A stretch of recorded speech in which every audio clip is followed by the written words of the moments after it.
finals yung maaalala mo? As in yung buong tournament. Para sa akin personally, ito pa rin yung pinaka-favorite kong desk. Like, one of my favorite casts in my career. Kasi, feeling ko, on showcase, yung two of the best teams in the world at the time.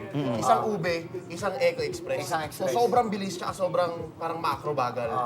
Kaya to core memory kasi nga nasa Indo, kaya ako sinabi maanghang. Kasi doon ko na naramdaman yung anghang ng Indo in terms of the fans. In terms of the fans. Kasi dito, kaya nangyari yung cheering. Kasi ang lala mag-cheer ng fans ng Indo. Diba? Loud, make sure Oo, gumagalaw talaga. As in, may wave talaga. Tsaka sila yung nagpauso ng drums. Sila yung nagpausa ng drums. Sila yung standard ng crowd. Hindi ako nagbibiro. Binubu talaga yung Echo. Binubu yung blacklist dito. Pero nung nag-blacklist Echo, ang binubu, blacklist. Kasi yung Echo, may sister team na aura. So yung mga nakikicheer sa amin, nung Echo, mga aura yun. At saka na-appreciate ng Indo yung playstyle ng Echo. Gusto nila yan. Ano to, naghati yung PH dito. Pero ang masasabi ko kaya siya memorable, yung buong tournament. Kasi ano yun parang dama mo doon sa Indonesian crowd na proud sila na sila yung host. Tapos dama mo yung passion. Kasi bago mag-start yung laban na to, may parade. May parade yung Onyx, may parade yung RRQ. Oo nga. Kung ma-share lang, may parade. Wala yun din kita sa Filipino broadcast. Pero for sure na abutan mo yun. May parade as in, may pom-poms, may yung may ikot-ikot. Majorate As in, ganun kalala yung, lalo na pag RRQ. Gusto ko na nga makicheer sa RRQ nun. Kasi sabi ko, putik, lala naman na ito, gumagalaw yung stage. Pati yung namimigay sila ng mga merch sa labas. Oo, mimigay sila. Para maging fan ka na rin pagpasok. Iba-iba sila doon. Maraming nagsabi, di daw mapupuno to ng Grand Finals kasi Pinoy-Pinoy. Pero hindi, napuno pa rin. Napuno. Tsaka bago magsimula yan, mainit yun kasi parang pinipredict na ng mga tao, PH, parang season 10 Grand Finals rematch daw. Di ba? I think yun yung maganda kasi na-establish natin yung sarili nating Malakas. kahit sa ibang bansa. So may one time may nangyaring insidente. Ay, di talaga ako makapaniwala kay kasi imagine nagawa niya yun. What? No. Hindi. Wait, what? Really? You know.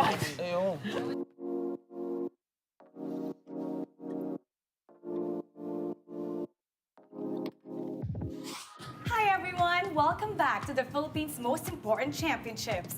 Sa ikalawang episode na ito, babalikan natin ang mga laban sa M2 and M3 World Championships na talagang nagpakita ng lakas ng Pinas sa mundo ng MLBB. Handa na ba kayo sa mga epic throwbacks at kakaibang trivia tungkol sa ating mga paboritong teams and casters? Kaya huwag kayong aalis, simulan na natin! Game! Game! Go. Game! M2 World Championship is so memorable from all of us, but if you could take out one word to describe M2, what would that be, Butters? Shocking, unexpected, somewhere along the lines of that siguro. Shocking and unexpected. Unexpected na lang, sige. Yan. Okay, Para sige. may kapan to. Ano sa'yo? Iconic for me dahil ito yung taon kung kailan ako nagsimula sumubaybay sa M-Series at dito nagsimula yung pagka-in love ko sa Mobile Legends.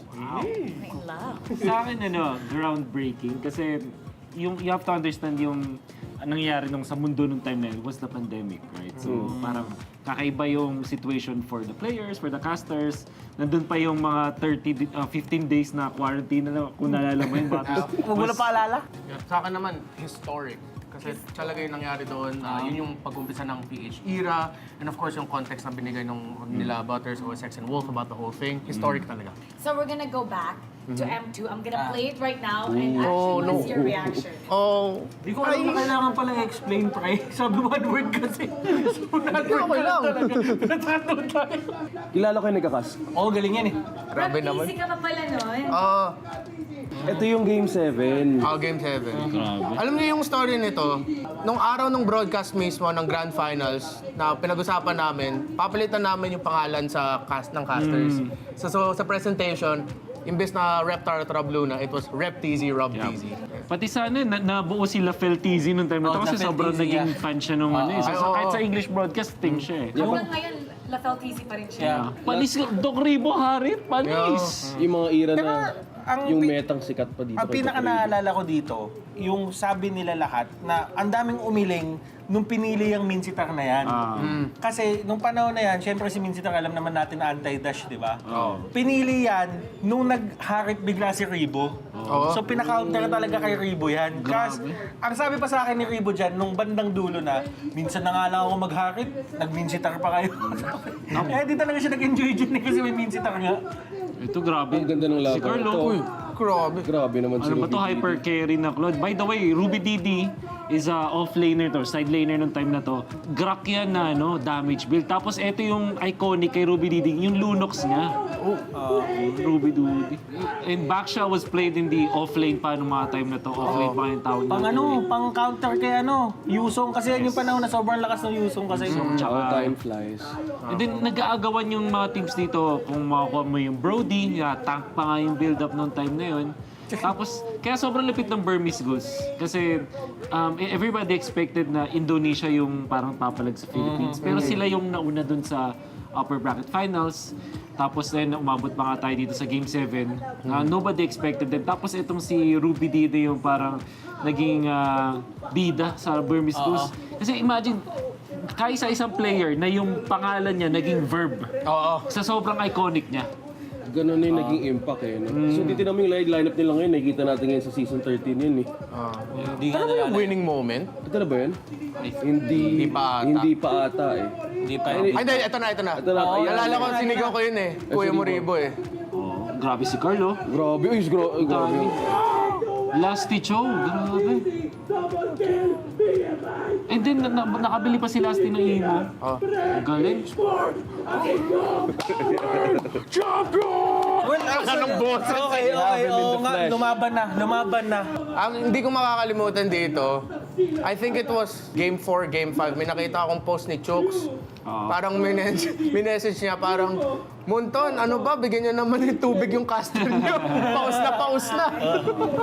Tapos ang daming nagtag sa akin doon. Ang saya nito mga moments. Imagine, in this case, hindi sila pwede mag-high five kasi nga dahil dun sa pandemic. Nakamask pa nga sila I eh. thought it was groundbreaking. Yeah, it was Joking. And Si Lysander. Lysander tsaka si Joking. Parang sobrang kalma nung brand dito. Alam mo nila nanalo sila. No, they cannot celebrate kasi pandemic pa na they ito. can't Hindi sila pwedeng mag-hug, gano'n. Yung contact pa, bawal pa. Yung Singapore na parang yung nag-regulate sa Singapore. Bawal sila mag-appear. Bawal sila mag-appear. Bawal? Kahit teammate sila. Bawal talaga. Yeah, they can't. They can't. Sobrang strict. This was 2021, so sobrang strict pa ng Ito, guidelines. si Ducky, tsaka si Ducky, si EJ, si Kasi nga, di ba, may issue nun. Sobrang disrespectful. Sa totoo lang, pikon na ako. Easy ka lang, easy ka lang, boy. Kayo doon. Tinanong ako nung host eh. Diyan pala nagsimula yun, nga pala.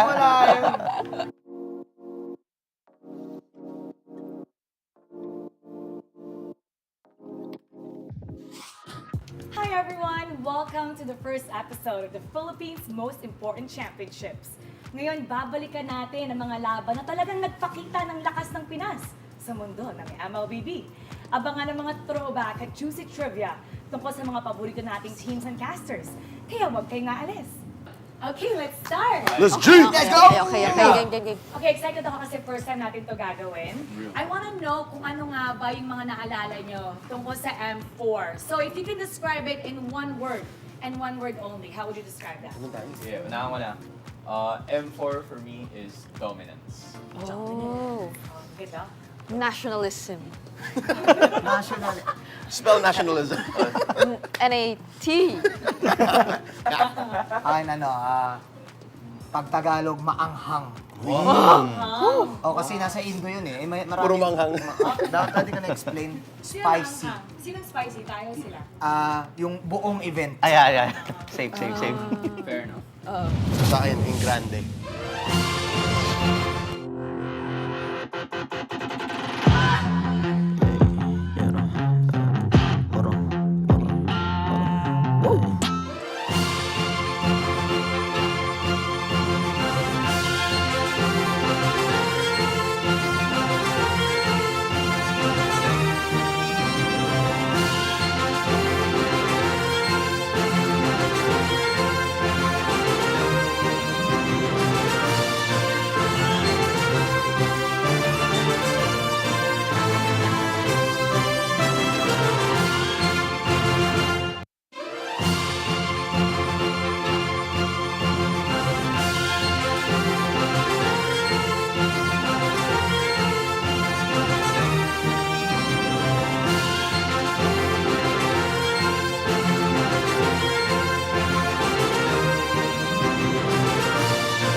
The 13th season of MPL Philippines is brought to you by the following sponsors. Smart, the official telco partner of MPL Philippines Season 13. Infinix GT Series, outplay the rest. Experience the MPL-PH Season 13 action live at SM South Mall Events Hall in Las Piñas City. Get your tickets now via SM Tickets. Don't miss any MPL-PH action by following our official Facebook page and subscribing to our YouTube channel. Follow MPL-PH on TikTok as well for more content. Don't miss the latest news and updates about the MLBB Philippine esports scene through our esports news tab. Visit the esports page on your MLBB app now and be a part of Lakas ng Pinas. To ensure the equality and fairness of our games, MPL Philippines is also monitored and supervised by the Games and Amusements Board.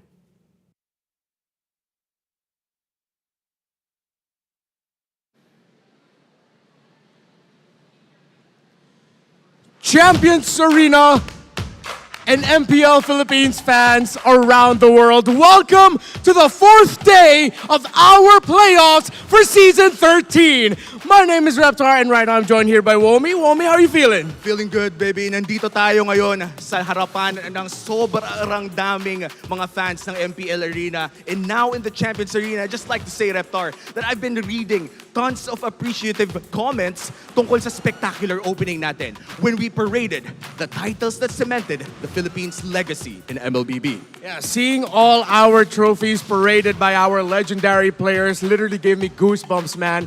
But I believe that we are not just done yet. So please allow me to call on Mr. Otto Hernandez, Moonton Games Esports Production Lead for the Philippines. Good afternoon. Good afternoon, guys. Good afternoon. Good afternoon, Mr. Hernandez. Would you like to share us the rationale between or behind the general approach of this season? Well, since our overarching theme for the season is para sa tagumpay, we really wanted to celebrate our achievements, our victories. As you guys have mentioned during the opening, the reasons why eto yung tahanan ng pinakamalalakas na MLBB players sa buong mundo. And that is so true. And since we're talking about the playoffs and we are in the middle of what is so far one of the most legendary playoffs we've had for the entire history of MPL Philippines, can you please share with us the decisions behind this season's culmination? Reptar, eto na yun. It's the community, it's the people. We always make decisions with the community in mind. After all, sila yung pundasyon talaga ng liga natin. We are here because of them, and that's why we're very dedicated to give the MLBB community the experience that they deserve. We have made some milestones, and we really appreciate the continued support. So, maraming salamat po. And the passion of the community. However, we have some lapses, like when we unintentionally raised a misunderstanding with the community and fried chicken. And this, we would like to extend our heartfelt apology to him and to our community. It was not our intention, guys, and we hope we can move forward together and focus on the heart of this all. This is esports. Broadcast, production, content. We've elevated our playoffs this season. We are in for 200%. We are in for all that matters. As such, we revolutionized the stage. As you can see, the layout and everything, we are actually presenting to you that is fitting for the Champions Arena. Kasi kayo po ay kasama sa Champions Arena. And we are trying to elevate everything, and we are also securing our a drone. As you can see, in the drone very shots. The very first time, the drone that you can see. Kasi gusto namin ma-feel ninyo na you are part of the Champions Arena. Wow. And from the Parade of Champions, the revolutionary stage design, and renewed viewing experience, ano pa bang pwede nating abangan in the playoffs? We would like to further celebrate our champions, of course, and our versions of victories. And ito yung pinaka-iintay ng lahat yung induction of our members to the Hall of Legends. So, we're going to start with the Alamat Awards. Thank you, Mr. Hernandez, and let's continue the celebration of our victories.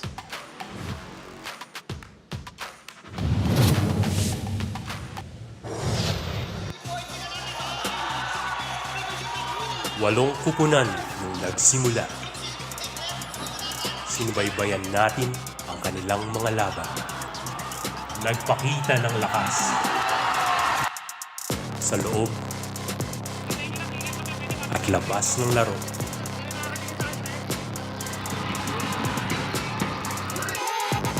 Ngunit sa huli, 6 lang ang magpapatuloy sa laban.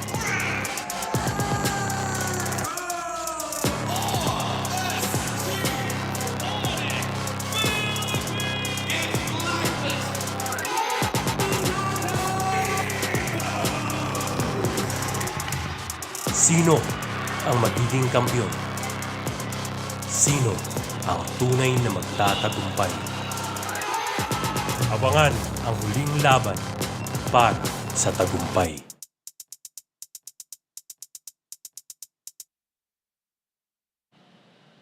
Welcome to the Champions Arena. I'm Mara Aquino. And I'm Hans Galeria. And this is MPL Philippines Season 13 Playoffs. In line with a celebration of victories this Season 13, we're going to honor the legends, outstanding personalities that promoted the growth of MLBB esports here in the Philippines. Ladies and gentlemen, today we will celebrate the next MPL Philippines Hall of Legends inductee. Much like our hailed legendaries, our inductee this season is the one who has undisputed strength, incomparable contributions, and lasting legacy. It is our honor to present the 14th Hall of Legends inductee.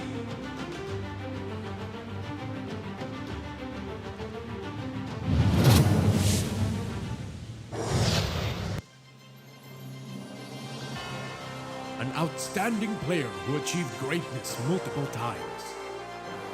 A 2-time M-Series champion. He is our M5 Finals MVP and the first ever Finals MVP skin holder. An inspirational icon to Filipino MLBB gamers who showed that champions are honed by experience and challenges. He is Flap TZ, a true legend, isang buhay na alamat. And he is now part of the MPL Philippines Hall of Legends.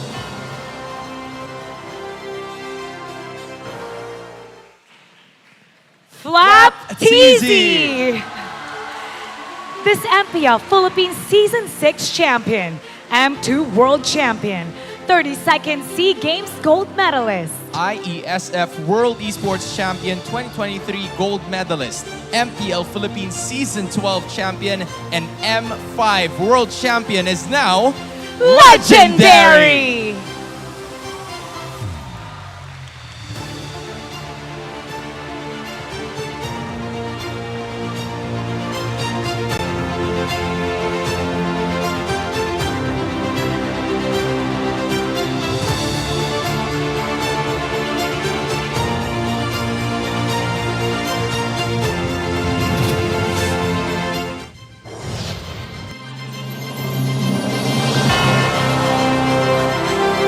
Congratulations kay David. You got into the Hall of Legends. We are super happy for you.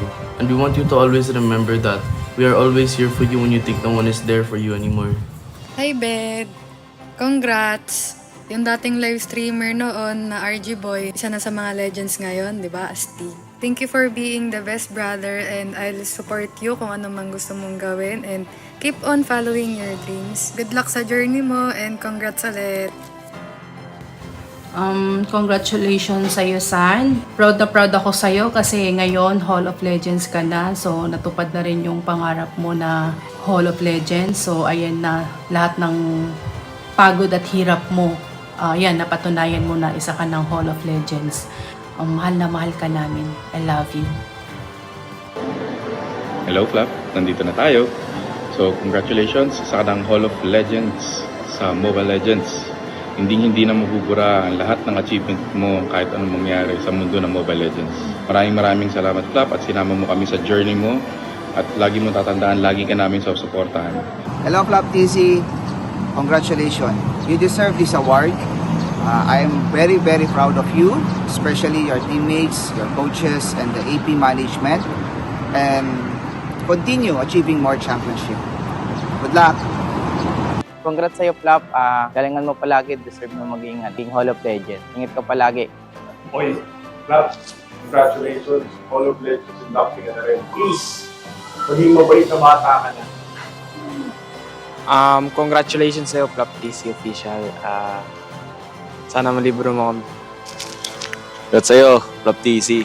Ito na talaga yung pinapangarap mo, maging isang the GOAT. Ito na yun. So yun, congratulations sa'yo, pre. Pagpatuloy mo lang yung pagiging masipag mo sa paglalaro. Congrats sa'yo, Flap TC. Isa ka na legend kahit ang bet-bet mo. Congrats sa'yo, boy. Alam mo na, ang pinag-usapan natin pag nanalo ka. Galingan mo lang lagi at di mo wala yung gigil mo. Ayun, focus ka lang lagi. Congrats sa'yo, Flap TC. You are now legendary.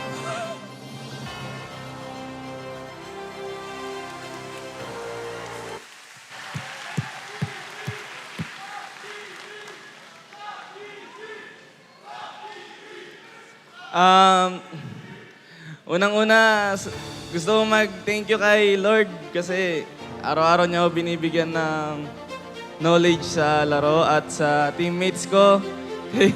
Kay Kyle, kay Kuya Pew, kay Ogwen, kay Pando, kay Super Marco. At saka sa coaches ko, kay Coach Daki, pati kay Coach Trevor. Kahit patanga-tanga ako sa screen. Hindi kayo nagsasawa na intindihin ako. Yun. Mas lalo ko pang gagalingan at sa coaches at sa staffs namin at sa mga boss namin, kay Boss Job, kay Boss Jeff. Para sa inyo to, mas gagalingan ko man lalo. At gagawin ko yung best ko para makuha namin yung slot sa MSC. At saka sa family ko na walang sawang sumusuporta sa akin, mahal na mahal ko kayo, pati sa girlfriend ko. I love you guys. Ayun, at saka sa fans na nandito, maraming salamat sa pagpunta. Gagalingan ko mamaya.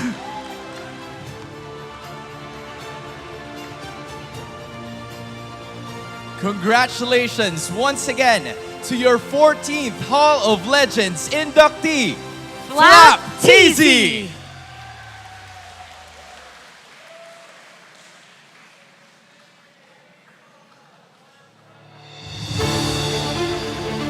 But wait, there's more.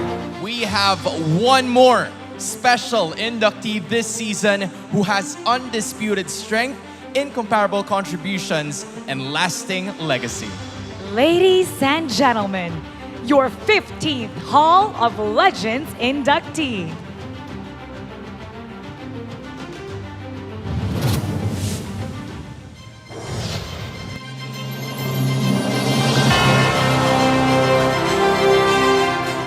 Hello Kai, congrats dahil isa ka na sa mga Hall of Legends and sobrang layo na ng narating mo tol and alam ko dati gusto mo lang makapasok sa MPL and ngayon isa ka ng legend and good luck nga pala Kai sa playoffs nyo dyan sa Indonesia and sana makapag-forfeit kayo.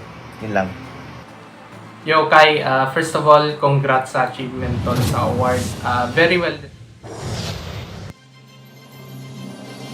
A high-level player who started our international rise. The first Filipino import who marked the start of globalization of Filipino MLBB esports talents. A multi-awarded player in the Philippines, in Indonesia, and even in global tournaments. He made a significant impact in heightening the competition and elevated the overall stature of Filipino esports athletes. He is Kai Ree, a true legend, isang buhay na alamat. And he is now part of the MPL Philippines Hall of Legends.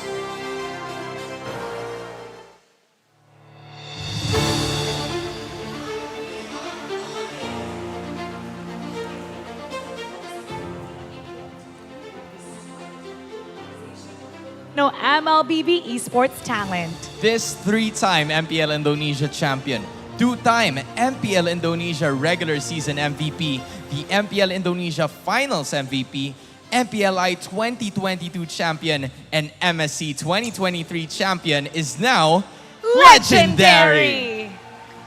Hello po. Di ko po expected na masali ako sa dito Hall of Legend. Narinig na po ba ako? Sorry. Yun po, sobrang thankful po ako sa mga fans, lalo po sa MPL-PH na na-include pa po ako dito sa Hall of Legends po. Tapos, yun, sobrang looking forward po ako sa laban, kung makasali man kami sa MSC. And thank you po din kay Lord sa mga kaibigan ko, sa teammates ko, kay Coach Sheb, sa lahat ng mga fans sa Pinas, international fans. Thank you so much po. Tsaka, yun, sobrang unexpected lang po na ma-include pa ako dito. Kaya thank you so much po. To award the mark of being an inductee, may we please call on Honorable Andre Peter C. Estanislao, Foreign Service Officer of Department of Foreign Affairs. And to receive the Hall of Legends Award, allow us to welcome on stage Hate and Dilar.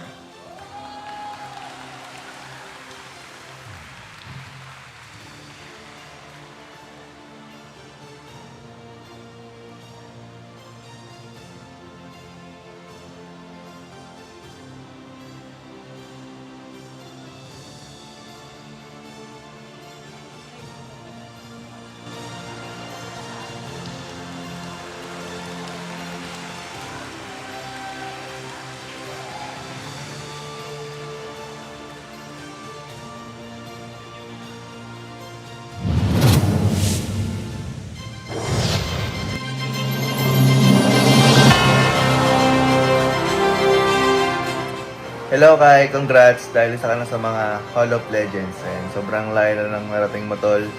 And alam ko dati gusto mo lang makapasok sa MPL. And ngayon isa ka ng legend. And good luck nga pala Kai sa playoffs nyo dyan sa Indonesia. And sana makapag-forfeit kayo. Yun lang. Yo, Kai, first of all, congrats sa achievement tol sa award.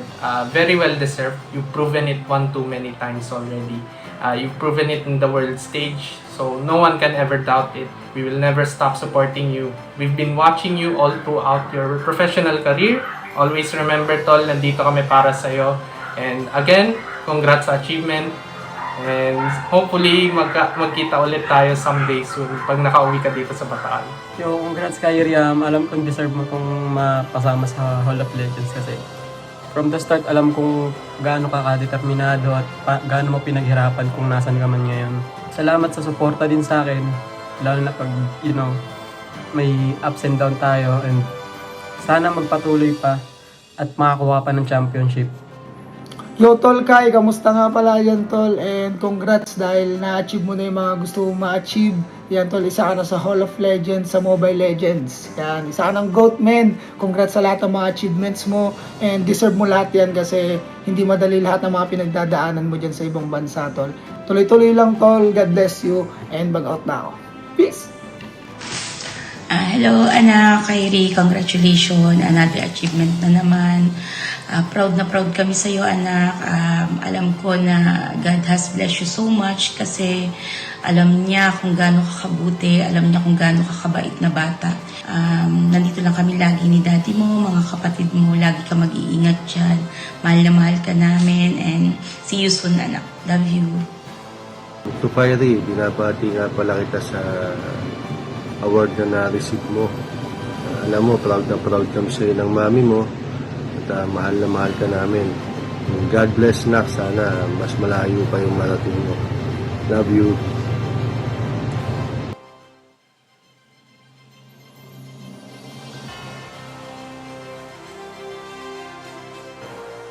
Congratulations once more to our newly inducted Hall of Legends, Flap, TZ, and Kyrie.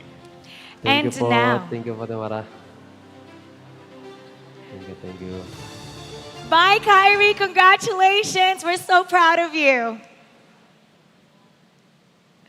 And now, to continue the celebration of victories, allow us to present to you the inaugural Alamat Awards. Starting with the creative category, this award is for the individual who exemplified integrity, respect, and fair play throughout the regular season. The Smart Sportsmanship Award goes to Yue! To present the Alamat Award, please welcome Mariel Dianon, Brand Engagement Smart Communications Incorporated.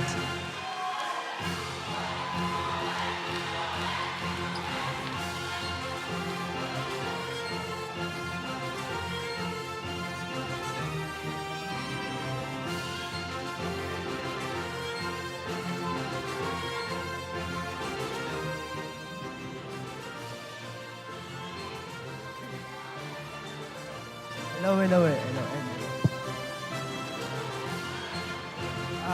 Gusto ko lang magpasalamat sa award na to. Sobrang appreciate ko. Tsaka sa mga sumusuporta sa amin tsaka sa akin. Sobrang salamat guys yun.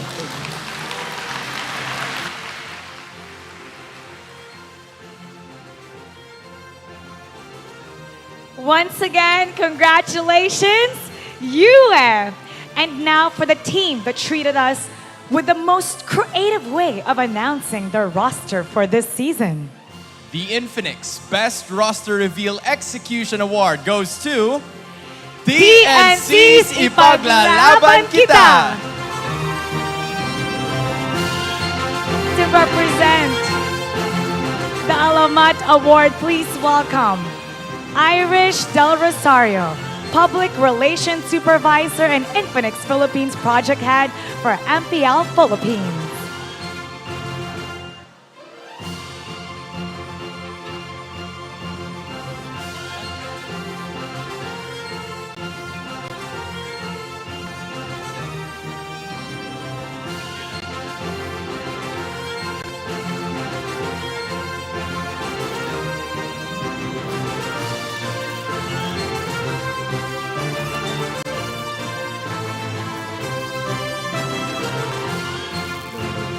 Hello. Unang-una po sa lahat, gusto po namin magpasalamat sa MPL Alamat Awards for this recognition. And syempre sa Phoenix Armies namin na pinaglaban kami para sa award na to. And of course, sa Wanderlust Films, Direct Ingrid and Company, maraming salamat po. Napakagaling nyo talaga. And last but not the least, sa mga boss namin, Sir Eric and Sir Josh, para sa inyo po to. Thank you.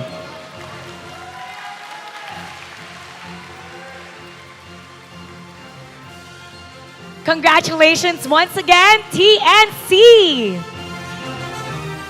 And now, for the individual who manifested the most presentable visuals throughout the regular season. The Alamat Award for Freshest Face goes to Edward!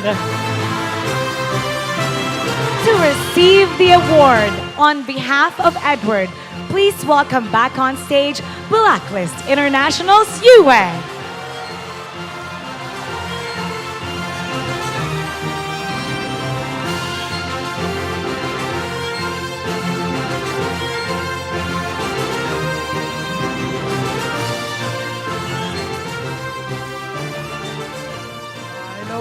Sorry guys kasi hindi nakapunta sa Edward, masama yung pakiramdam. Pero thank you daw sa award na to, yun lang.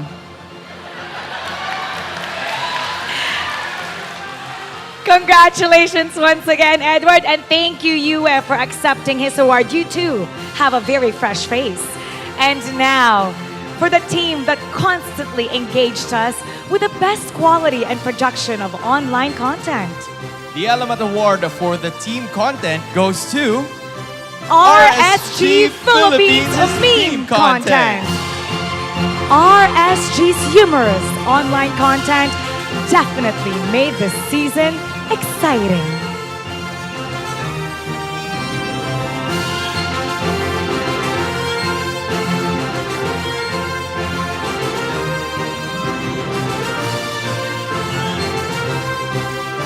Thank you po for everyone. Actually, the people behind me are the ones behind the memes and all. So, they don't know they won. They just know right now lang. So, thank you everyone and congratulations. Congratulations once again, RSG Philippines. And now, for the individuals who best fulfilled their duty of delivering team updates and hyping the team's fan bases. The Alamat Award for the best team correspondents go to Danica of Blacklist International and Anabe of Fanatic Onic Philippines.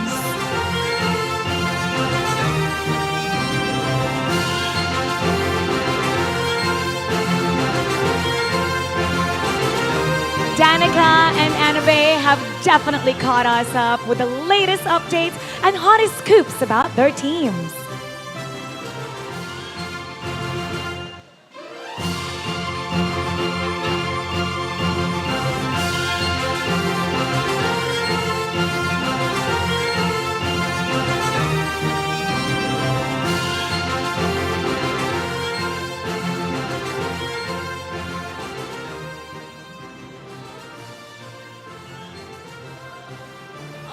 Thank you to Onic and Boss A. Thank you so much for even considering me. And thank you to all the Sonics that voted. Thank you to the marketing team also and Madam. Thank you so much, guys. Wow, okay. First, thank you MPL Philippines for this award ulit. And gusto ko lang din, I would like to take this opportunity para magpasalamat din sa lahat ng agents. Hindi lang para sa award na to, pero dahil sa pag-support din sa amin this season. And ayun, thank you agents and ayun, babawi kami next season. And ayun, thank you Blacklist and MPL Philippines. Thank you. Congratulations once again to Danica and Anabe. And now, for the publications who have greatly contributed to the growth of MLBB esports in the Philippines in the forms of factual reporting and compelling storytelling. The Alamat Awards for the best media go to 10 winners! On behalf of the winners, please welcome Kelly Chu, Moonton's Global Head of PR, and Keith Medrano, Moonton's Regional PR Manager, to present the first batch of awards. Mario Limos, All-Star Magazine. Mario, formerly Spin.ph Lifestyle Editor and now All-Star Magazine's Lifestyle Editor, has been leading the esports and gaming media industry in introducing new athletes through their heartwarming and inspiring stories. With Mario's features, fans got to know more about the icons of MPL Philippines and the up-and-coming amateur players. His best articles were about Escalera's life as a jeepney driver before becoming a professional esports athlete and the redemption of the story of APBREN.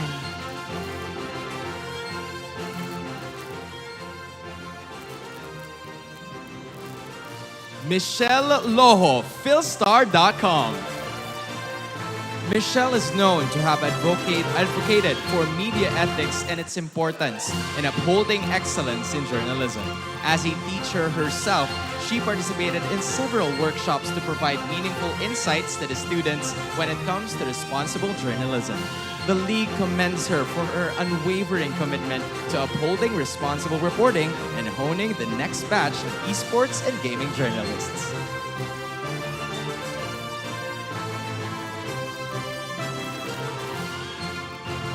Reynald Magalion, Manila Bulletin Sports. Reynald has helped erase the stigma in esports and helped tear the wall that divides esports from traditional sports through his MLBB articles read by millions of traditional sports fans nationwide. He has also been part of the campaigns that push esports education, specifically journalism, in the Philippines. Reynald was part of the workshops that push for education in terms of sports writing.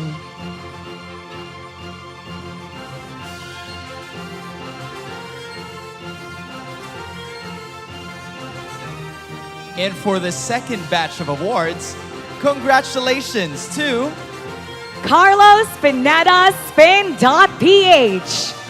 Carlos has cemented his name in the MLB esports media industry through his investigative journalism skills and in-depth write-ups that exposed hard truths about the industry. The stories have helped improve the current landscape.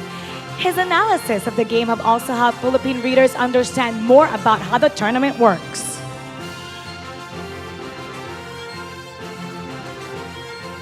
AC Coloma, ABS-CBN News. AC Coloma has proven that news reporting is not limited to the available resources only. As an esports journalist, AC used multiple tools to share the latest updates about the MLBB events read by millions of people. AC has also pushed for MLBB esports awareness through in-depth articles published in ABS-CBN News, a platform with millions of followers worldwide.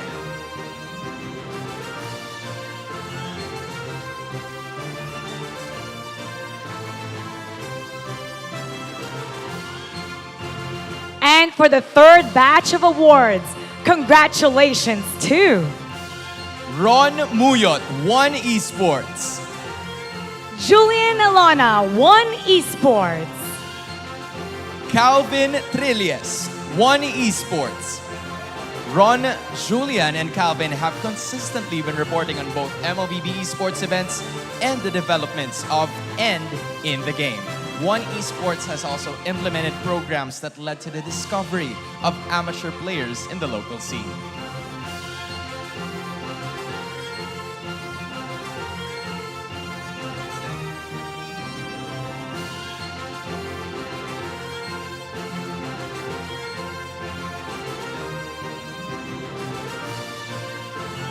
And for the final batch of awards, congratulations to John Edison Ubaldo, Tiebreaker Times. Jonash Danug, Tiebreaker Times.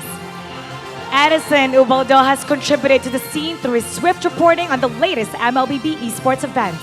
His effective storytelling through side stories has greatly helped inform the public about the players, the teams, and the management's untold stories. Whereas Jonash Danug is the guiding force that led the development of the first ever esports press corps in the Philippines, which successfully united all esports and gaming journalists in the country, covering MLBB events. Under his leadership, the group of journalists has set standards in esports and gaming reporting.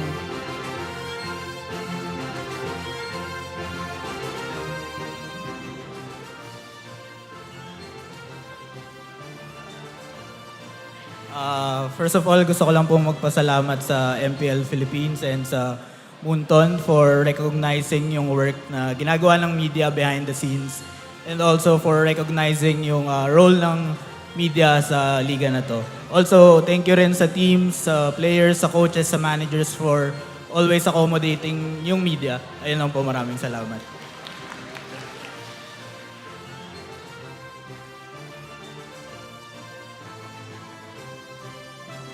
Congratulations to the winners. Now, to honor the English broadcast talent who has been a source of captivating and engaging stories throughout the season. In the SMART, Best English Talent goes to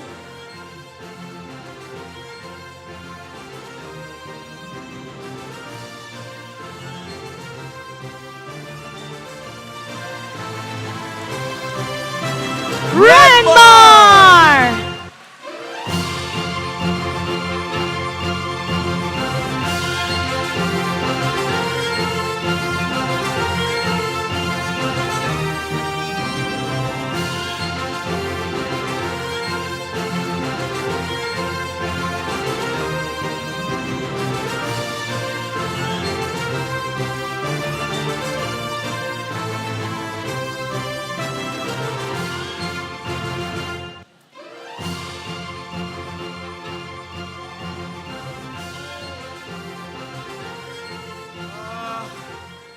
Okay, wait, sorry, I'm still reeling. I was literally trying to put on a Hashira jacket cosplay from Demon Slayer moments before the announcement.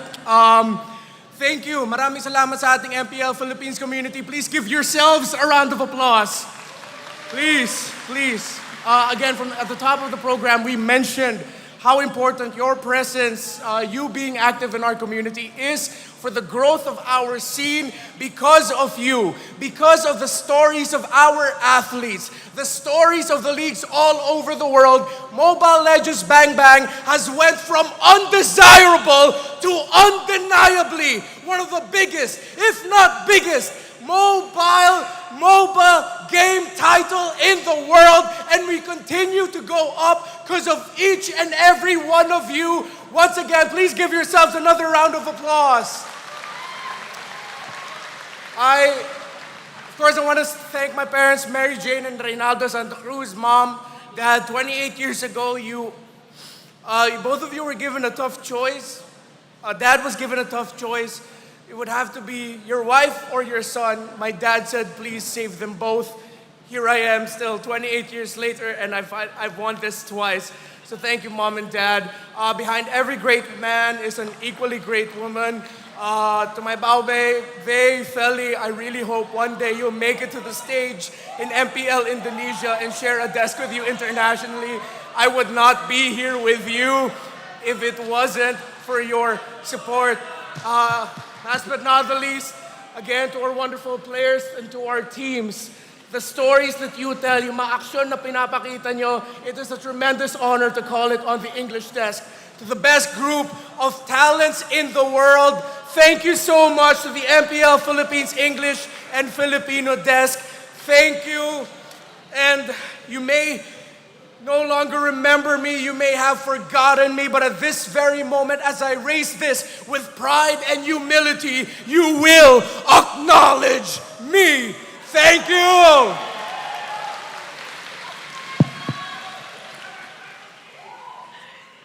Congratulations once again, Ranmar. Well deserved. And now, for the Filipino broadcast talent who exhibited excellence in their craft throughout the regular season. The smart Filipino talent goes to... Womi!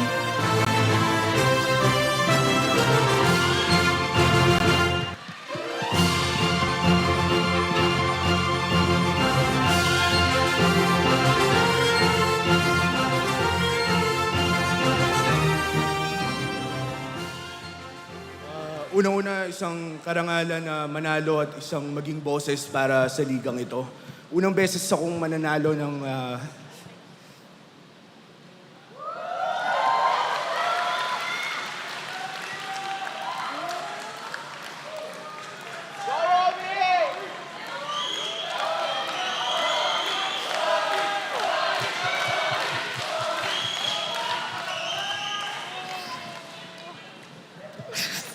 Sorry.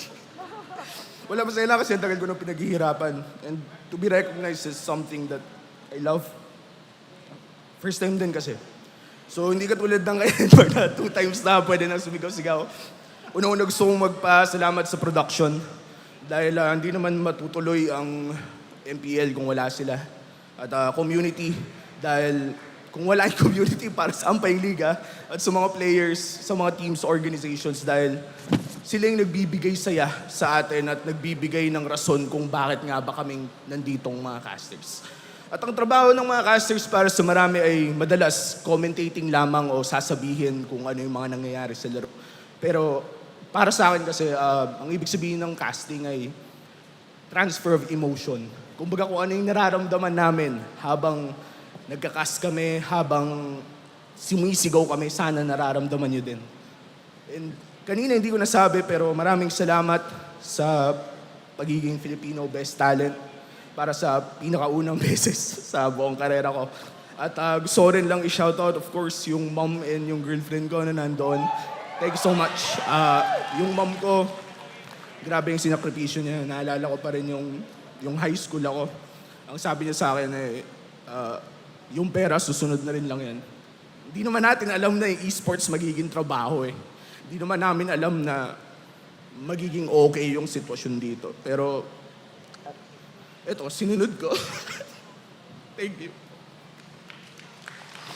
And ayun, mamaya magkakas ako. So, ayusin mo muna yung boss ko tsaka yung composure ko. Pero, di-display natin to sa clinic mo ha. Sa clinic mo. Congratulations, Womi. Congratulations, Ranmar and Womi. You have done an excellent job this season. And to their parents, you've raised their son well. They're amazing co-workers. Congratulations to the winners of Alamat Awards for the creative category. Now to bestow the individuals who exemplified excellent performances throughout the season. Allow us to present to you the tournament category of the Alamat Awards. To start off the tournament category of the Alamat Awards, let's celebrate the player who exhibited an outstanding performance as a gold laner. The Alamat Award for the All-Star Gold Laner of the season goes to Super Marco of Falcons APBREN. Throughout the season, Super Marco has shown us what a world-class gold laner is made of.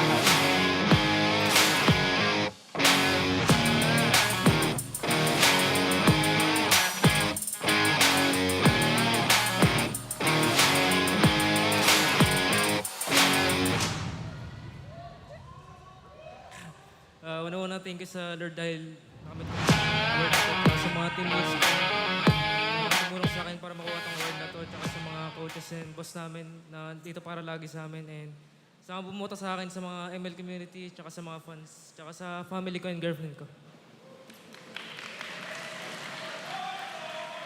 Congratulations once again, Super Marco. And now, for the player who delivered exceptional performance as a roamer. The Alamat Award for the All-Star Roamer goes to Ogwin! A back-to-back win for the Bees as Master Ogwin is rightfully recognized for the award.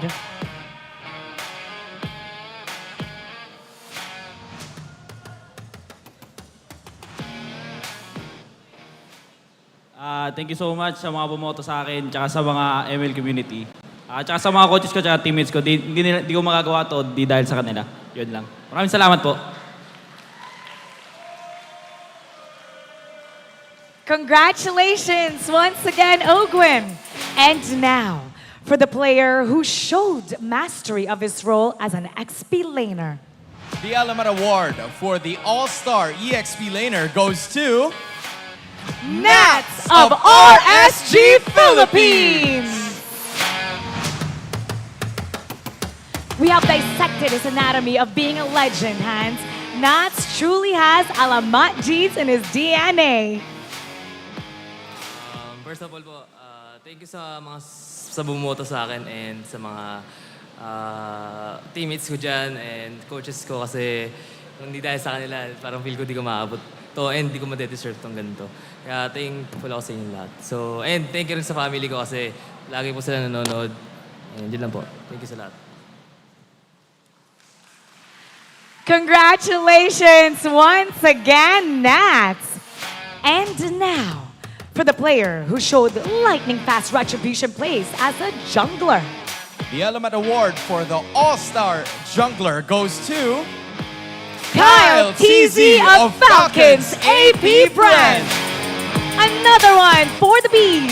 Their performance this season, thanks to Kyle TZ's lightning-fast retries, truly is legendary. Unang-una po sa lahat, nagpapasalamat po ako kay Lord kasi lagi po niya ako ginagabayan araw-araw.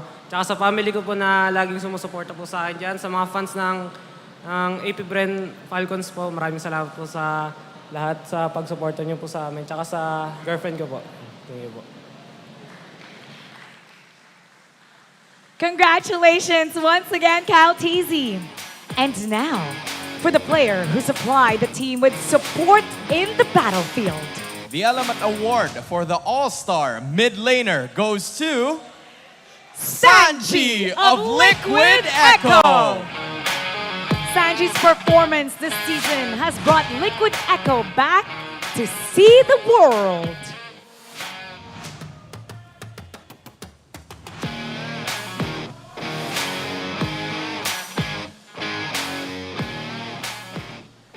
Unang-una po sa lahat. Thank you kay Lord and sa family ko po and sa coaches, tas sa teammate na din. And sa mga fans na bumoto sa akin, thank you po sa pagboto. And shoutout po sa family and girlfriend ko.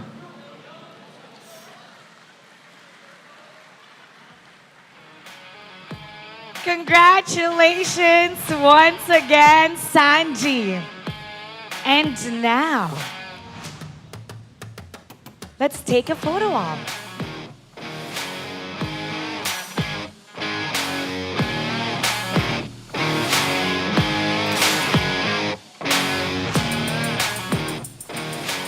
And now, for the player who delivered the highest level of performance in his first season as a professional player.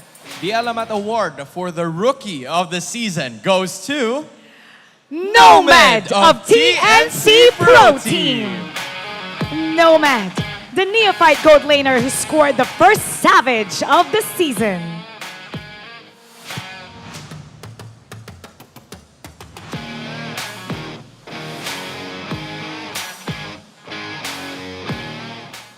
Maraming salamat po sa MPL sa award na to. Thank you rin po sa mga supporters ng TNC sa Phoenix Fam and also thank you po sa family ko na sumusuporta po sa akin lagi. Yun lang po.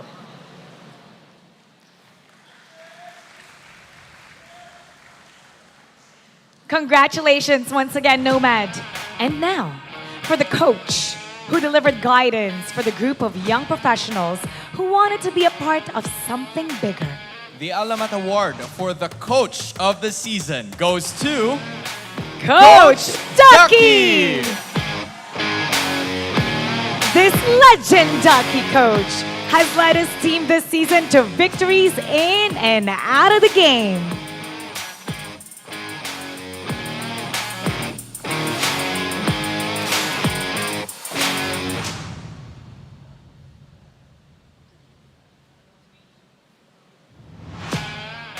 I don't really like receiving awards, so I think the reason why I'm here is because of my mom, so this is your fault, Ma. I'm just kidding. I dedicate this win to my mom. Hi, Ma.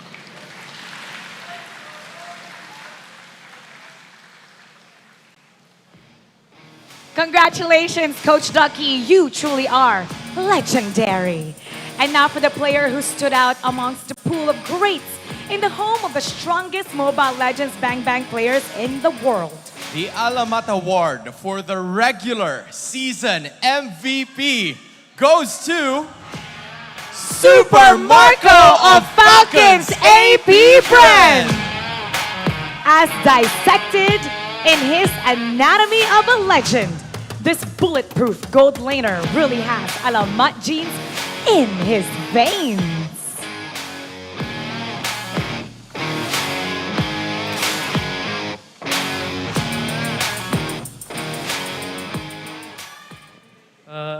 Thank you po ulit sa mga nag-vote sa akin. Tsaka supportahan niyo kayo mamaya against sa RSG.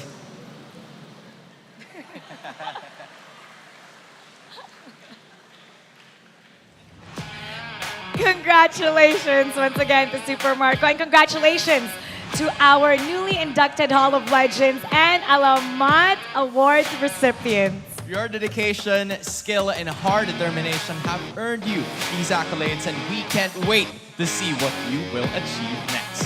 Up next, we'll have the lower bracket final between Falcons, APBREN, and RSG Philippines. Don't go anywhere. The MPL Philippines Season 13 Playoffs will be right back.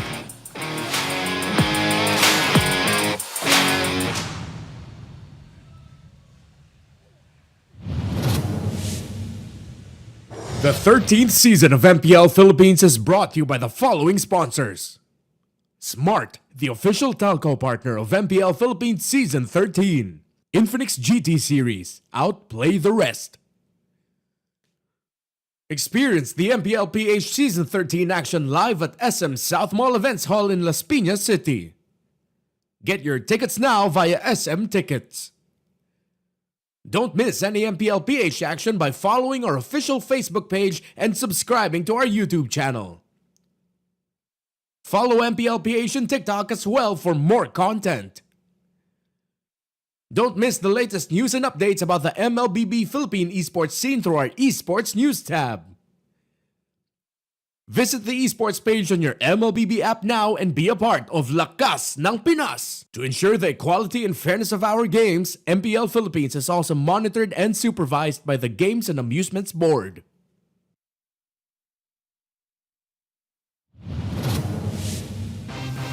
Generation Z.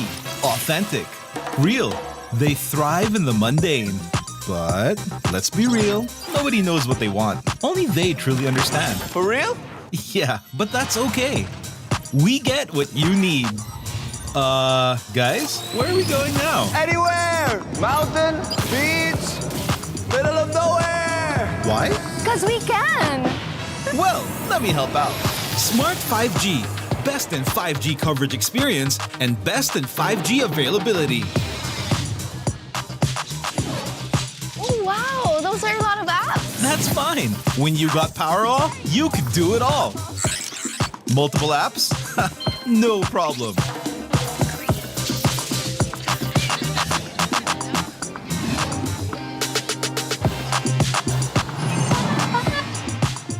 Whoa! From Wi-Fi to data in an instant! Yes, sir. Magic Data saves you anytime you need it. And it doesn't expire? That's right. Cool! Oh, dead spot. If only you could switch in an instant. Oh, wait. What? eSIM is that easy? For For real kasi!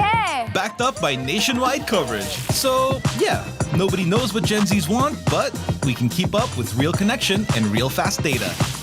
Live for real with Smart 5G plus nationwide LTE, power off, magic data, and eSIM. You guys pretty much know what we need. Live more today.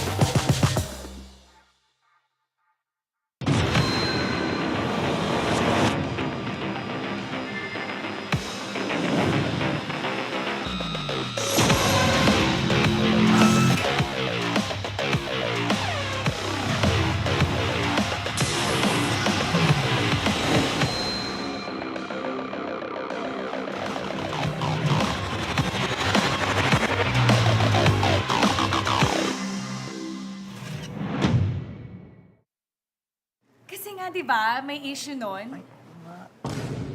Parang disrespectful. Sa totoo lang, pikon ako. Easy ka lang, easy ka lang, boy.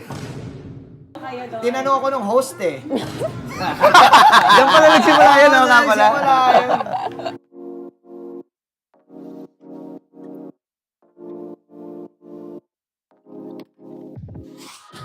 Hi everyone! Welcome to the first episode of the Philippines' most important championships. Ngayon, babalikan natin ang mga laban na talagang nagpakita ng lakas ng Pinas sa mundo ng MLBB. Abangan ang mga throwback at juicy trivia tungkol sa mga paborito nating teams and casters. Kaya huwag kayong aalis. Okay, let's start! Let's G! Let's go! Okay, game. Okay, excited ako kasi first time natin to gagawin.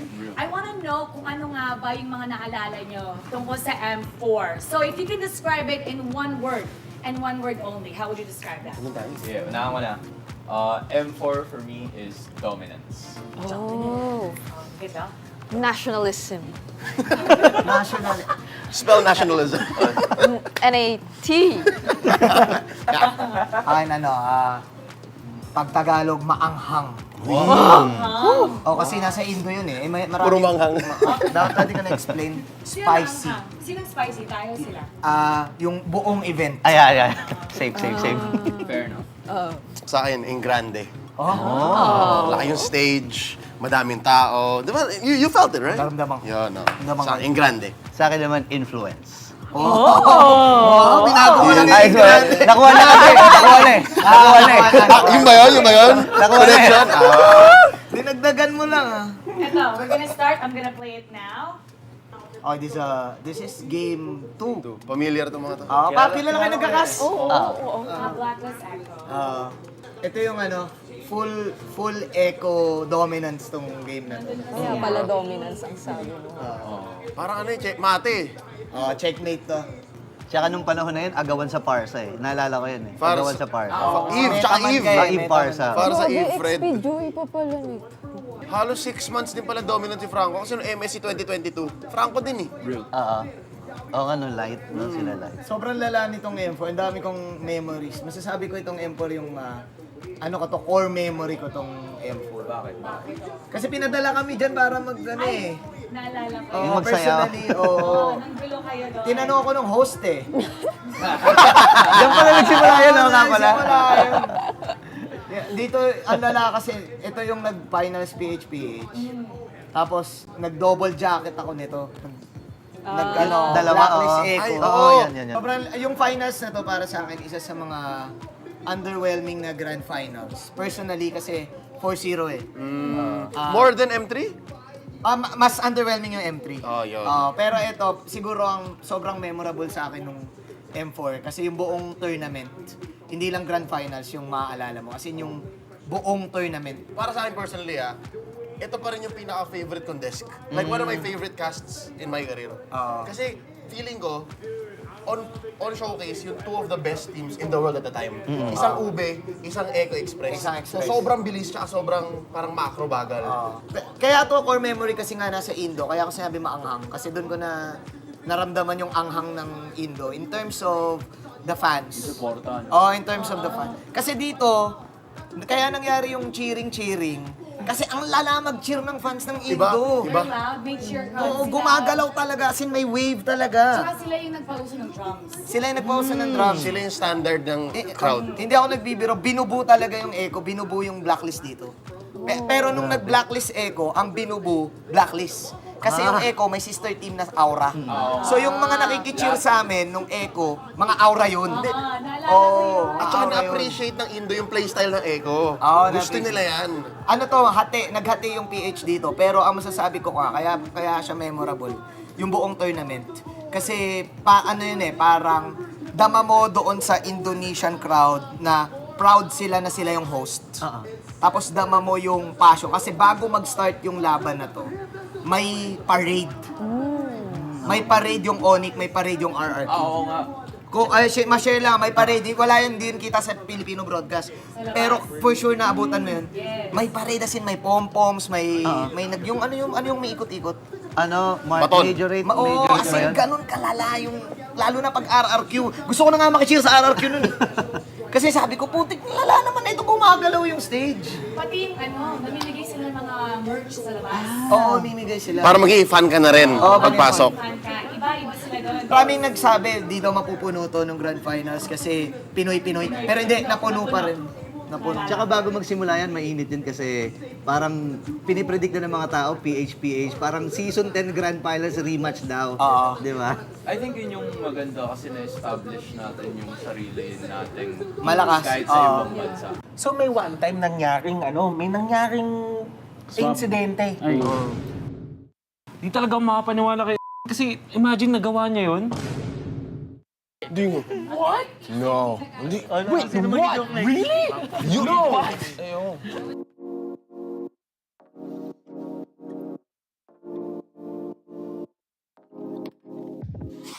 Hi everyone! Welcome back to the Philippines' most important championships. Sa ikalawang episode na ito, babalikan natin ang mga laban sa M2 and M3 World Championships na talagang nagpakita ng lakas ng Pinas sa mundo ng MLBB. Handa na ba kayo sa mga epic throwbacks at kakaibang trivia tungkol sa ating mga paboritong teams and casters? Kaya huwag kayong aalis, simulan na natin! Game! Game! Let's go! Game! M2 World Championship is so memorable from all of us, but if you could take out one word to describe M2, what would that be, Butters? Shocking, unexpected, somewhere along the lines of that siguro.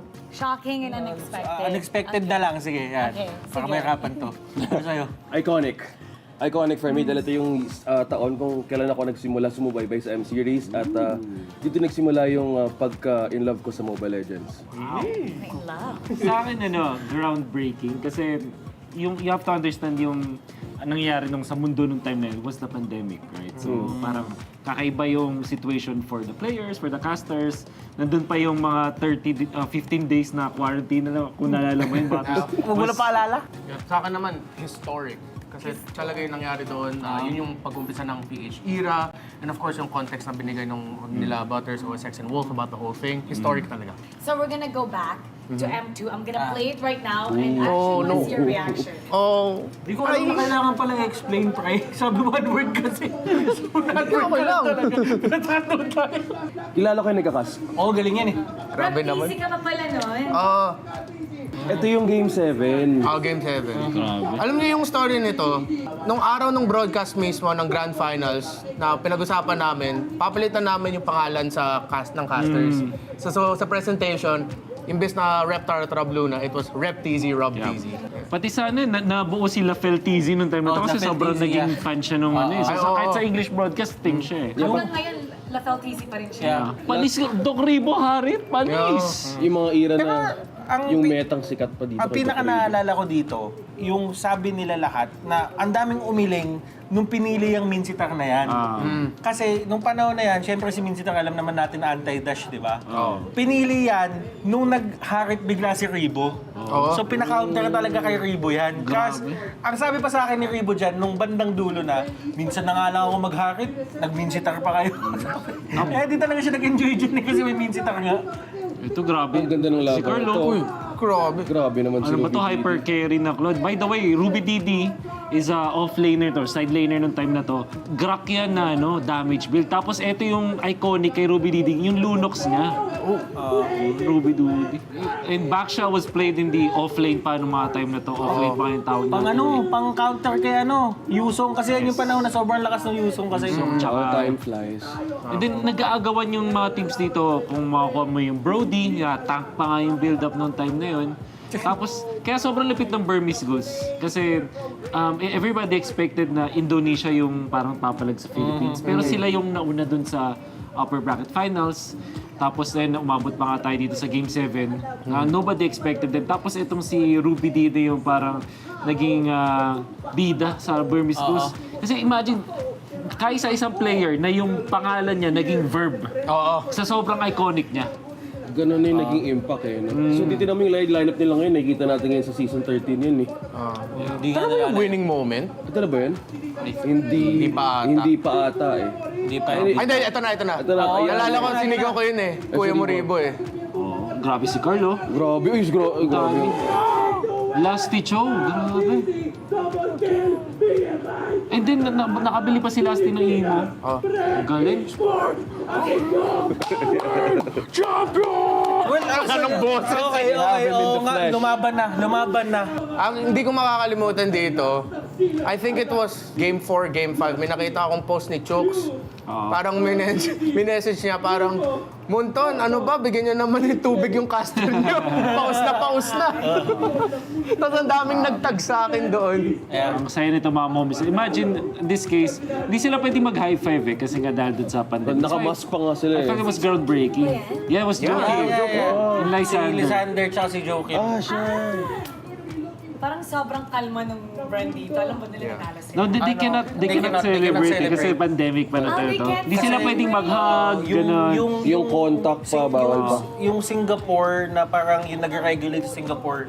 Bawal sila mag-appear. Bawal sila mag-appear. Kahit teammate sila. Bawal talaga. Yeah, they can. Sobrang this was 2021, so sobrang strict pa ng Ito, guidelines. si Daki, tsaka si Daki, si EJ, si Coco, nandun sila sa baba niyan. Nakatingin ako sa likod nung panahon na yan. Si Daki, si EJ, si Coco, gusto nang tumakbo pataas kasi gusto nang yakapin. Nung palapit na sila, bigla silang hinarangan, hindi daw pwede kasi nandyan yung mga nag-regulate sa Singapore. Nice, they got to hold the Napaka-strict ng pa ng time na yun. Grabe yung development ng stage, no?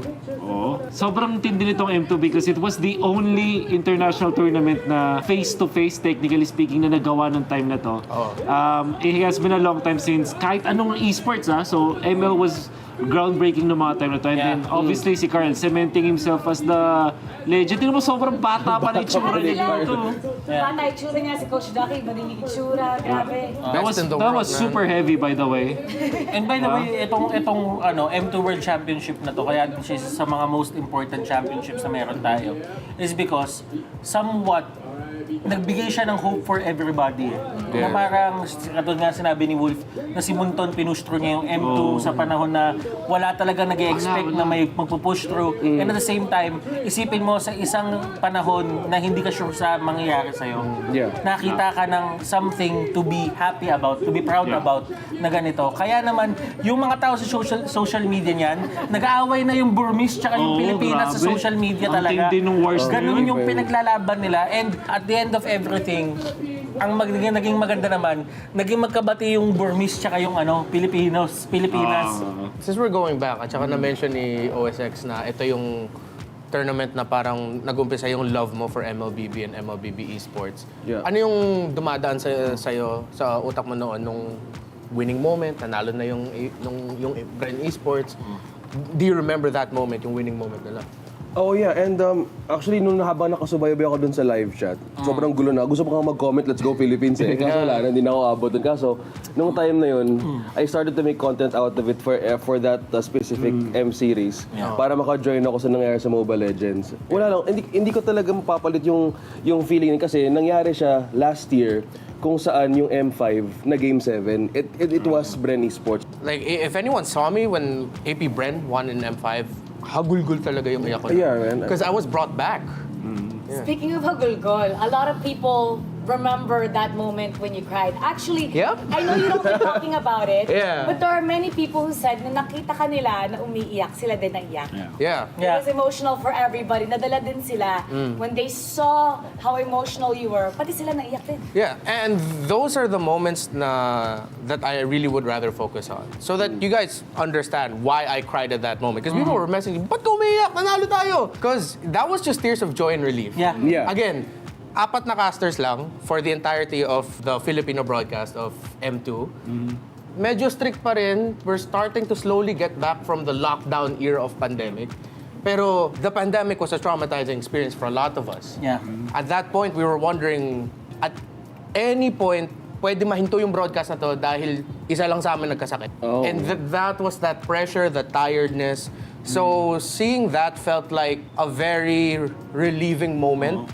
Not just for myself, but I feel like for a lot of Filipinos, like, sa wakas, we won something. And something to celebrate. Yeah, it was during the pandemic. Pandemic na wala talaga. I just say, yung sobrang wag niyong i-take for granted yung sacrifices ng mga teams and the talents and the production mga time na kasi meron pa yun bago ka mag-quarantine sa Singapore, meron kang self-quarantine.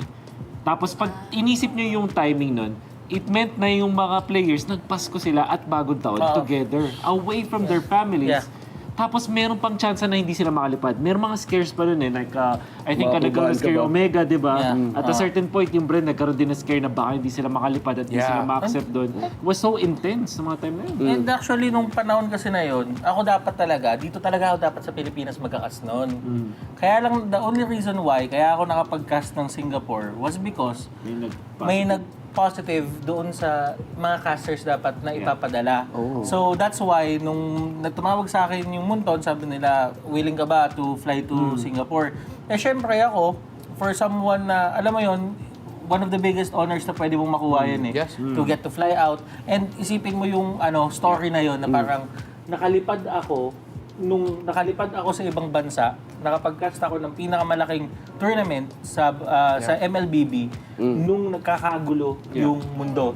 So parang for me, lakasan na lang ng loob yun eh. Parang, sige, tara, game. Okay, quick trivia. Did you guys know that si Flap TZ was discovered by Coach Ducky dahil nag-24 hours live stream? 24 hours! So, nung nagpunta siya ng M2, that was his rookie year. Exactly. Sobrang ganda na kasi yung timeline nun was nung Season 5, nabuo yung Cartesi few na parang off of this C-ball. So parang people are expecting na magandang results for BREN kasi nga super team sila but they couldn't finish yung Season 5. Come Season 6, they drafted nga itong C-Flap. Ang pinaka-testing ground niya was a tournament before MPL. So, nun, ginamit na siya doon. And then doon sa rookie season nga, grabe dominant. They only lost 1 series nung entire Season 6. At saka, naalala ko pa, ang first time ko nakita si Flap na pumasok sa tournament, pumasok siya naka-school uniform. As in talagang uniform, white polo, khaki pants, tapos black shoes. Tinanong namin, anong gagawin niya? Sabi niya, maglalaro po ako ngayon, magpapalit lang po ako ng jersey. Galing siyang klase, pumunta siya dun sa tournament, tapos nakita namin siya. Tapos sabi ko, parang at first may kita mo, parang nakakatawa siya, pero nakikita mo na parang gustong-gusto talaga ni Flap na mag-succeed. And with everything na alam na natin ngayon, di ba, nakikita natin na talagang nag-succeed nga siya. Now, mag-move on naman tayo from M2. We're gonna move on to M3 World Championship. So, if you can pull back some memories, and again, I want you guys to come up with one word that best describes M3 World Championship for you. Run, Mark. Wow. Party. Party. It was a party. It was a party. It was a party. Okay. I think for me, emotional. Yeah. Sobrang emotional din. Well, for me personally na time na yun kasi ganun pa rin, sobrang struggle. Nandun ka rin, Mara. It was I guess, challenge for us na time na yun. For me, it's an endurance test. Siguro sa akin, hindi siya beginning eh. Pero parang dito na-legitimize kasi yung talagang lakas ng Pinas na sinasabi nila. So now we're gonna watch the M3 World Champion. BTK versus Blacklist. Oh, this was already the lower bracket finals. Ang iconic dito ni Victor kasi is the Cho na tank build. Cho was damage build before. Then Edward Balboa was born. At for some reason, BTK, binigay nila yung Matilda, yung may Venus, which we thought was quite questionable na mga time na kasi sobrang lakas niyo may Venus with this hero. Oh, M3 was also the year na people haven't figured out yung Lord Dance. Hindi pa nila alam. Only Blacklist International does the Lord Dance na ginagawa nila na nag-bait sila, nagpo-poke, and then they're waiting for the sustain. And BTK was really not prepared for that one. Grabing comeback na to, guys. On game 1. Yes, this was game 1. So, Lancelot ni Kyrie was already very dominant. Ito yung... Ay, ang ganda ng play na to. Tabarats game ni Wais. Kaya ako na-inspire mag-Barats eh. Napakalala nito. So this was a very memorable tournament for me. It was my first international tournament. Yes. And then I remember that time, because I came from courtside reporting, right? Yeah. So I was trying to mix a little bit of courtside. Yeah. So I would go to the rooms and then tweet about everything that I observed. Then I remember saying one time na na-observe ko doon, si Venus, doon ko nakita yung leadership ni Venus. Na sobrang vocal niya. I remember it was against PTK. Nag-Beatrix si Oheb. Tapos on the way back, Venus was asking, comfortable ka ba? Gusto mo ba mag-stick sa Beatrix? And dun ko nakita, dun sa players lounge nila, na kapag si Venus ang sasalita, lahat nakikinig. And Venus would ask everyone's input. Everyone's input. Dun mo makikita how effective Venus is as a leader. At nakakatuwa yun. And it worked with the entire tournament. Ang naalala ko naman, sorry to share this, pero kasi when you're talking about leadership sa Blacklist, ang nakita ko naman sa Onyx was friendship. Imagine, every night we would hang out dun sa, by the beach kasi, kaya masaya eh. So ganun yung hangout. And then, Sentosa. you know, madaming ibang players from other teams that actually hang out with the Onyx people, guys. Like Oheb, for example, always hang out. Victor was always there. Skylar was always there. Madami talaga mga nag-hangout nun with the Onyx page. Itong lineup din na to ng Onyx, yung Blacklist International, we know na madami pa silang ipapanalong championships after this Grand Finals appearances. Pero ang Onyx PH lineup na to, Marky, Dilarski, Baloyski, Kyrie, Miko, Hatred, tapos Ryota, Miko. Sila yung pinakamalaking what if ko sa MPL Philippines. Na parang kung nagtuloy ba tong team na to, ano ba yung naabot pa nila? Fun fact about M3, at sobrang nakakatuwa because after we saw them win, nakita naman natin where they used their prize money. So most of the players received their first million and most of them got a house right after. So sino nga ba? Sunod-sunod yung mga posts nila dun eh. I fairly remember syempre V-Wise, Eson, yung meron silang spade, yung may pala. Meron sila doon. Yung groundbreaking. The ceremonial. But majority of them had that. I think si Haji naman parang went on to get a business and same with Oheb, alam mo yun. And then the coaching staff obviously. So it was nice kasi they knew that they needed to invest now. Siyempre, with Wise, binili pa rin niya yung mga bagay na nagpapasaya sa kanya. Ganun bagay. Pero yung bahay kailangan niya yun eh. Kailangan niya yun. So nung M2 tsaka nung M3, dito nagsimula yung term Pinas lang malakas. So bakit nga ba natin ito sinasabi? Well, if we're gonna start from M2, simple lang. Doon nag-umpisa eh. It was a Game 7 at that point, greatest Grand Finals we've seen for a long time, and doon nag-umpisa yung Pinas lang malakas. Yeah. And this is funny kasi what I was going to tell you is, kasi nanggaling yan sa Aether lang malakas, tas Bren lang malakas. Eh, nag-champion yung Bren internationally, so Pinas lang malakas na inherit kumbaga. So yung M3 naman, ito kasi yung pinaka-challenge. For a team who's being on top, syempre, meron talagang mga team na kailangan talunin to. Yun yung pinaka-challenge eh, like how to be consistent and how to be number 1 for so long. Kasi para sa akin, ng M3 talaga, 2 storylines siya and 2 playstyle siya. Yung isang team, yung Onyx, they were out for redemption, and at the same time, for Blacklist International, sila naman was on their way to prove everybody na sila talaga yung pinakamalakas. And kung titignan mo yung playstyles nila, one team, Blacklist, mostly on macro play. Si Onyx naman, nasa micro play, yung pagka individual skills sila. So makikita mo doon na sa kahit anong angulo na pinakita ng Pilipinas nung M3, talagang Pinas lang yung malakas. So makikita natin na pinatunayan talaga ng mga representatives natin yung term na yun. Now let's get everyone's support for the upcoming MSC. We've done it before, you've done it before, and I know we can do it again. Let's support our Philippine teams para sa MSC. At kung sino man yung magre-represent sa atin sa Philippines, we know that they'll do their best. So, supportahan natin sila. Ito ang pinakamalaking prize pool sa MLBB, 3 million USD. Napatunayan na ng mga teams natin na kaya nilang maging best sa mundo. Kaya naman as fans, ipakita natin na kaya natin sumuporta hanggang dulo. Para sa tagumpay! Thanks for watching! Sama-sama ulit tayo sa susunod na episode tungkol sa MSC 2021 at 2022 Championship. Kita kids! Kanina siya Ano tawag sa ibon na mahihain? Ano? Introvert.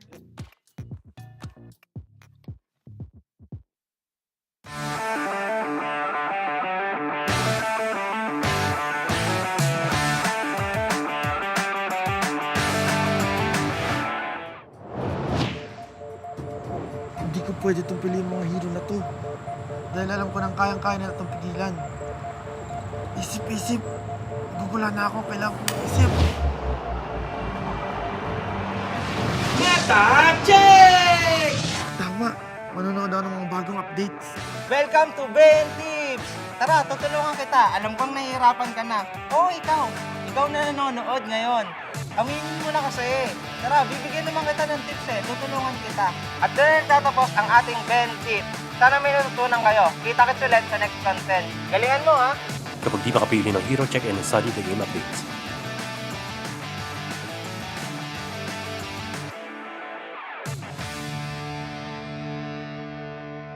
For more #tagumpay tips, nood na ng MPL Philippines sa YouTube at TikTok. Friday to Sunday, 4 p.m, MPL na. 4 p.m. MPL na! 4 p.m. MPL na! 4 p.m. MPL na! 4 p.m. MPL na! 4 p.m. MPL na! 4 p.m. MPL na! 4 p.m. MPL na! 4 p.m. MPL na! 4 p.m. MPL na! 4 p.m. MPL na! 4 p.m. MPL na! 4 p.m. MPL na! 4 p.m. MPL na! 4 p.m. MPL na! 4 p.m. MPL na! Catch your favorite MPL matches every Friday to Sunday. Only at the MPL Philippines YouTube and TikTok. 4 p.m. MPL na! 4 p.m. MPL na! 4 p.m. MPL na! 4 p.m. MPL na!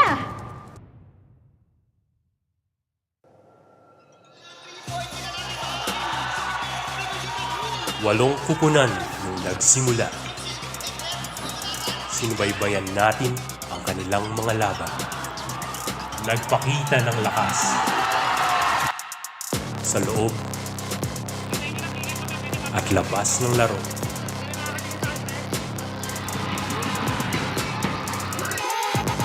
Ngunit sa huli, 6 lang ang magpapatuloy sa laban.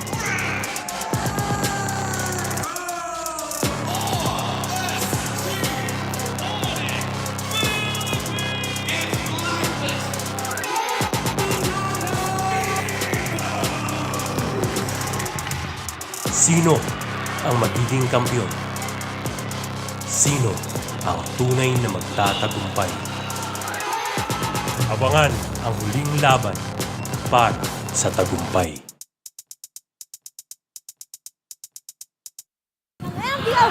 Season 3 Grand Champions!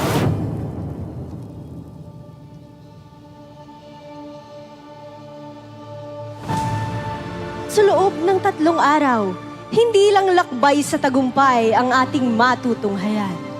Handa na ba kayong maging parte ng kasaysayan? At ito ang Road to MPL Playoffs, Lakbay Pasulong! Inaantay ng ating mga teams ang inyong suporta, hindi lamang on-site but also online. Yes. We want to feel the love. Of course, dahil ito na nga yung first time, yung on-site MPA Playoffs natin.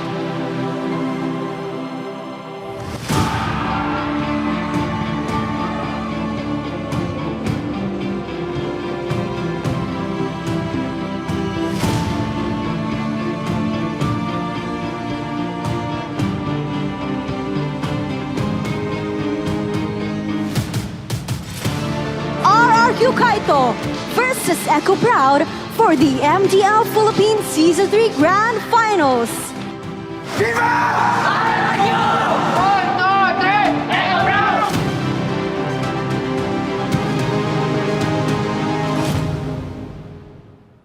Ay sawa na lang ang natitirang buhay para sa mga orka. Kaya na bang tapusin to ng RRQ Kaito kasi kumpleto pa sila? And RRQ Kaito ang kukuha ng unang laban sa serye na to. Kung napigilan pa yung finals na gagawin ni Birds. Birds is down. Iniisa-isa ng mga orka ang buhay pero base pa rin. 1-1. Palos na lang ang nag-iisa at mukhang eto na talaga. RRQ Kaito will extend the series to game number 5! Matagal na nating tinatanong kung naghahari ang kaharian at hanggang kailan, hanggang dulo, tuloy sa paglipad, tuloy sa pagangat! Viva RRQ! Viva! We have ourselves new champions para sa MPL Philippines!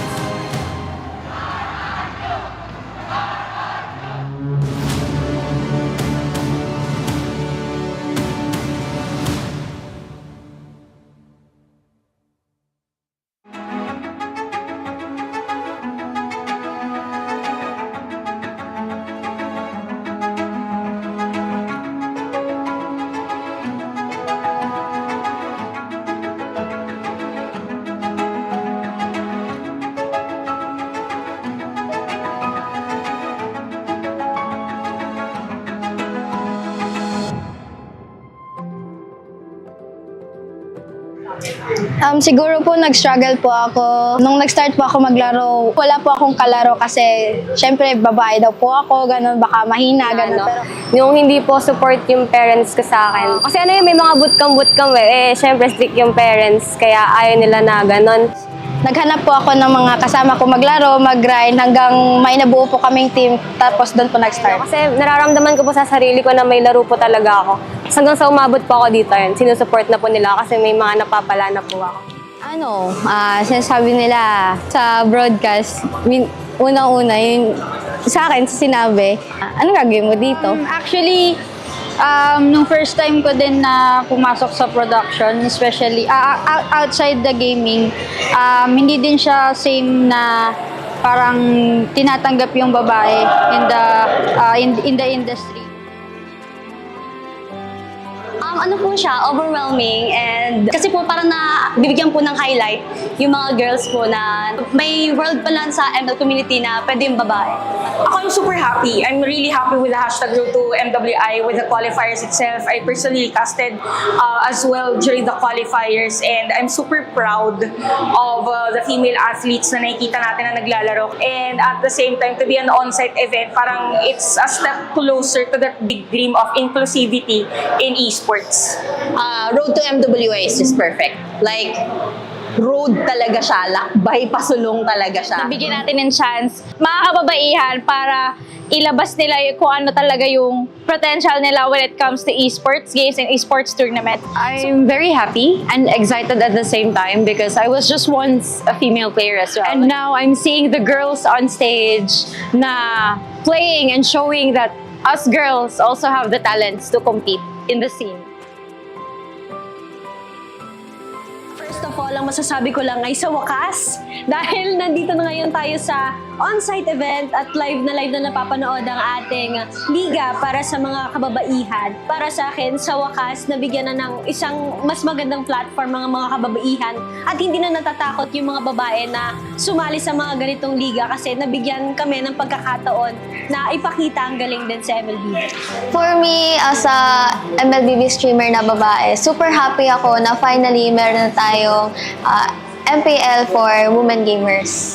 Honestly, sobrang nakakatuwa and nakaka-proud din syempre as a female gamer ng Mobile Legends. Kasi alam naman natin na this is the first time na magkaroon tayo ng tournament para sa mga kababaihan. Masaya ako, lalo na ngayon na nagkakaroon ng awareness na meron tayong community, not only for men but also open for women, especially yung C-Lab. I'm really happy na nagkakaroon tayo ng movement to include women more in esports.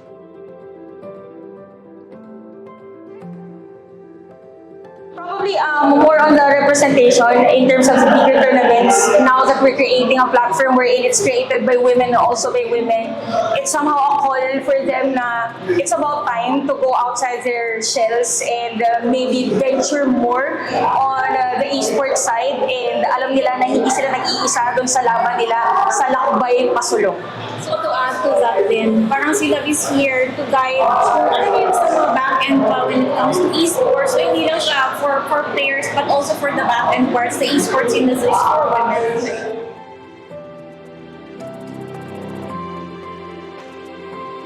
Ang mensahe ako sa tanan nga mga mama, kanay mga anak na gusto nga busod or try or imhil, suportahan na lang nato kay sa gusto nila nga buhaton like pareha sa imhil, ma-show nila ang ilang talent o ang ilang passion nga sa imhil.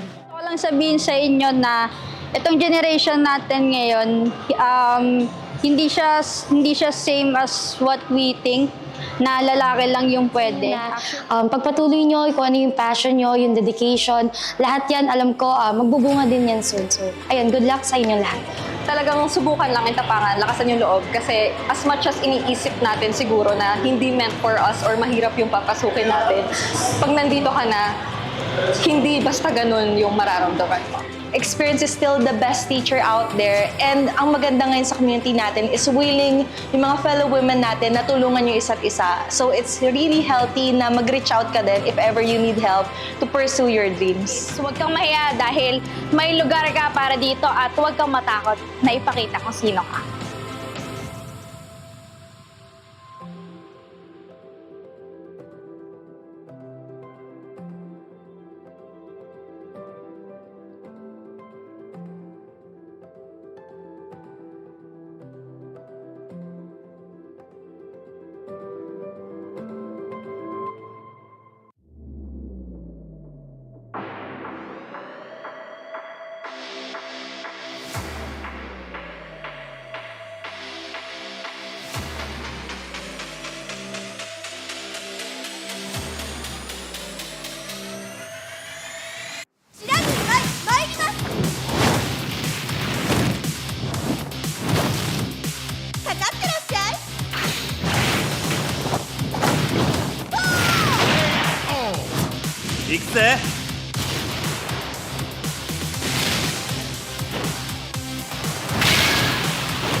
맥시가 지가운다요. Hey, come on, come on.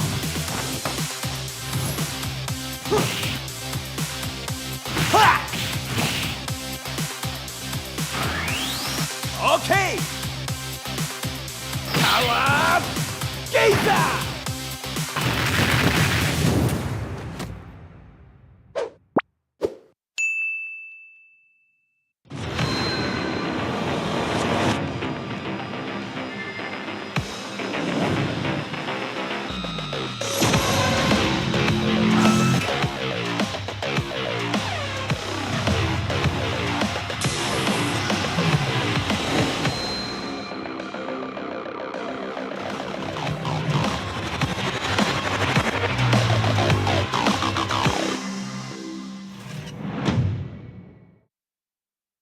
one time may nangyaring insidente. Di talaga ako makapaniwala kay kasi imagine nagawa niya yun. Hindi mo. What? No. Hindi. Wait, what? Really? You No. what? Ayun.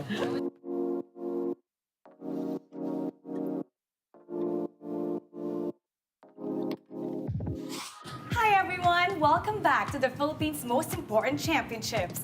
Sa ikalawang episode na ito, babalikan natin ang mga laban sa M2 and M3 World Championships na talagang nagpakita ng lakas ng Pinas sa mundo ng MLBB. Handa na ba kayo sa mga epic throwbacks at kakaibang trivia tungkol sa ating mga paboritong teams and casters? Kaya huwag kayong aalis, simulan na natin! Game! Tara! Game! Let's go! Game! Game!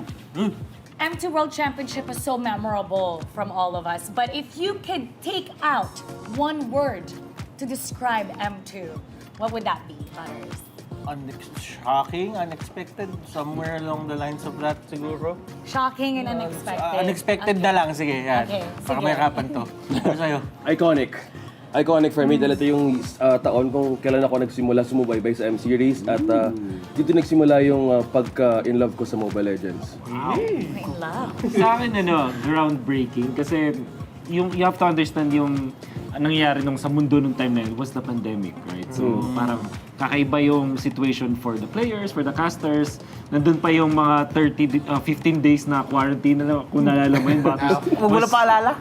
Sa akin naman, historic. Kasi talaga yung nangyari doon, yun yung pag-umpisa ng PH era, and of course yung context na binigay nila Butters, OSX, and Wolf about the whole thing. Historic talaga. So we're gonna go back to M2. I'm gonna play it right now and actually what's your reaction? Di ko alam na kailangan pala i-explain, pre. Sabi one word kasi. Okay lang. Kilala ko yung nagkakas. Oo, galing yan eh. Grabe naman. Easy ka pa pala nun. Ito yung Game 7. Game 7. Alam niyo yung story nito, nung araw ng broadcast mismo ng Grand Finals na pinag-usapan namin, papalitan namin yung pangalan sa cast ng casters. So sa presentation, imbes na Rep Tara Bluna, it was Rep TZ, Rob TZ.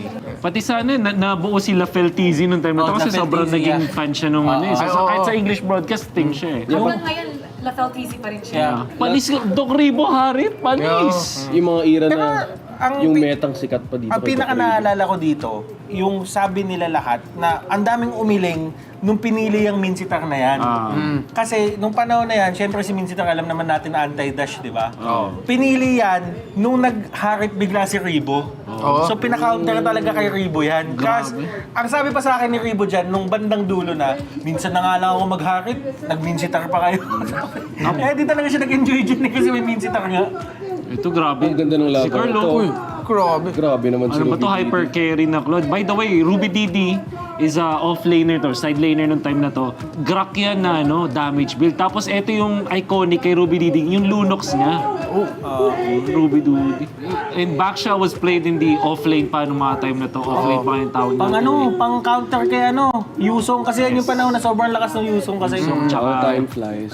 And then nag-aagawan yung mga teams dito kung makakuha mo yung Brody, tank pa nga yung build-up nung time na yun.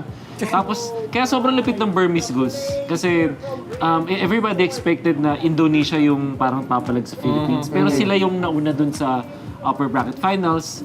Tapos then, umabot pa nga tayo dito sa Game 7. Nobody expected them. Tapos itong si Ruby Didi yung parang naging bida sa Burmese Goose. Kasi imagine, kaisa-isang player na yung pangalan niya naging verb. Sa sobrang iconic niya.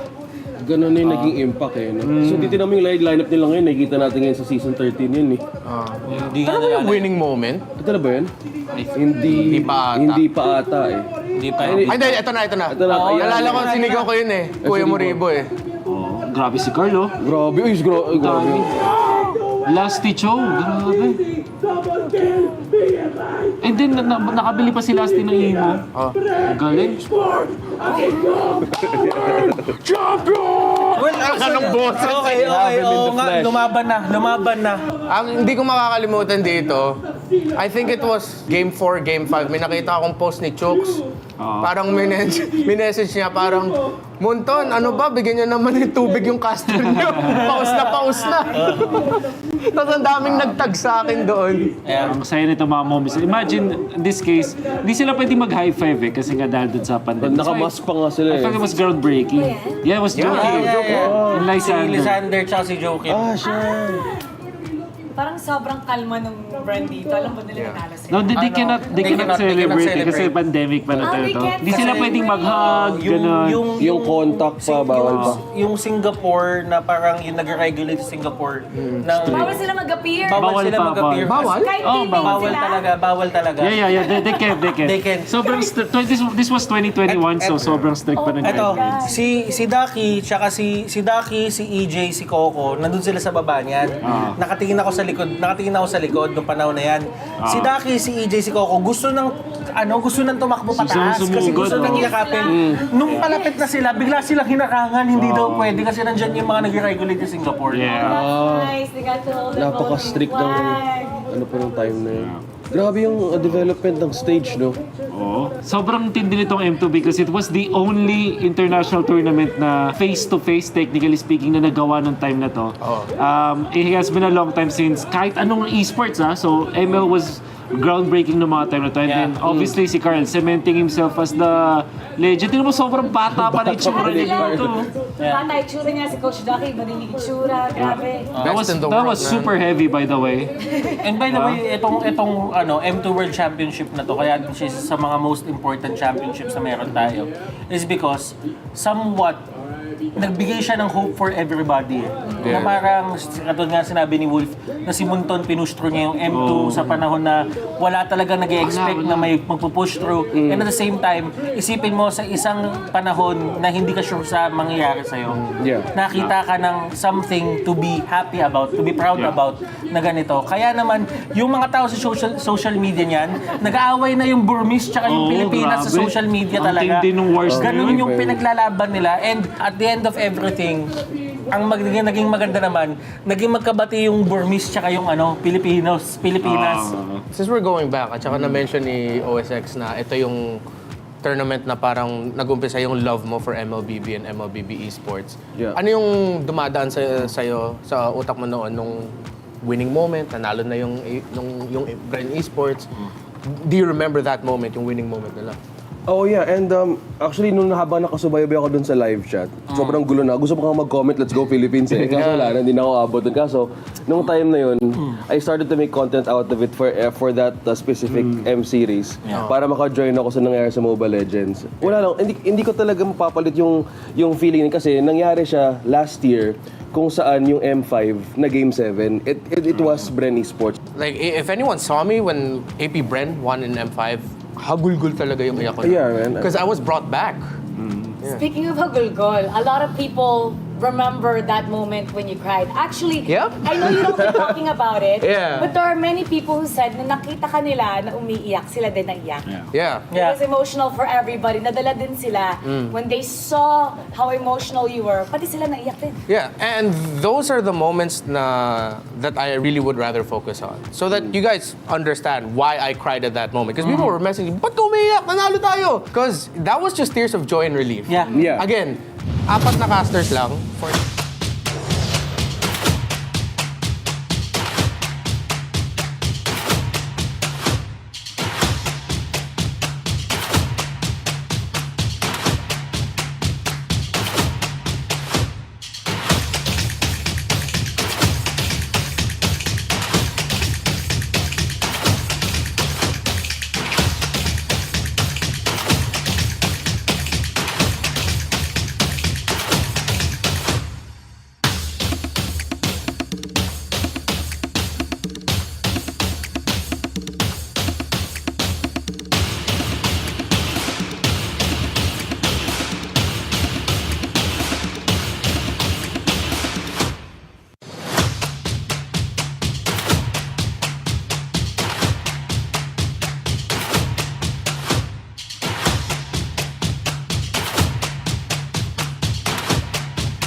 monsters.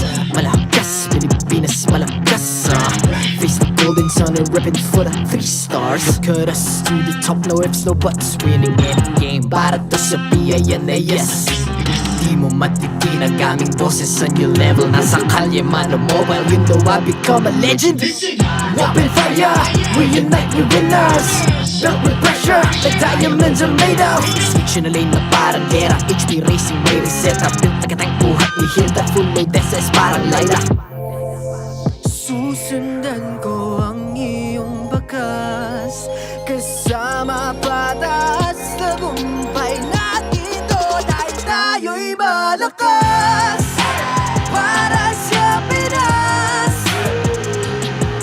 Nasa amin ang alas, hindi tuwa atras. Kinikilala sa taas kasi kami ang malakas, para sa Pinas. Nasa amin ang alas, hindi tuwa atras. Kinikilala sa taas, ganito kami sa Pinas. Wow! Hold on. Yeah, wala ka sa Pinas. We are laging every beat, no surrender, no retreat. Pag nagsama-sama, just imagine what we can achieve. Laging every beat, no surrender, no retreat. Giving 100 all my own, cause we just cannot be defeated. We are unstoppable, immune and invulnerable. Ready ang equipment, lahat frozen, malang crowd control. Pakita ko na jab like pow, beast of the southeast. Taas sa watawat, proud and loud, cause every enemy we devour. Susundan ko ang iyong bakas, kasama patas, tagumpay natin to. Dahil tayo'y malakas, para sa Pinas. Nasa amin ang alas, hindi tuwa atras. Kinikilala sa taas kasi kami ang malakas, para sa Pinas. Nasa amin ang alas, hindi tuwa atras. Kinikilala sa taas, ganito kami sa Pinas. Wow!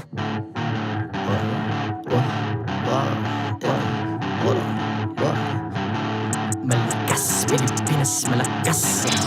Kahit anong lane, we become the monsters. Malakas, Pilipinas, malakas.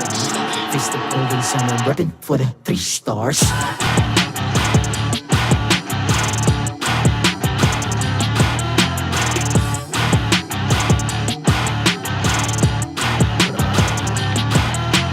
Ang lakas ng Pinas, we unite, be the stars. Ang lakas ng Pinas, we unite, be the stars. Ang lakas ng Pinas, we unite, be the stars. Ang lakas ng Pinas, we the stars. Ang lakas ng Pinas, we unite, we the stars. Ang lakas ng Pinas, we unite, we the stars. Ang lakas ng Pinas, we unite, we the stars. Ang lakas ng Pinas, we the stars.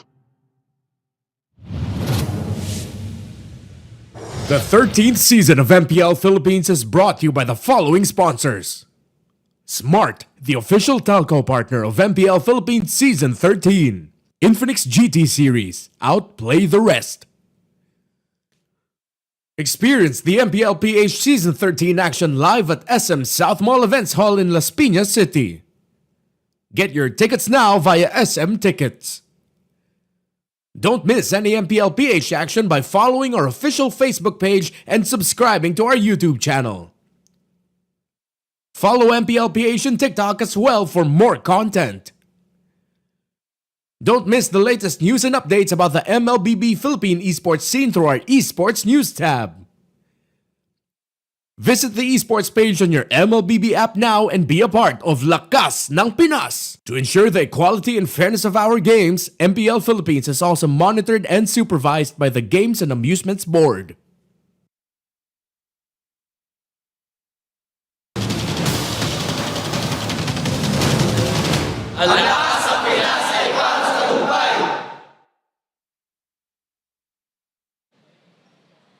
Welcome back to the Champions Arena. I'm Mara Aquino. My name is Hans Galeria. And this is MPL Philippines Season 13 Playoffs. After the celebration of early year's Alamat awardees and Hall of Legends inductee, we're finally down to the only match of the day. So how about let's take a look at our updated tournament bracket. So this will be a best of 5 series, and it will be an elimination match. Between Falcons APBREN and RSG Philippines, the Bees fell short against the Cavalry while the Raiders were able to keep fighting for victory after winning against Blacklist International in the lower bracket. And this fight will determine which team will join Liquid Echo in the grand final as the Philippines representatives for MSC 2024. And now, it's time for somebody to join us here on stage, an expert, the analyst, Midnight. Welcome. Grabe, ngayon lang ako nakarating dito ang dami palang ilaw. Maraming ilaw dito. At paliliwanagan mo din kami, iilawan mo din kami with a lot of information because we're gonna be discussing and dissecting both teams and both players. So this is their last chance to see the world. RSG Philippines and Falcons APBREN. You were a coach before. So in this type of situation, what kind of pressure would they be feeling right now? I mean, kapag laglagan kasi, yung mga players sure naman na may pressure malalaglag and it's also like nerve-wracking. But I feel like at this point, yung mga players natin, especially yung mga Philippine teams, sanay na sila sa ganito na parang lagi naman sila nandito and they're backed up with wonderful coaches. So I feel like our players is, at this moment, they're fine. Kita ko kanina magaganda yung mga ngiti. Magaganda nga yung ngiti nila. Nakakatuwa. I mean, ang daming inakot ng awards din ng Falcons APBREN, no? And you're also gonna have to take a look at a matchup that is massive. X-Lane matchup it is. That's right. So we have two legends who will face each other in their last chance to see the world. Our newly inducted Hall of Legends Flap TZ and Alamat Award All-Star XP-Laner Nats. For Flap TZ, a part of his anatomy that's worth noting is his unbending will. So we've seen him have a little bit of a struggle after M2, but now he's back as the Hall of Legends inductee. Now for Nats, let's recall how Coach Panda mentioned about preparing for an RSG match without Nats. His performance this season shows how valuable his contribution is. Kung masisilip din natin yung ilan sa mga playoff stats nila, halos katiting lang or ilang numbers or even decimals yung agwat nila sa isa't isa. But you can also take note of the fact na mas maraming nagamit na heroes si Flap TZ in this current playoffs compared to Nats. So maybe there would be some sort of discrepancy or gap there with the mastery of the role in the AXP lane. You know why I love having our analyst Midnight here with us? Because he's one to tell the truth. He's one to give us a real talk. Real talk. So everything that we're gonna ask you, kailangan real talk to. Game. Okay. Game. So for you, what makes Flap TZ and Nats a legend? They are the best at what they do in niche of their individual play style. Si Nats and si Flap, magkaiba silang laro. Pero if i-compare mo sila sa XP-Laner sa buong mundo, they sit at the top. Alright, now you mentioned na they're at the top. Pero how important is the EXP lane dito sa matchup na to? Not only in the current meta, in this specific series alone. Well, first of all, it's very important kasi alam natin gaano kabigat yung neutral objectives for a lot of these teams. And I feel like they are very fundamental sa mga success ng RSG, ng Falcons APBREN because they do a lot of spectacular things, especially sa first turtle. So with Nats and Flap TZ, even though again, no, very contrasting yung playstyle nila, they each fulfill their role to fit kung naman yung kailangan ng team, specifically sa RSG and Falcons APBREN. For those that need a little bit more detail, how in contrast are their playstyles? What makes it different? And with that, ito yung real talk. Who comes out on top? Ayan na. I would say Nats is a little more of a star player compared to Flap TZ. Kasi madalas na natin nakikita na gumagawa ng individual play si Nats. Laging yung RSG yung sumusunod kung saan papunta si Nats. So medyo may solo star quality si Nats. All the while si Flap TZ is more of a team player. Lagi natin siya nakikita gumagamit ng mga X-Borg, ng mga Terizla, ng mga Glue. Kumbaga, si Nats yung sinusundan ng RSG, yung tempo naka-revolve around sa XP-Laner ng mga Raiders. All the while, you have Flap TZ na bahala kayo kung gusto nyo gawin, susunod ako dyan. Balikan natin yung franchise history ng dalawang ito, itong RSG Philippines and Falcons APBREN. They've faced each other twice And in both counts, it went on to a best of 5. Now, the first instance, nangyari to nung Season 10 when RSG Philippines eliminated the then APBREN in the lower bracket semifinal of Season 10. And then, APBREN kicked RSG down the lower bracket in the upper bracket semifinals of Season 12. Which is the reason why sobrang significant ng matchup na ito para sa dalawang koponan. That's Falcons APBREN and RSG Philippines. For RSG, ito ang kanilang pagkakataon for a comeback after being once hailed as the Kings of C at MSC 2022. On the other hand, it's Falcons APBREN and it's their chance to claim the only title na hindi pa napapanalunan ng kanilang koponan. Now, we talked about Nats and FLAP-TZ, how they differ in play style. But the team as a whole, what's their difference and similarities? What works for them? Similar to us for sure, yung macro approach sa game. RSG is very dependent on the macro-based objectives, kaya nga nabuo yung Task Force RSG. I would just say na mas aggressive dito yung mga Raiders compared sa Falcons APBREN. Pero ang amazing kasi sa Falcons APBREN, and for some reason, napakahirap i-explain ito, is yung idea na ayaw nila magpalaro. So parang kapag kalaro mo yung Falcons APBREN, nandun yung takot, nandun yung capability nila na kung may gusto kong gawin, hindi mo makuha. Yung mga objectives, laging nakaharang sila Ogwen, sila FLAP-TZ. So I think pagdating sa team play style, they're more of the same, but aggressive lang yung RSG. But there's some magic with Falcons APBREN na parang napakahirap nila labanan.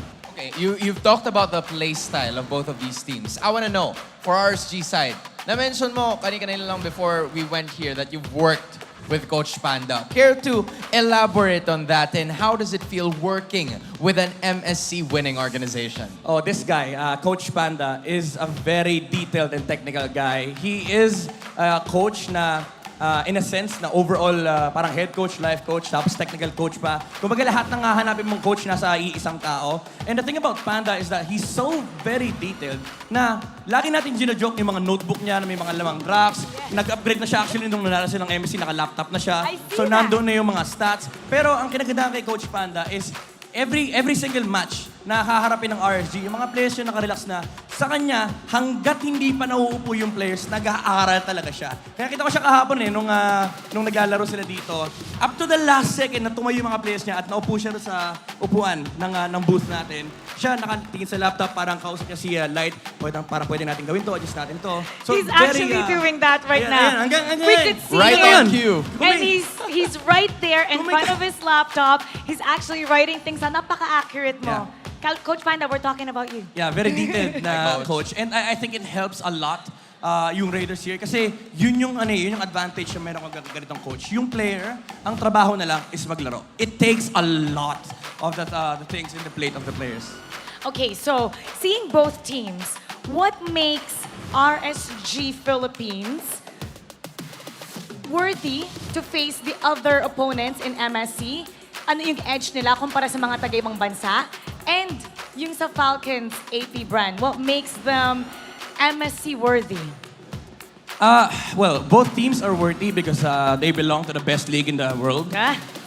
Sorry, pero they belong to the best MPL in the world. But in terms of, let's say, with each respect, na Falcons APBREN and RSG, I feel like for RSG, they deserve it because they were once hailed as the Kings of C. And they deserve to do it in the international stage. Now that MSC is now the mid-season cup, kasali na yung ibang region na mararamdaman kung gaano kalakas yung Pilipinas. And with Falcons APBREN, deserve din actually ni GOAT na si Few na kunin yung nag-iisang titulo na nawawala sa cabinet doon sa bootcamp. Alright. Amazing personnel, amazing coaching staff. But we will boil down to this series alone. Ano bang kailangan gawin ng dalawang koponan para makuha nila tong series and to represent the Philippines in MSC? I feel like it has to come down to the coaching staff. The players, we all know they're fantastic, they're magnificent. Alam nila kung ano ginagawa nila sa game.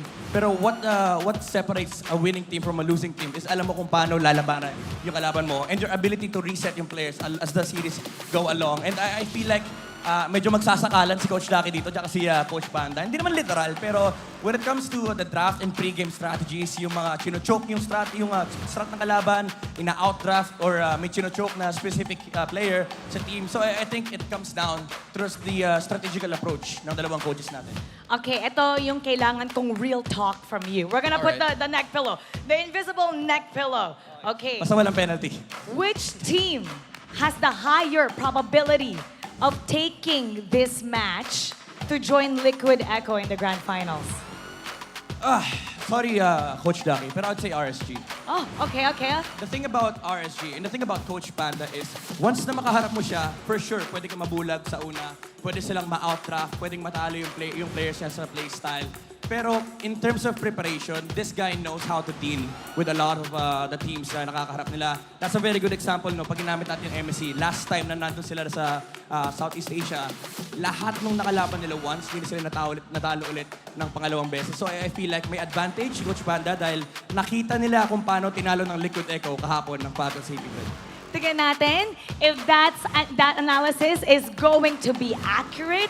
And you know, we also want people to join our broadcast. We have the MSC Matanglawan Challenge. So for everybody watching online, watch out for the trophy because we're gonna be announcing the winner later on after the playoffs. Not only that, they also have a chance to get 2,000 MLBB diamonds. So all you need to do is to look for the MSC trophy element, whether it's on your screen or whether it's in the arena, and point to that MSC trophy element and use the hashtags MPL-PH S13, #Lakas ng Pinas, and #MSC 2024.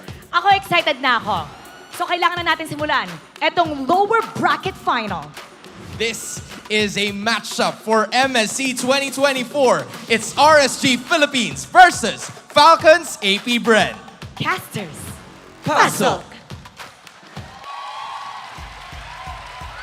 This is the match for that final ticket to see the world and lock in that grand final spot. What is up, guys? I'm Naisu, and it's us, the We Bear Bros. It's me, Leo, and that's the best talent. I'm going to acknowledge Renmar right now. Renmar, I'm acknowledging you. Thank you. I appreciate the acknowledgement, and I acknowledge that this matchup is going to be hot.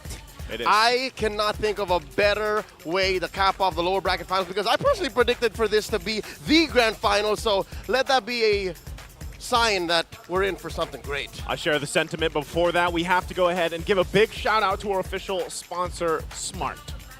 Feel the power with every tap on the Smart app. Effortlessly manage your prepaid and postpaid accounts by promo, pay bills, and redeem rewards all in one app. Download the Smart app now, the only app for Smart Signature, Infinity, Bro, TNT, and PLDT prepaid home Wi-Fi. And I believe you got one of those, man. You know? Oh, yeah, I think it was one of those. I appreciate and, it. Thank you, Smart. Yeah, thank them. I can't wait to try it out, of course. But also, we have these amazing phones right in front of us. So also, big shout out to our official sponsor. It's Infinix. The Infinix GT Series Outplay the Rest. Brought to you by Infinix, the official sponsor of MPL Season 13. Be unstoppable, and I'll play the rest with the Infinix GT Series. All right, gentlemen, I know we're just a couple minutes away here from getting this ball rolling. We talked about it earlier. There's a lot of tension, of course, out here in the Champions Arena. People are still settling in. You're onto something, Joseph, because in the previous days, they won 2 and 3 of the playoffs. The Champions Arena was relatively loud, even in the brink of eliminations last night. But here, this time around, it's very somber. Everyone's just thinking, yep, there's going to be people eliminated today, and it's very sad. It is going to be sad and, well, for a lot of people. But right now, we're going to welcome out the marshals here. It's our boys, Jeff, Chico, Patrick, and Wilbert, of course, for the fairness and the entirety of the game. Let's go ahead and get ready to welcome out the teams to the stage.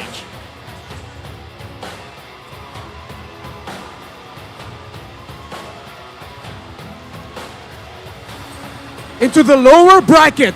Can they sink the Raiders so that they can defend their home soil crown? They're the champions of the Philippines and the reigning champions of the world, Falcons APBREN. They are the King Slayers. They slew the Kings in Black last night. Now they might just slay the hopes of the Falcons to defend their crown and fly to MSC. They are RSG Philippines!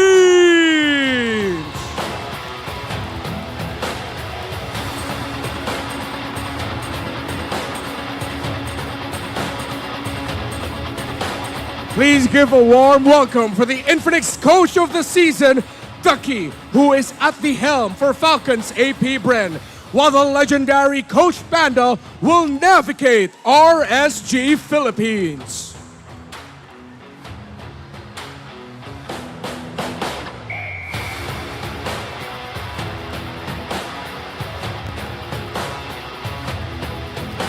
This is the lower bracket finals. The loser will be eliminated. The victor will qualify for MSC 2024 and challenge Liquid Echo for the Season 13 Championship. Champions Arena, let them hear you scream!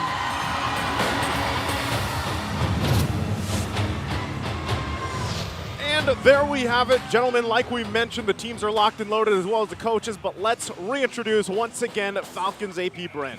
Super Marco, Kyle Teasy, Few, Flap Teasy, and Ogwin.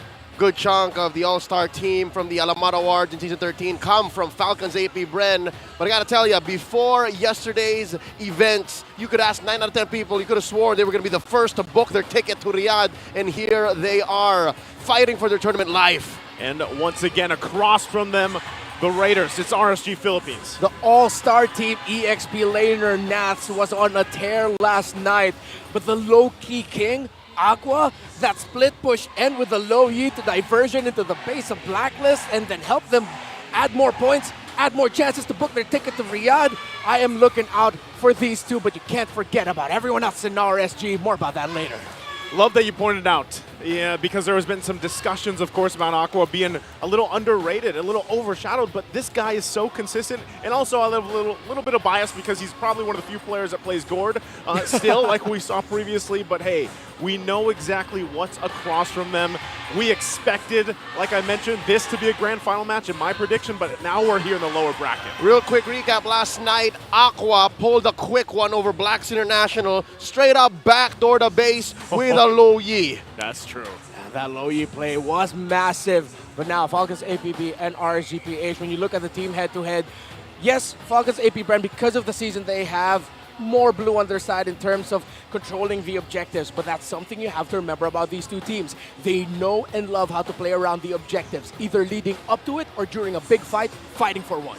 Yeah, I guess when you look at both their play styles, a lot of people will say, you know, it's kind of difficult before to see, okay, where is the weak link here or the weak links in the chain armor, if you will, of Falcons AP-BREN, and it's been found, it's been brought up, and RSG Philippines being a team that's known for that death ball strategy, being a little chaotic, this is a great matchup alone because you have two of those play styles really going head-to-head, and when you look at that mid lane, like we mentioned, it's just going to be a battle of, I think, who wants to prioritize the vision or the burst, because I know we kind of call the mid lane matchups, you know, a little dull in comparison to hero pools being available, but the impact is huge. Yeah, but is this not the most Aqua stat you'll ever see? 7.93 over even the GOAT few. Yeah. Idol ng mga kids who's, oddly enough, hero pool was not affected by the metagame being as tight on mid, but this time around, Aqua stepping up saying, hey, you saw what I did last night?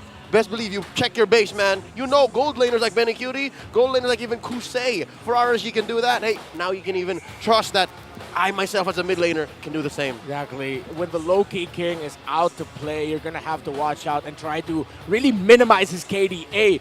Hunt him down. Make it difficult for him to play his game, because if not, that's how RSG are happy, because they have their third option carry online and unreachable. That third option carry is Aqua. Well, Renmar, I know you have more to say here, especially on how these teams can get to the keys to victory, brought to us by Infinix. Falcons AP-BREN, entertain the entertainer. We're talking about Nats. Make him work for this series. Make him work.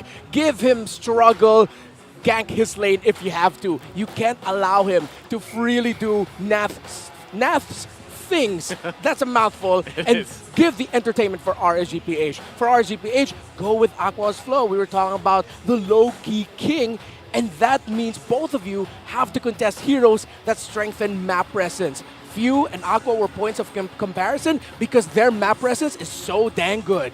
Well, we'll see. FCAP's going to go ahead and pick the blue side here to start it off in the series. Again, it's a best of 5. And I just got to ask you real quick, man, is that something you came up with, the low-key king, or is this somewhere, is this floating online? I don't know if I saw it online, but it came from my brain, but I think my brain saw it from somewhere. I just can't remember. Okay. It's fitting. It is fitting. I'm pretty sure it's been said. Yeah. Low-key king. Maybe 18, 24 months ago now. For sure. Because that's always been Aqua. Yeah. No one will acknowledge how big of an impact he brings to the map. Acknowledge him. I'll tell you now, he's a multi-time breakout player for me personally. Yep. It's out there.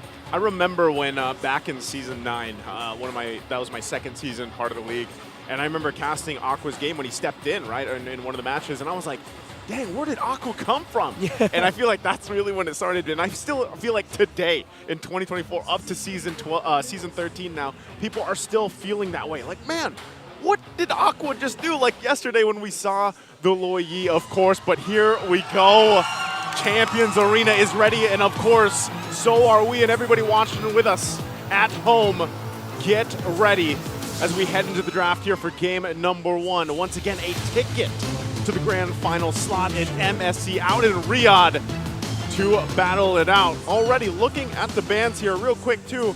Percentages, the blue side from Falcons APBREN, 82%, RSG 58%. Valenzuela, that's where RV came from. That's where Aqua's from.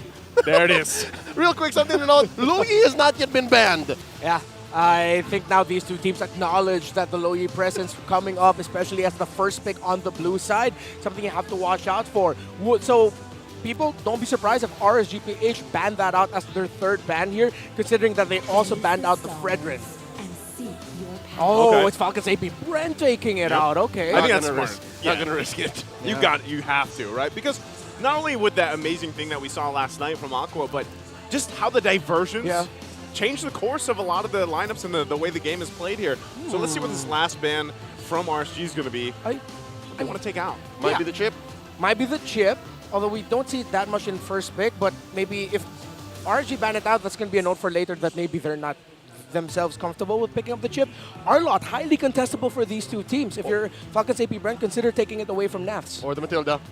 And the Matilda is still open as well. And there's a reason why I forgot the Matilda.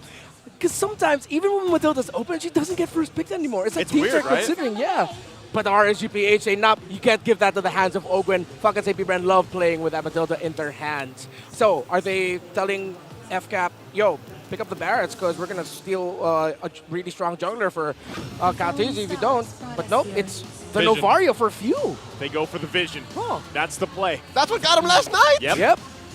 All right, so they go that. And this is, I feel like in a way, because Fred was taken out and we know him to be very consistent in the first pick, you at least secure this. You secure yourself a lot of presence already. This is going back to the keys to victory like we talked about. So this is right on the go. Now, with 2 picks up for RSG, what do they want to take? Do they take that Barretts like we talked about? You guys mentioned as well, the Arlo, the Arlot is available if they want to take that as well. So many power picks. Valen, Barretts, Arlot, Roger.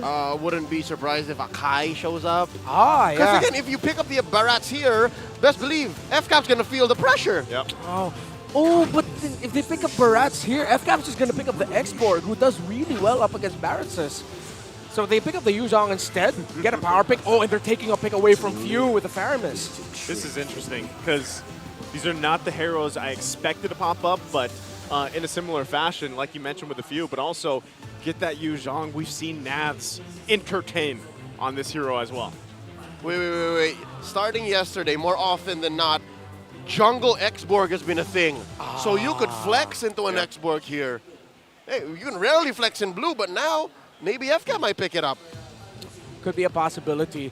I feel like RSGPH really are just trying to tell FCAP that, hey, Barretts is going to be a bad idea. Usually Barretts Yuzhong matches, Barretts static with his ultimate. While you're using your ultimate, the Yuzhong's going to dive the back line. So FCAP go ahead and pick up the Roger for themselves. There it is! You don't see it. And there's the X-Borg. That was a good call. Yeah, the X-Borg we were talking about there earlier. Still flexible. I was going to say, flexible. Yeah. I think this is where the power move is right now in the meta of drafting. You pick the heroes in that first phase that are still the question mark. Where is it? And if you can get one of them, that's great. The X-Borg right now, currently sitting there. You don't know. Is it going to the XP? Is it going to the jungle? We'll see how that plays out. What's the answer here to round out the first phase? It's so RSG. awkward. Like, you don't want to It's pick weird. Barats. Do they put the Akai on Demon Kite this early on, or do they get a gold laner, put the carry on Kusei? Yeah. Yeah.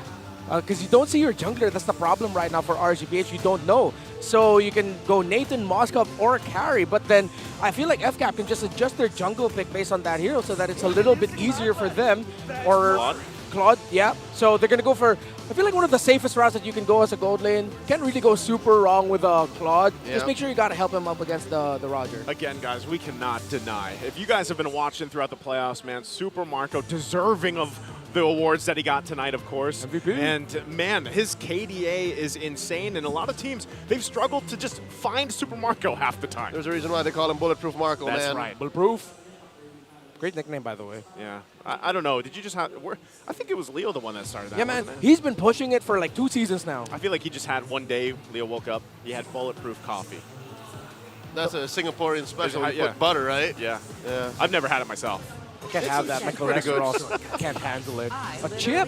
Oh, there's the chip ban. Good ban on the chip. Chip Nova would be really great global presence. Disgusting. Yeah. So RGPH really want to fight. Yeah. It's the reducing Falcon APBREN's ability to be present all around the map and say, meet us here. We think that we can outfight you in the objectives.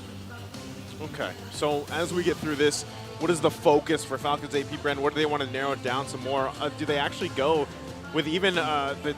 I don't think they worth jungle bans because there's so much that Demon Kite could roll with here. Yeah. Or, you know, because it was a good thing that RSG secured that gold lane slot as well, even though they had that Roger across from them. Yep. So how do they play these bans here for Falcon? Roamers.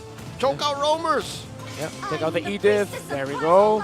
Okay. It's a great pickup for Light. Ogren loves that too. Yep. Contestable for both. So now, considering that there's both a Nova and especially a Theramis on the other side, I wonder if Kaja's going to be going to make an appearance. I thought you were going to say draft.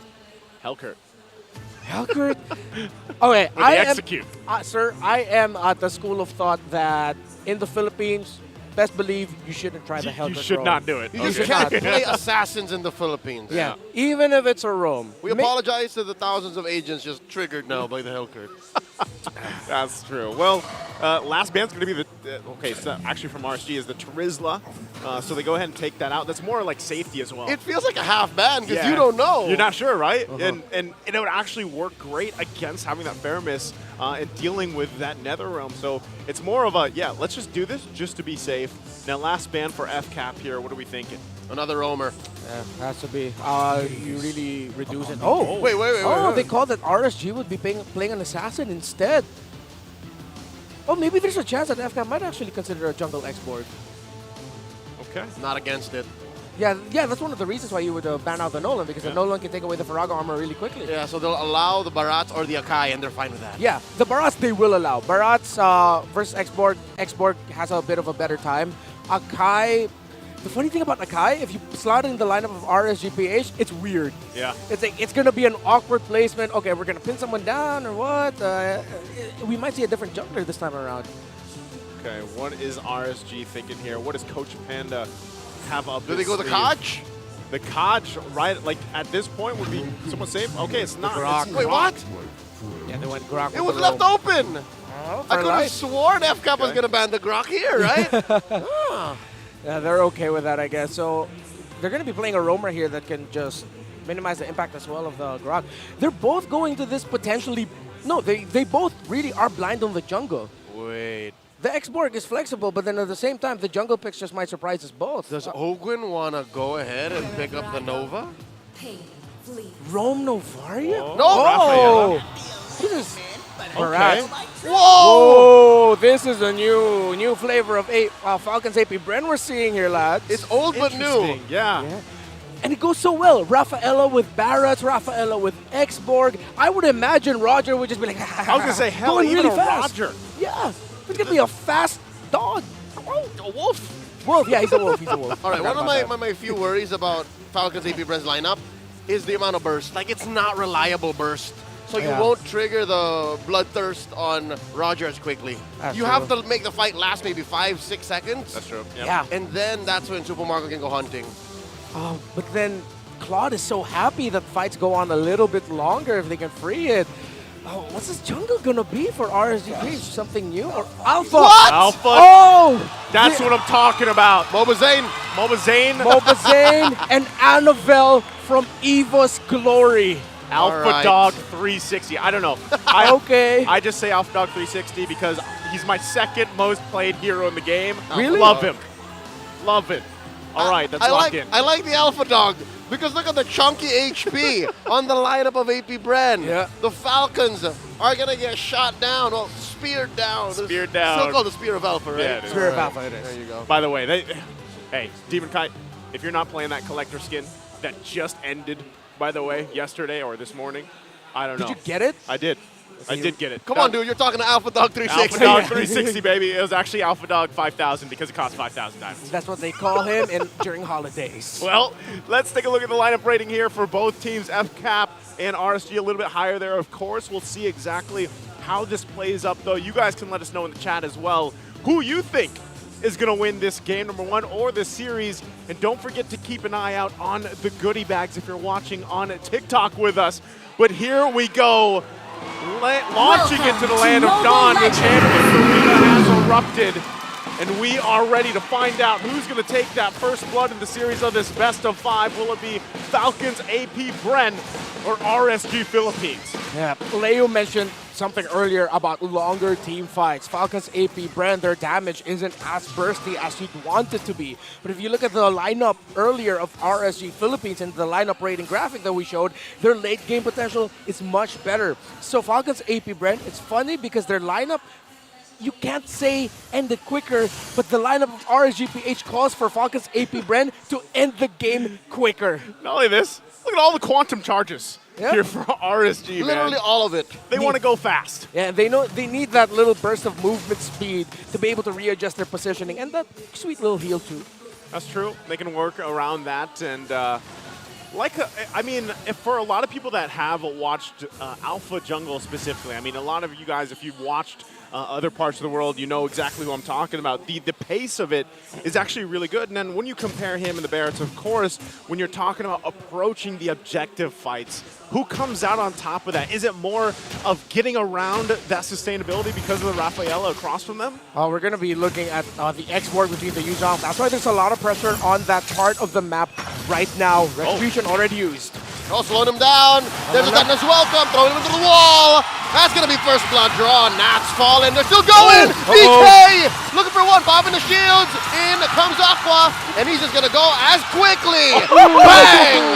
Huge double kill for the recently inducted Hall of Legends, Flapteasy. It's a disaster for RSGPH, not the start you want to have, and Falcons APBREN already got the start that they wanted. Great approach there. Kyle Teasy using their Retribution to slow down and then use the Detonus Welcome just to cap it all off. Nats getting taken down, not good for RSGPH. All right. They're going to have to dance for this turtle, of course, and I was asking the question, who's going to come out on top of the damage, but right now set back nearly 1,000 gold and 3 kills for FCAP. RSG's going to want to think twice now about approaching this. They might want to calm down here, but they go in with Dragon Form. Here comes a preemptive Dragon Form looking to secure the turtle. Oh! In comes Nats coming in with a full combo. Last Insanity popping him. Aqua pulls the ult just in time. Level 4. Kyle Teasy walking away. No dice. RSGPH happy with the win. Aqua phasing through this wall. Walking away with a smile on his face. Nats Entertainment. The Petrify was there right on time in the Dragon Tail, I believe, or the Enhanced Basic Attack. One of those allowed him to get the last hit onto that turtle. But we're seeing now RSGPH, they want to stick together under the Faramis ultimate, but it's hard. You're up against an export, up against a Barretts with the so-called teamwork, the damage AoE dished out, and the Nova as well. So this might not be as easy for RSGPH as the numbers would lead us to believe. Yeah, again, able to pull something out of what was a bad situation for RSG earlier, securing that first turtle. But that's the thing, they could have gotten more, but it was also from few. that first pick Novaria that really just stopped them in their tracks here. So we'll see once again the adjustments, of course, being made. But RSG finds a little bit of hope. They still have to match the momentum being set by FCAP right now, especially the way that they roam with Ogwin. This is, again, a different version of Ogwin being playstyle on this Rafaela, but you can definitely expect him to even come in aggressively with the flickers. Now, looking at this real quick, too, the hero synergy, Yuzhong and Faramis, it's an 80% win rate. It's been played 5 times. Yeah, high win rate combination. Theoretically, should be a 50-50, but most teams who have played it together, I think about these two, played really well. Here comes King Kusei with a preemptive, blazing duet, clearing the waves. Wow. False fight engaged. Kyle Teasy with a missile expert, pushing back RSG. You know what? Little by little, the window of RSG Philippines to shine with this alpha in their lineup slows down. Yes, they have a Faramis paired up with them, but usually we see more hard-healing roamers or mid laners paired up with this alpha to allow it to shine. Oh, look at Light looking for the sandwich. Kyle Teasy walks into the bush. Aqua blasting him with the Ghost Bursters. Nats getting that corner. He does have a BDF. They're waiting. Turtle spawned. Okay, Turtle up. Dance going to commence here. Both teams getting in position, but they will keep Kusei on the top to push it. Half health. Here we go. Black Dragon form. Is this not entertaining? Zigzagging around. Deadlift's welcome. Throwing him into that nether realm. And Aqua keeping his life up. Last Insanity started up. And they're pushing him back. Demon Kite all the way back. Fire missiles, and the pull. Wild charge into Flapneezy's face. That's a takedown and a turtle for FCAP.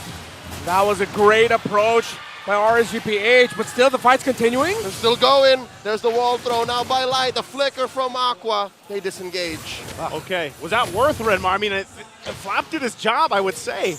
Yeah, definitely. Worth it for FCAP that Flap TZ wasn't able to secure the kill onto Demon Kite. You actually saw Demon Kite stop moving backwards. It's as if he was already thinking, this guy's gonna flicker. So instead, he stayed in place. When the flicker went forward from Flap TZ, you saw the fire coming out. It was right behind the alpha. Yep. So that was a great call by Demon Kite. But most importantly, it was Kyle Teasy who started that off, holding that pixel shrub in the river, allowed them to start that fight off by bringing Demon Kite low and already bringing out the Netherrealm from the Faramis. Interesting, too, the build path, of course, that Demon Kite's going to go on here. He wants to be a little more tanky on this alpha, of course, to match up toe-to-toe with Kyle Teasy on the Barretts, because he can't be continuously forced out. I mean, Light right now, it's best, he gets more value if he can actually set up with a wild charge and not have to use it defensively. So for Demon Kite, that's part of it. Dealing, once again, trying to get that front ground, if you can, against a Barretts and a Rafaela that just sticks to him. Quick item update on the side of RSG-PH. There's a BFB already on this alpha, but there's a play being called in the bottom lane. Now they're just going to be feeling each other out. And already a Hunter Strike. The Claude, Kusei just built up the DHS and already has the Corrosion Size. So 2 items already for the gold laner of RSG-PH. Okay, so they're setting themselves up here. Locks that in right now, but meanwhile, you're pretty much just going to have to wait. This next turtle comes up, and I almost expect it to be a full-on team fight, unless they decide once again to keep just Kosei, hey, do your thing. We know how long it does take for the Claude to build up here, but right now the focus, of course, would be in this bottom side all before that turtle does spawn. So it looks like they're going to do exactly that as Demon Kite also gets in position here. Kyle Teasy will be there alongside Ogwin, just picks up the Flask of the Oasis as well. That's going to be crucial in dealing with this dance here. Big items all around being picked up.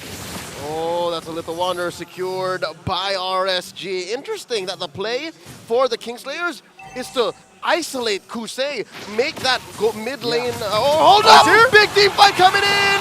Aqua takes down Ogwin.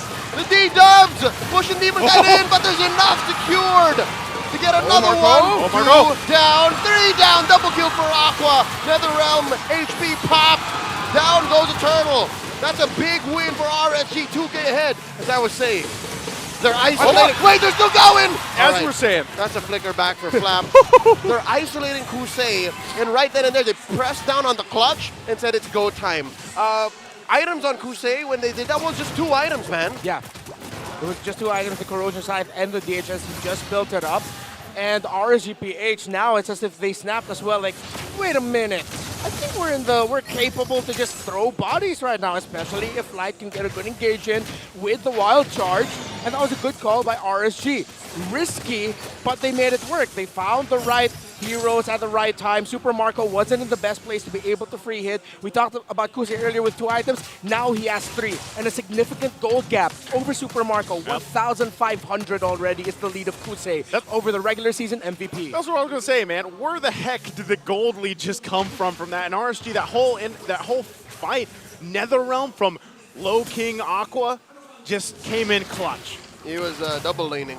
He was. Kusei is just more mobile compared to Super Marco at this That's like point. an APM thing. Yeah? Oh, whoa, here we go. Big fight coming in, wild charge!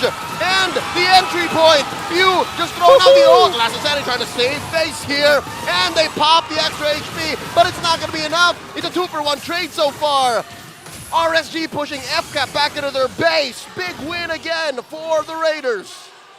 My goodness, see, this is what we're talking about. Light, just throw your body. If you get the right knockup or the stun, then RSG will follow up. And again, we were talking earlier about how RSG-PH's, how do we say this, window to have a really good game with this alpha was closing because of the start that FCAP had.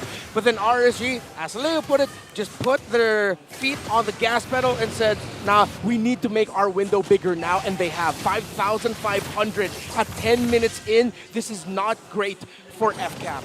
And that's what's crazy about it. When you're watching these team fights unfold, the NetherRealm comes in clutch every single time, and it's so difficult for FCAP to actually get those bars down and then get through that second portion. So right now they're going to find themselves again. Whoa! Again! Flicker wild charge coming in. The defensive ult from Oakland. Down goes Few. The last Insanity taking down HPs. NetherRealm the answer back. DK secures the Lord off cam. And now Nats coming in full combo. Kyle TZ bites it. 2 for none. So far, a big win once again. The Kingslayers are here to play. Light, my goodness. Since he has the roamer that can be a little bit more aggressive, isn't focused on healing, just wants to do what roams do in RG. Just set for the team, man. And he's doing it with glowing commendation. And the follow-up as well from Kusei, chef's kiss. Man, like you guys said, I don't know if that's just the key to victory to Grok, just throw your body. And that's what Light has been doing here. Now they get themselves this Lord, they get the tier 2s down, and they set their eyes here for the base of FCAP. RSG is coming out huge in this, nearly 10,000 up. And they're going to try to hold on to this bottom side the best they can. They do have to deal with what's coming up on top. The shields of the turrets, though, have been popped. So now, here they go. They have to get ready for the siege. Watch out, there's another wild charge, cocked and loaded for Light. Even without the flicker, he can actually just throw a wall up and press the trigger. It looks like RSG's going to take their time here. Good news for the Raiders, they did pop all the holy shields. And then FCAP is still trapped inside their base. They're going to start freezing from here on. And as we look at the comparison right now, regular season MVP Super Marco, 504 GPM, has not had the best experience. You know what, straight up, it was frustrating for Super Marco this game. Yeah. Just a 504 against 800 plus on the side of Kusei. We were worried about the Claude early on, but now we're more worried for the Roger against Kusei's Claude. It's crazy, too, because we were like, you know, it's bulletproof Marco, but this game, man, he has struggled on the Roger so far, and it feels like RSG, they are literally raiding everywhere on this side of the map, and even when it comes to the clash, the team fight breaks out, it's just RSG just pushing forward, and you would actually think the opposite, because, you have Ogwin on this Raffaello, so should they be able to sustain through it? But the answer has been solved, especially when it comes to the itemization from RSG. Yeah, Kusei already has the win of nature. We have to point out the item build on that alpha. Hybrid. Goes for the BFB. Yes, defensive, but it's, let's be honest, a little bit more for attack power. Paired up with a War Axe, but then his last item after the anti-Cuirass, or heading into the last item, was a Sky Guardian helmet. So that really just shows that this Alpha wants to stay out on the map as much as possible and just hold the front line. Again, he deals true damage. He doesn't need to build a lot of items that deal the damage. He just needs to hold. And so far, Demon Kites, he's been a problem for FCAP every time RG Philippines would dive them. And I love it, too, because when you look at the necklace of Durant sitting on Aqua, this is a low-key thing, right? He has even the Rapid Boots. So his job, literally swoop in, get the debuff on, and then let the team shine from there. That deals with the Raffaello so well from Ogwin. and you're seeing how it is a different place off of Mogan. He's not being able to do what Light does, where he's setting things up, and he has to play a little more passive here. So with that, FCAP finds themselves struggling to get in any type of space advantage. Right now, though, they're going to dance it off for the Lord. And now Nats coming in, Black Dragon form right in the face of Flap TZ, forcing an early last Insanity. And now RSG going for the collapse. They jump in, extra HP, already spent, Nether Realm, DW right into the wall, in comes Nats one more time. Kusei taking down Flap, double kill, down goes Marco, Count Easy as well, almost a wipeout. Few just walking away, Kusei pushing him back. Can I get a Homo Mao for the former MPL-PH champ? Homo! There it is. I don't know if we said it right, but holy moly, and now they're going to go for the base. Oh, holy sheesh, this could be it. Down goes the inhibitor. All 5 members of RSG collapsing onto Falcons APBREN's base, and the Kingslayers taking their time. No minions, no minions. No minions just yet. The raid has to stop, and they're like, you know what? Let's just go get the Lord. My goodness.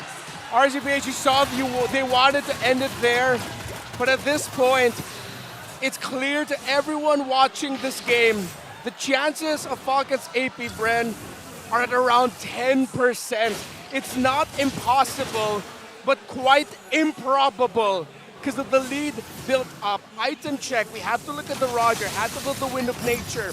He is the cleanup duty. House of Navaria still up to a Blood Wings. Needs one more damage item. Whether it's going to be the Glaive or the Crystal, we're going to have to wait and see. Okay, half health on the Lord here. It's going to get whittled down. Here goes Nats again with the entry. The WC on a flat, popping that Baraga armor. Again, Kusei with the early entry, blazing the wet. Down goes Flap. Kusei, point blank range on the Kyle TZ. Down goes Marco. A monster kill for Kusei, taking down 2. And inside the base, another one. 2K for Kusei. And that's it. RSG make the call, secure the Lord. They're going to walk in with this line of minions here. Lord was secured just to be sure. Here they go. Huge wave, all of them spotted underneath the point blank Astral Echoes. Few not going to be able to stop them. What? That's unfortunate. No. Gentlemen, okay. I'm not sure. Yeah, we have to acknowledge this. We saw it in the player cams. It was Kusei raising his hand. Yeah. And as of now, it is our marshals that we mentioned. Our great marshals here in MPL Philippines who are assisting Kusei. Okay. Thank you for your patience. I know everybody was tunnel visioned as well, right? Focusing in, but we'll get things situated here real quick. But man, I even looking at that last interaction between everything, it's just, you're seeing FCAP not being able to go toe-to-toe with RSG. I don't know if this is what we mentioned earlier in the draft coming to fruition. FCAP's team fighting needs a lot of setup. Yeah. They need the fight to last a little longer, and when you come in, guns a-blazing, literally, they just can't respond. Again, the healing on the Rafaela just doesn't provide the sustain that it needs at the time. Yeah, it's funny. Both teams actually, now looking at it, have drafted long engagement type of lineups, longer team fights. But because of the presence of the Alpha, you're up against a Claude. Right now, RGPH has the better lineup in terms of like what these two teams want to do. Very similar. RGPH just does it better.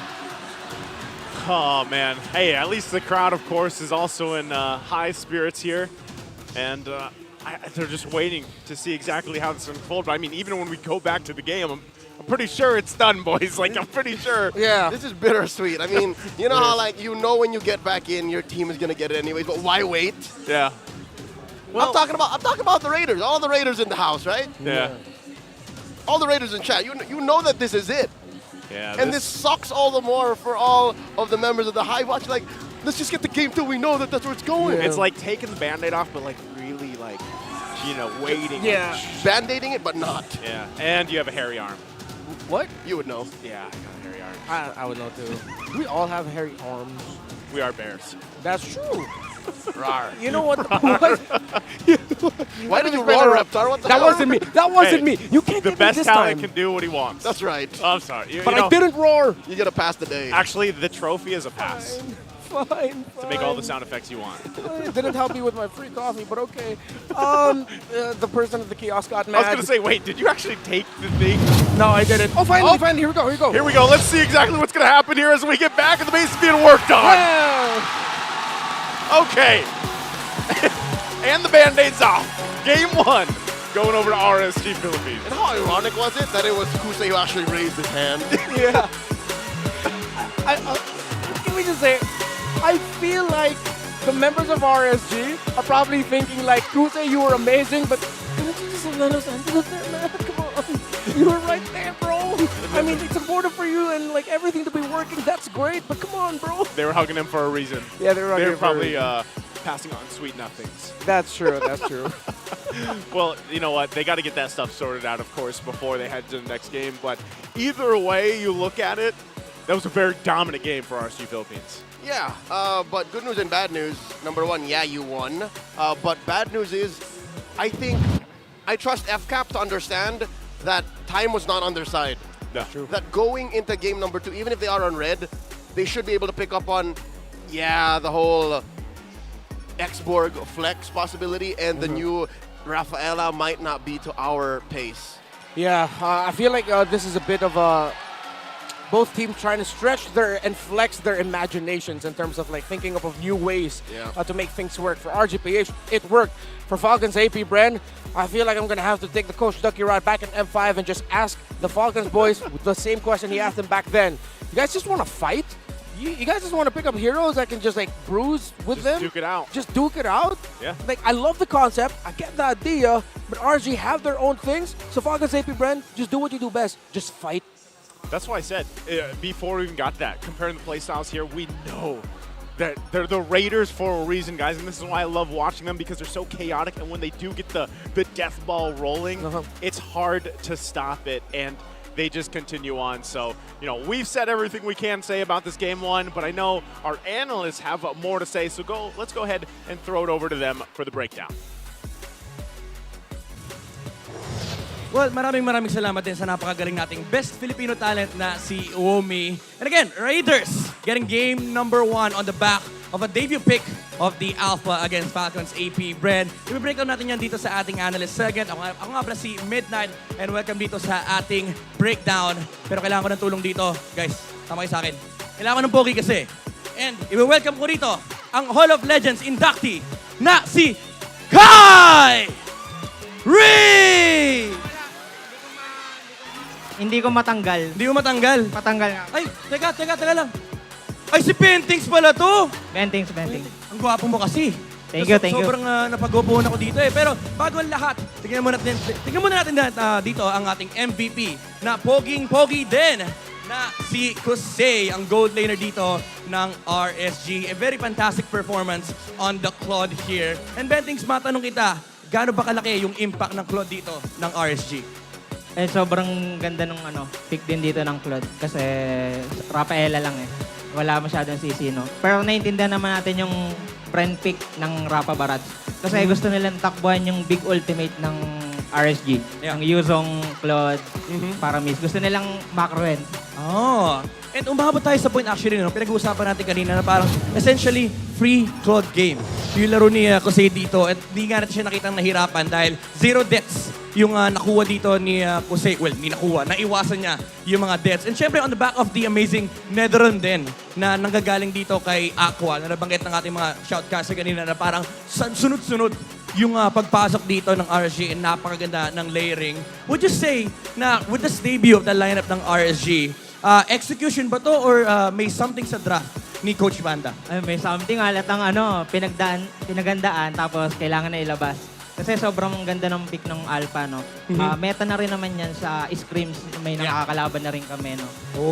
Okay siya pag tank jungle yung kalaban kasi lahat ng skill niya true damage. So, pag utility jungler, like yung mga Barats, talagang nakikita natin na parang pwedeng nga gamitin yung Alpha. And actually, hindi lang dito yan sa Pilipinas. Even sa ibang region, sa Indonesia, sa Russia, sa NA, ginagamit na rin yung Alpha. And kita naman natin yung effect dito ni Demon Kite. Usually, kapag nakakita nga tayo ng mga Alpha sa RG, no, parang damage type yung binubuo. Pero dito, iba eh, no? Oo, ang galing ng adjustment sa build, no? Gusto lang talaga nila mag-team clash tapos yung Claude na yung bahala. Ikaw na bahala ako sa'yo. Kamaga may decent frontliner dito ang RSG. And ang kinagandaan kasi ng Alpha is dahil nga na-bust siya, actually last year pa yung change kay Alpha, na ginawang true damage yung kanyang mga spells, ay parang hindi mo na kailangan essentially buildan ng damage items ang Alpha. And kanina nakita natin, puro brute force, puro tank item, and nandun pa yung problem nila na may netherrealm pa dito si Aqua. Ano ba yung mga nakita mong special dito sa side ng RSG? Siguro yung ang ganda rin ng pick ng Grok. Siguro, para sa akin, pwedeng i-contest to ng Bren pag nawala na yung balance sa pool. Yeah. And yung nabanggit mo nga kanina na parang nakapaghanda ng draft dito si Coach Panda. Especially yesterday. Reminder lang, kahapon, hindi binibigay talaga yung Grok. Even nung 2 days ago, hindi binibigay yung Grok dito kay Light. E ngayon nakita natin yung impact ng Grok for the side of RSG. Gano'ng kalaki sa perspective mo yung impact ni Light dito on the Grok? Sobrang ganda, no? Sila yung, unang-una, sila yung nagdidikta ng clash. Sila yung may karapatan kung saan nila dadalhin yung clash. Kaya ang ganda ng pick ng Grok. Parang ikaw mag-Grok no? Parang malapit na. Malapit na, yan. And makikita natin dito actually ang daming sapatos, punong-puno ng quantum charge dito, yung RSG. So tama yung sinasabi ni Bentix kanina na ang daming panghabol dito ng RSG na parang puprontahan lang nila, may protection sila ng netherrealm. And again, yung Claude dito yung bahala mag-deal ng damage. Well, ang dami rin ng mga damage siya rito talaga ng Claude pagdating ng late game. Pero again, yung binanggit natin kanina, naka-defensive items. Si Demon kahit hindi siya nag-deal ng damage, just provide enough of a leeway or space kay Kusei na makapag-farm. And kita naman dito, napakataas ang kanyang GPM. 784 and 77.4k damage dealt. Ang masasabi ko na talaga dito, naging free Claude game talaga. And dito si Kyle TZ rito, no, ang medyo nakawawa unfortunately, yung Barats, dahil nga yung Alpha ay pino-frontlinean lang yung utility jungler ng Falcons APBREN. Essentially, parang hindi naging enough yung sagot dito ng Falcons APBREN. Kung titignan mo yung composition dito ng Falcons APBREN, ano ba sa tingin mo yung nagkulang? Bakit hindi nila masyado nalabanan dito yung lineup ng RSG? Para sa akin yung parang sobrang bait ng pick ng Nova. Parang pinagandaan sobra ng RSG. Yung first pick, essentially. Kasi ang taas ng win rate kahapon sa Liquid. Yeah. And essentially parang, again, no, parang nako-condition tayo as the playoffs go on na tulad ng sinasabi ni Wolf kanina na yung Yuzong parang bigla naging meta sa playoffs. Tapos kahapon, nakakita tayo ng prioritization sa Novaria. Kaya parang nagkulang din. Actually, sinasabi mo sa akin kanina, wala kasi yung Valentine. Kaya very clear yung Grok pick ng RSG. Parang sobrang libre. Bakit? Bigyan mo kami ng 20 tips. Walang kokopya ng ulti Parang... walang wild charge yung kalaban. So parang sinasabi mo, kapag ikaw ay, dahil bilang Grok user, no, masasabi mo ba na magandang pick ang Grok sa current meta kapag walang Valentina? Parang thank you. Parang libreng Grok pick, no? Now, makikita natin dito yung movements ng mga raiders sa mapa as we check on the heat map dito. Gilid lang tayo dahil dito pala. Dito natin makikita yung mapa. Makikita natin yung kanilang mga movements dito dahil Bentings. Yan. Makikita natin dito yung malupit na 3D ng mapa natin. Napakalupit. Huwag ka magtago. Napaka-pogi mo para magtago ka. Kinakabahan ako Bentings, makikita natin yung movement dito ni Aqua. Yung sinasabi nila na parang silent killer sa RSG. Now, as we look at the minimap here, kanina binabanggit mo yung importance nung Paramis habang nag-uusap tayo. Tingin mo, ano yung naging special sa movements ni Aqua dito for RSG to be able to take this game against Falcons APBREN? Sobrang malaya si Aqua kasi mabibigyan siya ng vision ng Grok Tapos wala talagang babawas sa Grok dun sa composition ng Bren. Yeah. And again, yung protection ng netherrealm yung talagang nagpahirap dito sa Falcons APBREN. And kung makikita natin yung first 5 minutes, again, yung sinasabi ni Bentings dito na may vision din kasi binibigay yung Grok, napakalalim lagi ni Light, and nasa mid lane lang lagi yung Faramis. Just, playing it safe para hindi mag-snowball din yung Falcons APBREN. Kasi kahapon nakita natin yung yung idea ng X-Borg na pagdating ng late game, medyo mahirap din talaga labanan itong lineup na to. Pero again, dahil nga, yung sinasabi ni Bentix dito, very thank you kay Grok dahil nakuha ni Light yung kanyang Grok. Nakuha pa yung Faramis and yung Alpha pickup dito ni Demon kahit napakaganda, world-class preparation mula kay Coach Panda. Now, Bentix, may itatanong ako sa'yo. Kung ikaw ang RSG, ano sa tingin mo yung dapat gawin? Kung ikaw yung Falcons APBREN, ano sa tingin mo yung kailangan gawin nila para sa game number 2? Okay lang ba ako mag-tips? Oh, sige, Ben Tips. Sige, Ben Tips. Teka lang, guys. Clip nyo. Ready niyo yung clip nyo. Ay, siguro parang hype. Pag DB na yung balin, parang hype tayo. Tapos pwede nila iban yung rock. Parang yun. Ayan, Ben Tips dito para sa Falcons sa APBREN. Let's see kung masusunod nga yan sa game number 2 as we go back to our casters.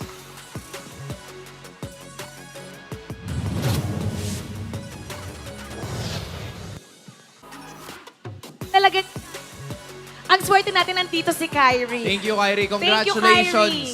sa Hall of pag-induct sa'yo sa Hall of Legends. Legends. Yes. At ngayon kasama natin ang isa pang sensation, TikTok sensation and MLBB streamer, Franca. Kamusta ka? Okay naman po. O, paano ka ba sumikat sa MLBB? Nakilala po ako sa pag-prank ko sa TikTok. Dahil sa line si Franca. Franca lang maganda, kaya jowain na.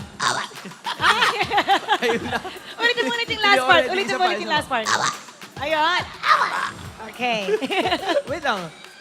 Bigyan mo naman kami ng tips kung paano mag-Franco kasi parang may lumalaban sa'yo dun kanina. Oo, may bed tips doon. Ano yung Franca tips? Dapat po may map awareness ka. Tapos huwag ka munang magpapakita sa mapa. Gulatin mo sila sa damo.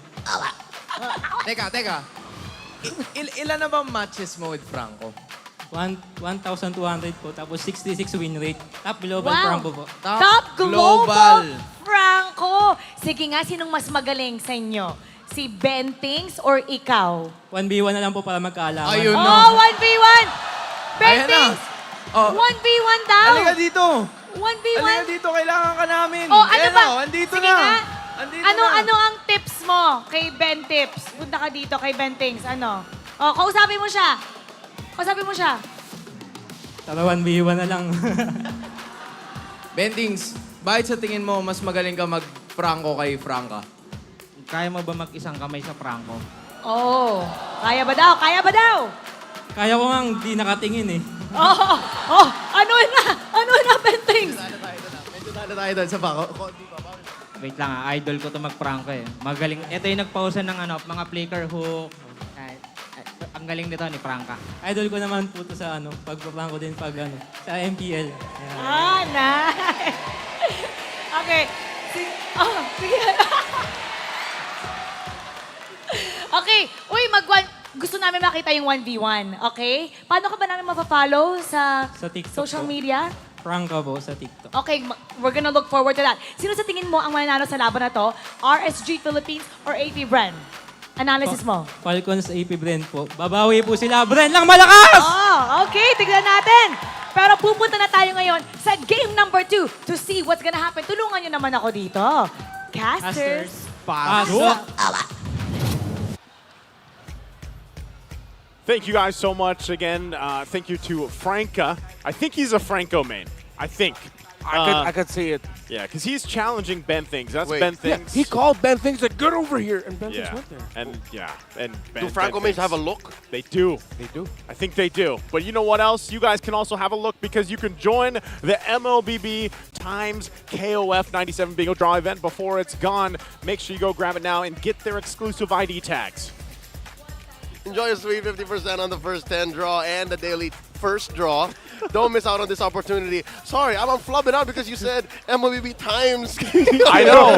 I wanted to because, once in a while, remember. You gotta switch it out, I'm just keeping you on your toes, Leo. I love it. Thank you. And of course, we've already done it. We've already joined the rank party because it started, and you can join the frenzy of rank party bonuses. I forgot you guys have that sound effect when we do this. Yeah. Enjoy loads of activities and free rewards from May 11th to June 21st.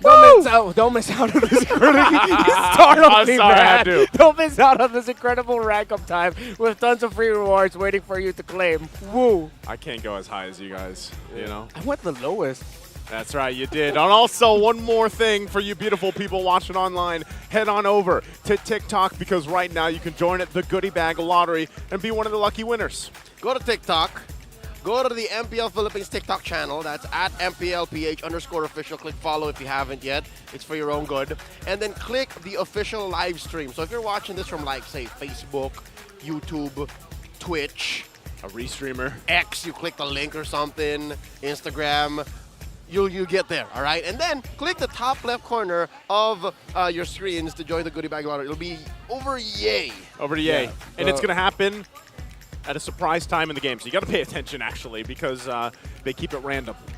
Yeah. So it's like one of those eye tests that they do for F1 drivers. It's just like, how fast am I going to press this? That's true. Just treat it like the goodie bag. That's true. Those guys Very are good. oddly athletic. They are. Athleticism is everywhere, even here for us. Now, for RSG, they're quite athletic as well. They're going to pick blue side this time. That's the right side to pick. That's the right side. It's got the highest win rate still? Yeah, draft-wise. Draft-wise. But it's proven now throughout the playoffs that even red side has its perks. Yeah. And especially if you have like good execution. Yeah, as time went on, we got to see more the value of course, the red side flex picks, and most importantly, the red side last pick. Because with all of the heroes available in the meta now, there was an awkward timer. It was just stuck with these, but then teams are getting more creative, especially RSGPH. We saw them on the red side getting creative with the red side. So them picking blue just means like RSGPH, we still want to continue the control. And because we picked up the Alpha as the last pickup, we have eyes set on what Falcons APBREN might pick up as the last pick.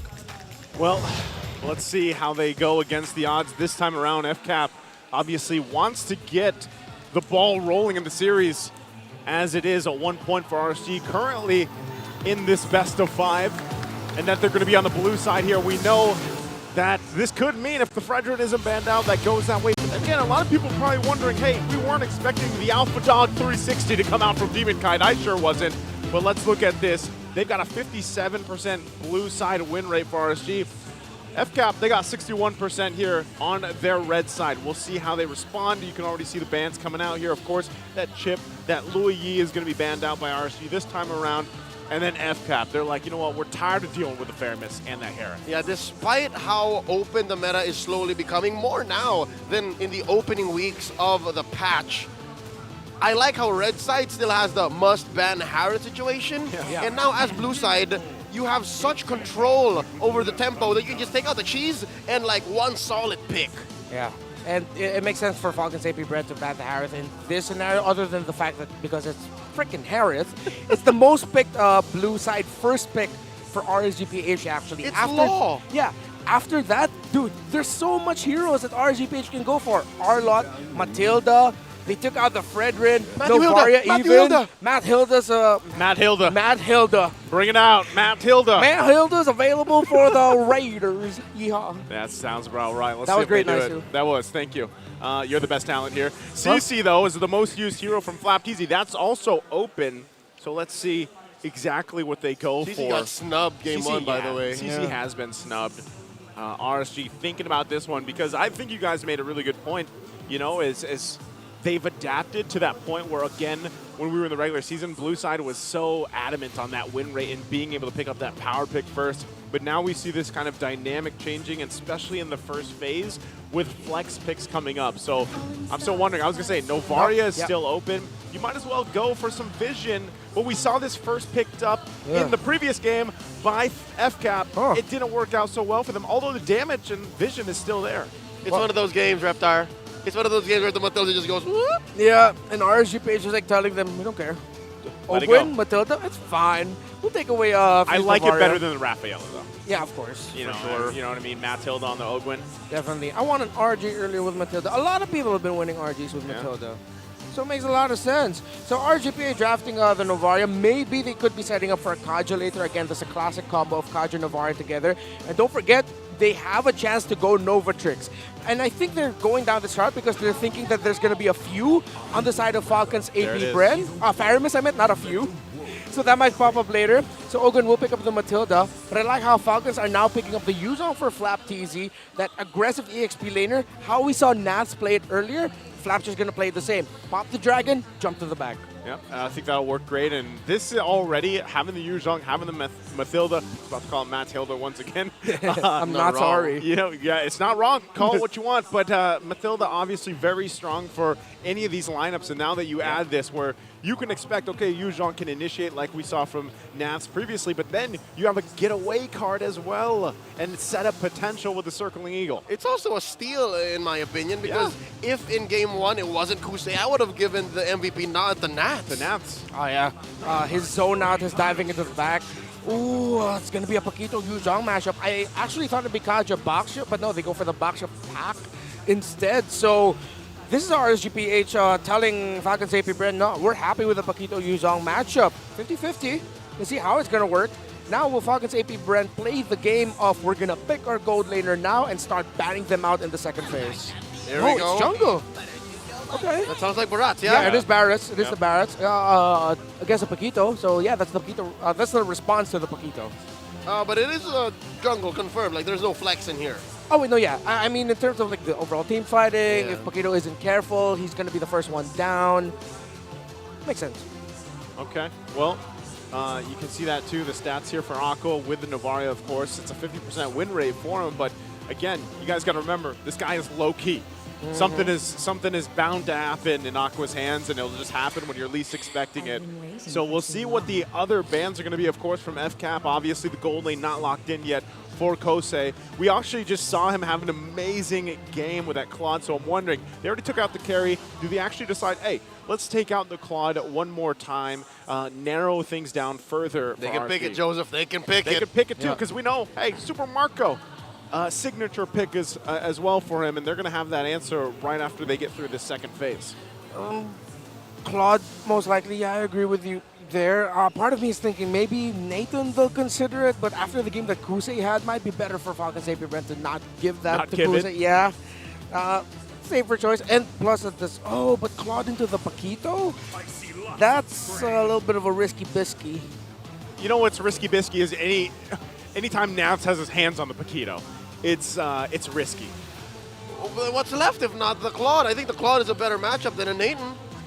At least you can BMI out and you have the guiding wind as well. Yeah. Like, you got. That's why I said you got a couple get out of jail free cards. Okay, you guys are selling me more on the Claude on the Claude than anything idea else, right? than the Nathan. That's What's true. Nathan gonna do? Entropy? Hey man, Entropy hurts. It does. That's And true. he scales up fast. With the Nathan paired up with the Matilda Yuzhong, but you know what? I'm going to stop defending the Nathan now. And before that fourth pick does become a Claude, people are going to be like, ha ha, you were wrong.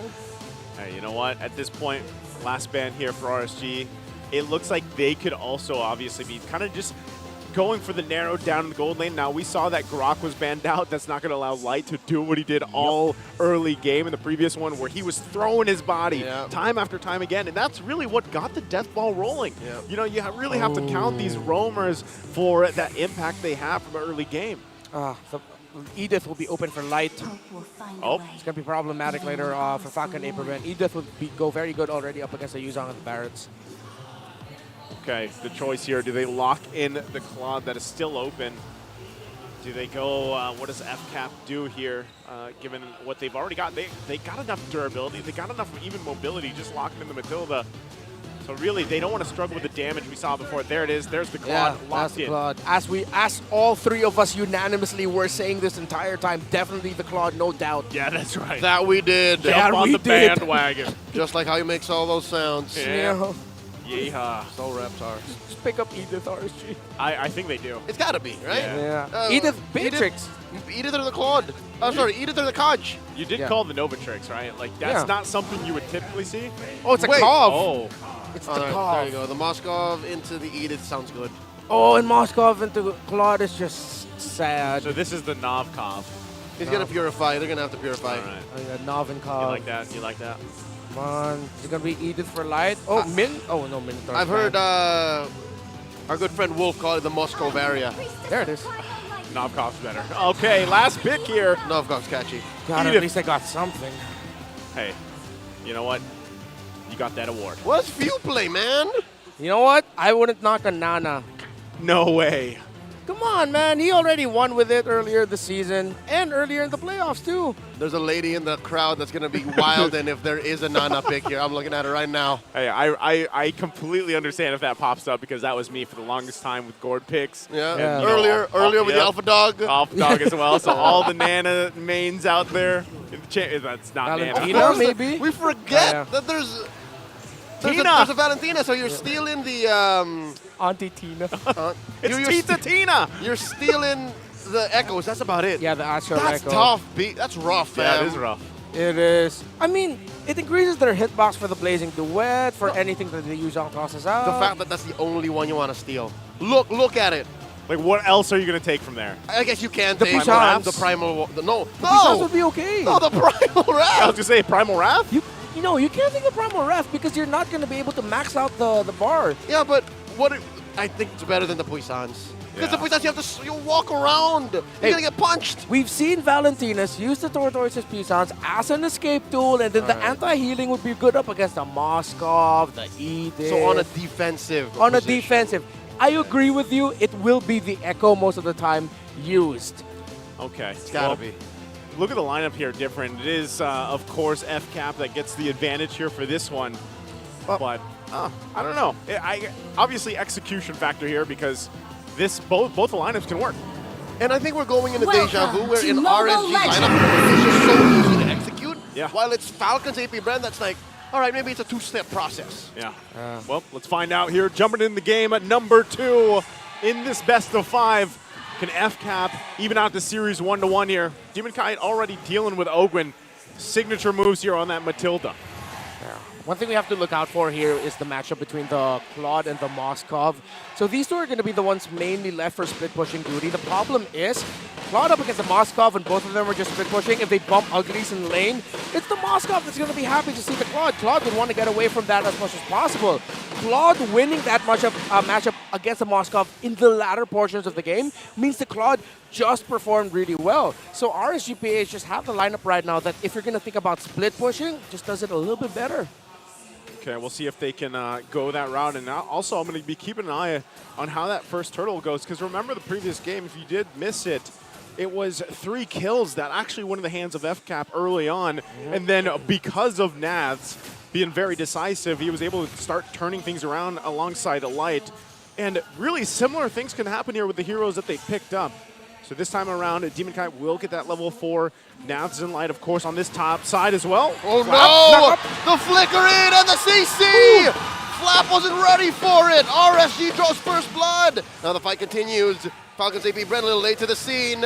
3 members apiece going in. Make that 4. RSG rotating towards the pit. We talked about decisiveness from Naths. Now that's great early decisiveness by Light.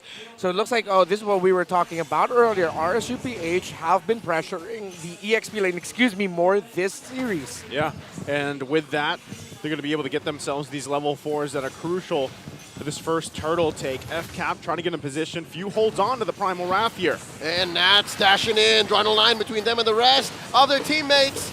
Here comes Flab with the Black Dragon form, drawing a kill on the Light. Kyle TZ with a secure on the turtle. Nats way behind enemy lines. Kyle TZ with a missile expert trying to keep him down.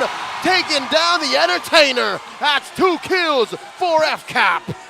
I have to correct myself. You know what that looks like? That looks like Valentina that used the Primal Wrath, and it seems like when she uses that, it's at max potential. Ogwin stole the purple! Grab that purple!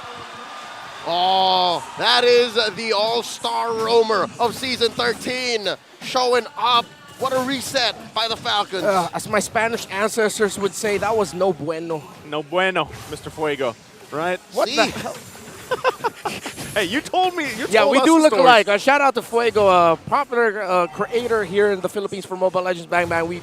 We are not brothers. Cousins, maybe. Yep, next time, say hello to those people, right? Now, going back to the game here. FCAP has garnered themselves a nice little early lead, not to mention Ogwin stealing that purple is going to help him really just kind of be a pest this early on, and that's what he wants to do, helping, of course, Kyle TZ rotate as well.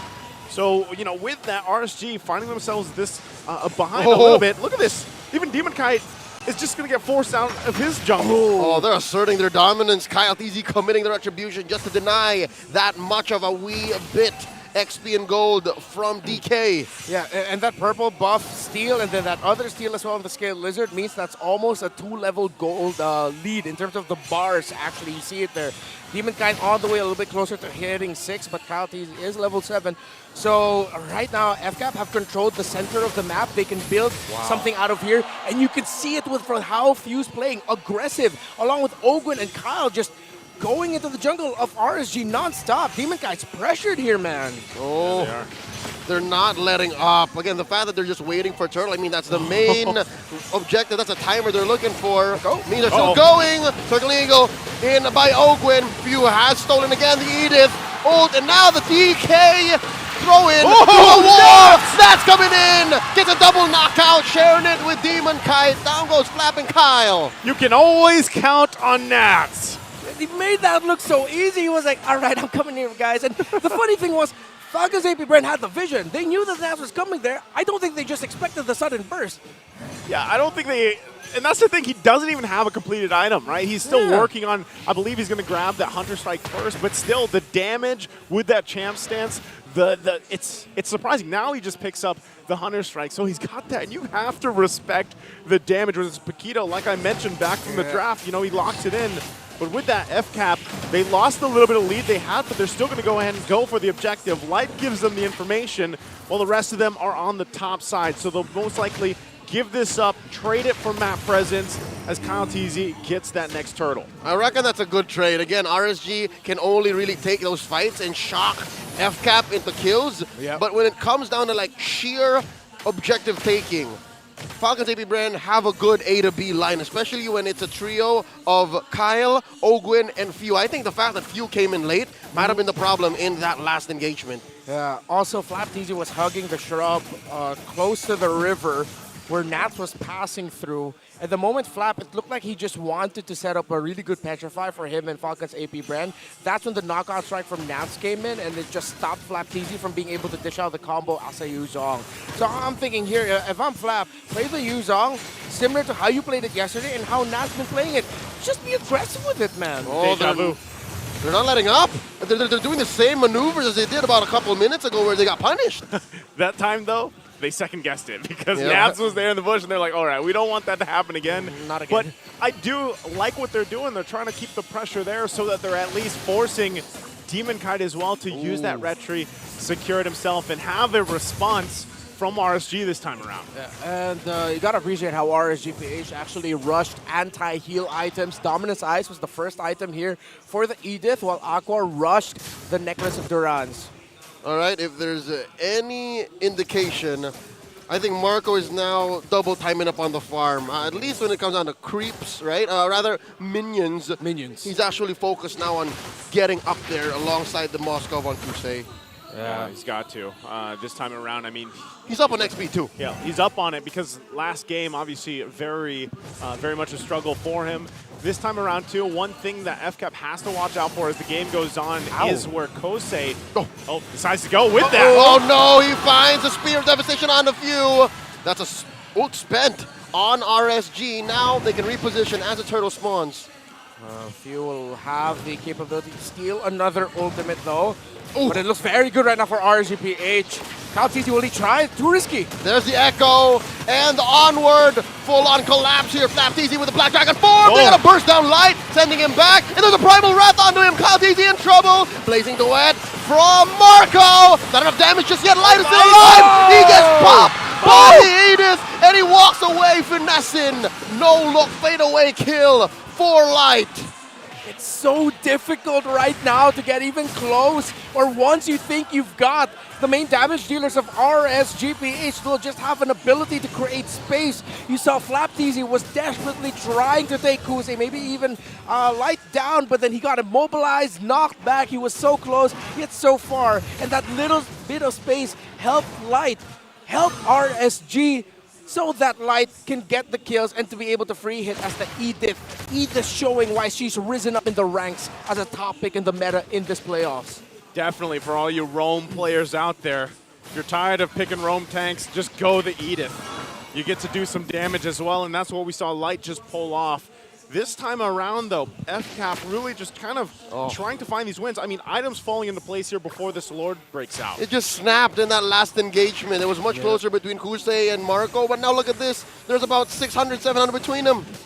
And there's also a significant gap between the two mid laners right now. Dimikai going forward. That's two spotted. Missile Expert compromising the position on a DK. The knock-up and Helker! Oh, we're back! We're back! And there's the Black Dragon form looking for the combo on the 3. Misses the ult, misses the jump up, looking for the tail spin. And now the circling eagle. Kuse flickers back out. Flap TZ down. And just like that, RSG are pushing their advantage. Nats, though, traded out 1 for 1. Okay, they trade the XP laners, and that was... Aqua's not done. Low-key King! Aqua's not done. That was low-key. You didn't see that coming. High-key. Damn. Oh my, just when you thought that was an even trade, here comes Aqua to turn the tide. And now it's flowing in their favor. Can FCAP do anything? They're going to look and say, nah, we cannot. Detna's welcome on to Light, throwing him into the wall. Super Marco takes out Kusei. He secures the Lord right through the hole of a needle. FCAP are able to fly in, soaring through the pit, taking down that major objective, taking it right underneath RSG's nose. Shades of the back and forth fights we saw yesterday between Liquid Echo and Falcons APBREN. Great micro decisions by both. Light was trying his absolute damnedest to stop Kyle TZ, but somehow, someway, he just got within enough range. Dude, Light threw all of his control abilities up against that Barrett's, but because of RSG being way too laser focused to try and stopping Kyle TZ, that allowed Falcons APBREN to dance around RSG-PH and fight them. Okay, they're going to deal with this turret. Lord will go down as well. They're still going to push in with some of the minions, of course, getting these tier 2 still on the top side. So FCAP able to make a big power play so far with this. And they've got themselves that lead now. We're going to take a look at the replay here brought to us by Infinix and see how that unfolded. Again, Aqua was able to get a snipe off. And look at this. Yeah, you have to watch Kyle TZ in Light, but watch out for Kusei in his positioning right now. Blazing duet by Super Marco. Ogwin, great tracking and helping Marco be able to deal damage with the Wisps as well. With the Moskov down, that was just a win for Falcons APB. Okay, real quick, 2 items. They're falling into place here, Renmar. Yeah. Anything sticking out? Significant gold lead between the two junglers in favor of Kyle TZ. Still went for sustain, did few with picking up the Blood Wings. He's going to be going for, is that a Lightning Truncheon as his third item? Interesting itemization by the Capitan. Okay, so FCAP finding themselves with a nice, comfortable lead to work with now. Even the real-time win rate says so. So they're going to just try to continue to choke out anything they can from RSG. And it's up to, really, for Light and Naz to kind of hold up the front line. And this is where it gets a little bit harder, of course, for Kosei, too. Yes, he's got... He can actually purify out of some of this CC being thrown at him, but he's really got to be careful on how he uses that Spear of Destruction and not putting himself in a bad position. But you can see he's pumping out the damage. It's mostly just positioning for him, and that's one thing that he has to be really careful for in comparison to what Super Marco can do. Especially when you have a Matilda in the hands of Ogwin, you have a little more leeway to work on aside for Super Marco. So for FCAP, we'll see them get adjusted. Aqua and Fuel, like we mentioned, they're doing pretty much the same amount of work here for the team when it comes down to the numbers. But Aqua, as the game goes further, that scaling is going to be really good on this Novaria. And I think that's what Few is trying to make up for with the Tranche. Again, this is a Valentina that needs to get in your face to be able to deal the consistent amount of damage. CDR. The CDR and the passive, the tick, the trigger of the Lightning Truncheon will allow for FCAP to better collapse. Again, between these two lineups, RSG has a better collapse, a full 5-man, but now FCAP can kind of close that gap, which makes, again, Kyle TZ's Detna's welcome all the more important. It's an automatic -1. Speaking of Lightning Truncheon, Aqua picked up 1 too, and Nats has an Oracle, so this is gonna be a surprisingly tanky Paquito. That's a massive Echo spotting for the knock-up on the Lord. Ogwin in trouble. Detna's welcome, throwing it into the wall. It's Nats! And now FlapDZ looking to secure a kill. Nats flickering on out to the west flank, and they're gonna get their man. They let go. Nats can buy time here. Full staffs in the champ stance. Lord gets reset. Okay, all right. Again, we got to take a breather here. That Lord dance was going. I'm not sure if this is RSG side or FCAP, but of course they got to figure it out. Looks like it could be over for FCAP this time around as they get things figured out. But again, when we look at this Lord dance starting up, you see that it was basically going to be a reset. No one could get anyone down. They even chased Nats. He had a huge shield pop up. He was able to sustain and stay alive because if he did go down, then FCAP would have had that advantage for the Lord dance. And he was spell vamping off the wave. Yeah. Yeah. Oracle coming in just in time, and most importantly, so and I was honestly thinking to myself, why didn't Flap go down from the Black Dragon form? He could have petrified combo the members of RSG. There was a moment where they were all stacked up together. Then I realized the members of Falcons APBREN are quite low. It would have been a risky fight to take. It wasn't even a 50-50. It was like a 60%, 40% chance that it would have been a win for RSGPH. Although that might be a point of contention between people right now, but then you saw the flight pattern of Flapteezy afterwards. He decided to just try and back up Super Marco in the mid to take down Nats. Unfortunate that they couldn't. I'd like to think Falcons APBREN, specifically Flapteezy, made the right call there to not commit the full-on combo as a Yuzong. Yeah, they're playing with a Matilda, so they can go for the re-engage. Yeah. They're fine. They look low, yes, but give them maybe 5 seconds or so, and they'll be fine. They're tuckered out now, but after a quick little nappy nap, you know, like what? Like a little nappy nap. Yeah. A little baby. Sure, if you want. I don't know where this is coming from, Raptar. Don't have a tantrum, Raptar. None. No, but going back to it again, you know, this is a turning event here. Whoever is able to actually secure this Lord, of course, as we are 13 and a half minutes into this game. And obviously for FCAP and all their fans out there, they want to be able to secure this and march into the base of RSG to even out the series 1-1. It looks like they could be able to pull it off, given what we just kind of went over, and the fact too that, hey, you've got this Matilda to work with, you can build around that. Kyle's been pretty good as well on locking some of these objectives down, whereas Demon Kite struggled a little bit in the early game, but he's in a much better position now too, if you're looking at even the stats here between them.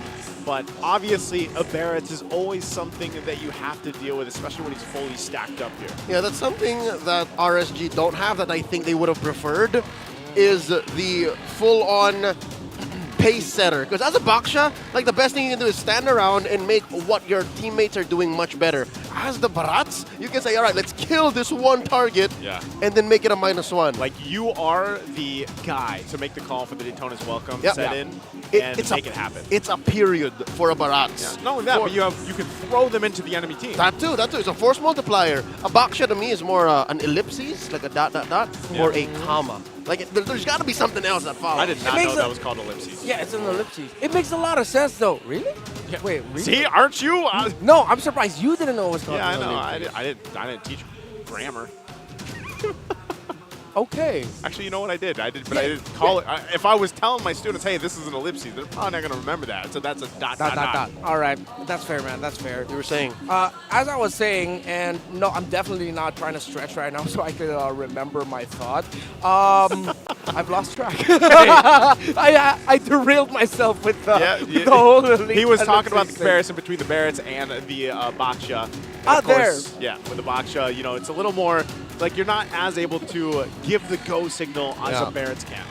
Well, I mean, I would have to disagree to that because we sort of saw Carl Teasy play that way against Falcons APBREN as a Baksha. A lot of people were wondering, why is this Baksha so aggressive? He's playing this as if he's a Lance, minus the dashes. It's Lance standing there, actually. Yeah. Well, that's when you're ahead. I was going to say, did Carl Teasy have the lead? No, that's the thing. He just kept doing it. It's as if he was just running his head into a wall until Liquid Echo had the lead.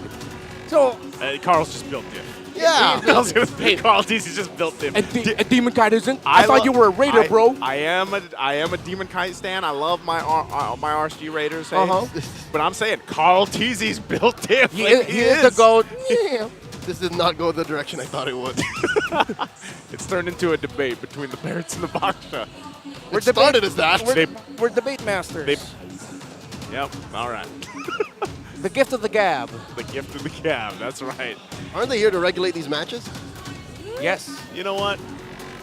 I'm just wondering too, man, as we look at, I'm looking behind us and we're seeing kind of get situated here. It looks like Falcons APBREN is nearly ready. RSG, they're looking calm and collected. They're smiling though. I feel like they're like, okay, you know what? We have something up our sleeves for this Lord Dance once we get back to it. I believe we are at liberty to be able to share with our online viewers watching at home and everywhere else in the world. We're going to share with you some information that, of course, the lovely people here at the Champions Arena are able to see. The players of both teams actually have their headsets off right now.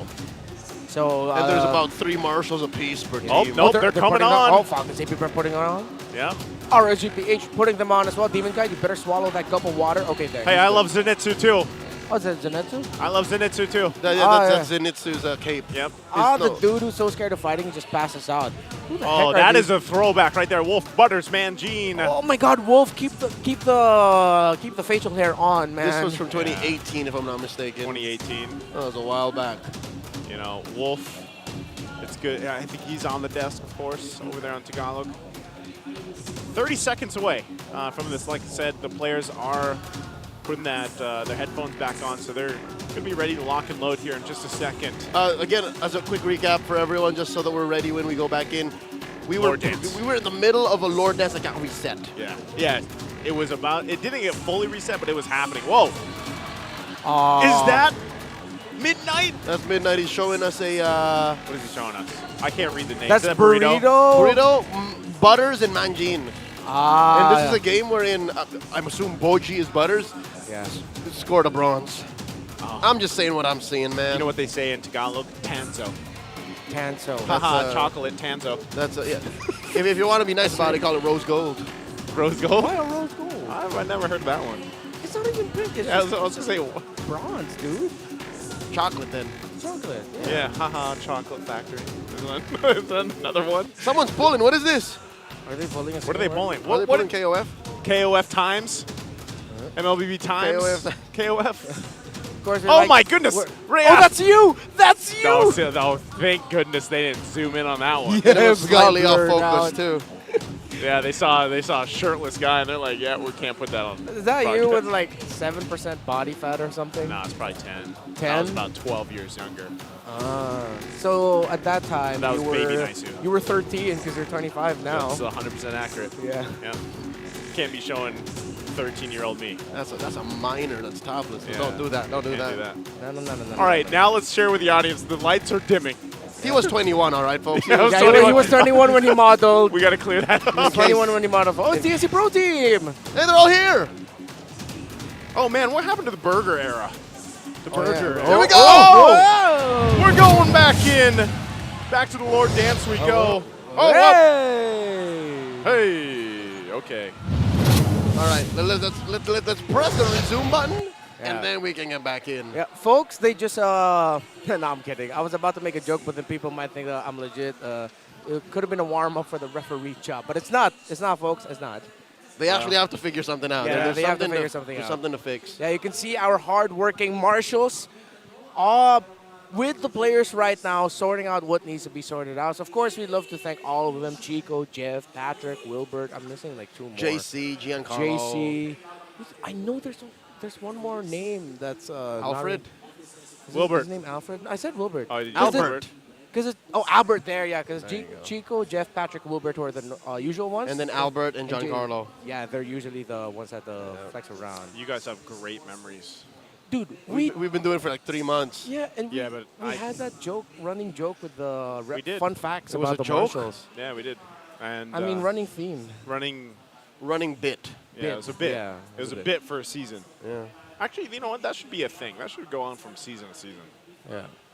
We should keep it that way. So I think we're going to be taking a trip back to us on desk while they get things situated here over, Hi. of course, for the players. They want to solve that out. And that was a delayed little transition effect, but hey, we're back. We're kind of cool. And so, like I was saying, they are in the middle of a Lord fight, and I know we're eventually going to get back there. And really, all there is to say about it in this one is FCAP wants that Lord. You know, they want to be able to get this game closer to the 1-1. And I think they're in a position to do that.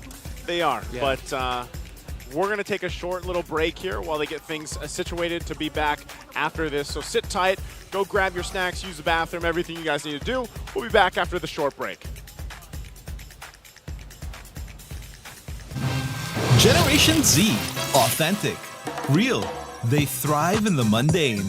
But let's be real, nobody knows what they want. Only they truly understand. For real? Yeah, but that's okay. We get what you need. Guys, where are we going now? Anywhere! Mountain, beach, middle of nowhere! Why? Because we can. Well, let me help out. Smart 5G. Best in 5G coverage experience and best in 5G availability. Oh, wow. Those are a lot of apps. That's fine. When you got Powerall, you could do it all. Multiple apps? No problem.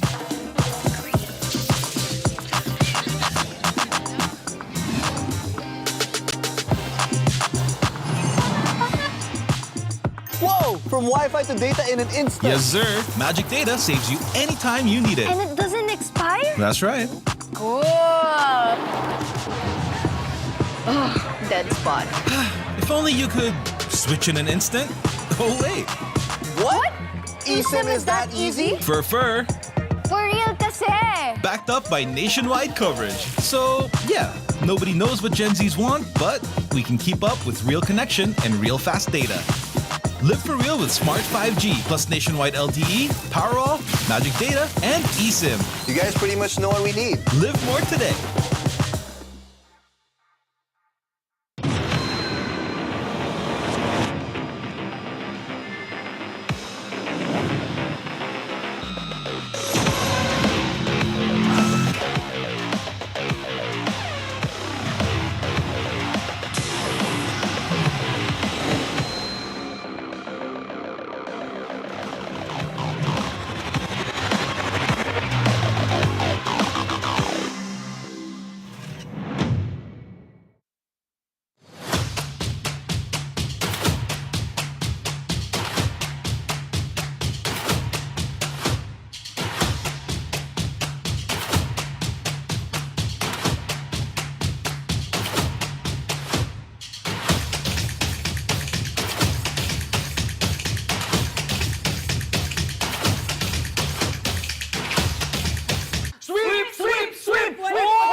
Nakita ko siya gumano sa stable, oh. Shoutout sa mga fans!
Alrighty, welcome back everybody from that short break, and we should be moments away from getting back into the game, but just to catch you guys up to what is happening in this game number 2 between FCAP and, of course, RSG Philippines is it's a Lord dance. And it was actually, I think it's the second Lord. Correct me if I'm wrong. It is. It's Yes, the it second is. Lord.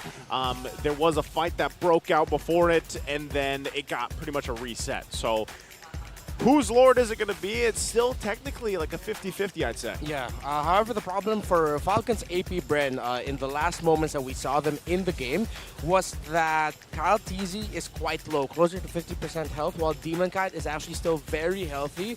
So Falcons APBREN reset the Lord, so RSGPH would get control onto their side. The problem for RSGPH is they wouldn't have Nats available for them. Nats was the player that was brought down low, the Paquito, and he will have to reset and go back to base. Falcons APBREN will have a man advantage, but their jungler is low. I reckon if 3 to 5 seconds elapse without action happening, Falcons APBREN would have had the advantage. There is a Wings Guiding Winds on Ogwin that would have helped heal them up. Yeah. And there's a Guardian Helmet on Kyle Teasy that will allow him to regen a bit so that he can be closer to safe Detna's welcome range. So yeah, basically stalled out. That's a solution for Falcons APBREN. Yeah. What about for RSG Philippines? I know we said Nats is a little bit low. He's and spell vamping off he's the spell minions. vamping. Yeah. The problem right now for RSGP, the good thing for RSGPH rather, is that Kusei is still very healthy and has a Spear of Destruction to keep going for the an two outplay. cores. Yeah, the 2 cores are good. However, Aqua doesn't have the Astral Echo available for him. And for Falcons APBREN, they still have 3 Purifies up. So if ever RSGPH are going to try to play around the setup by Light with an Earth Shatter, he does not have Primal Wrath available for him. He does have Flicker, so he can Surprise Initiate. Falcons APBREN will be able to Purify out of it, and FlapTZ also still saved the Petrify. However, he does not have his Black Dragon form. Can I just say, that's what makes Edith such a commodity in the current metagame. She has 2 skills that act like ults in the right time, but they're not ults. Yeah. And she's like, because of the way that it works, you think you're about to kill her, and then you don't. Like, you need a little bit more, right? You need a little bit more to cap her out. So I think we're heading back into it. Well, I hope we painted the picture. Oh, hold on. I thought we were heading back into it. We were painting the picture for you guys watching at home. Again, we are just waiting, but right now I think we're going to have to wait a little bit longer as the audience as well out here waiting for this. And, you know, at this point, guys, we have talked about how much this Lord fight can go. I guess we're 30 seconds away. We'll see if we actually jump in here. But I would say either way, this is anyone's Lord, and whoever gets it is going to not win the game. I don't think this is a game-ending Lord or anything like that, but they'll get definitely a good push, especially if it's FCAP. I'll say it now, if this is Falcons Lord, You think it's they could closer end to it? a winning game, yeah. Oh, the threat. I don't know, what does the minimap look like? I think it is. Yeah, I'd reckon that they're going to at least penetrate. 6 towers already broken by Falcons APBREN. The only remaining towers for RSG Philippines in the last moments we saw them in the game at 13 minutes and 32 seconds are the base turrets of RSG. The inhibitors. The inhibitors. See, so I reckon they will at least penetrate 2. Okay. Worst case scenario, 2, and then best case, they just end.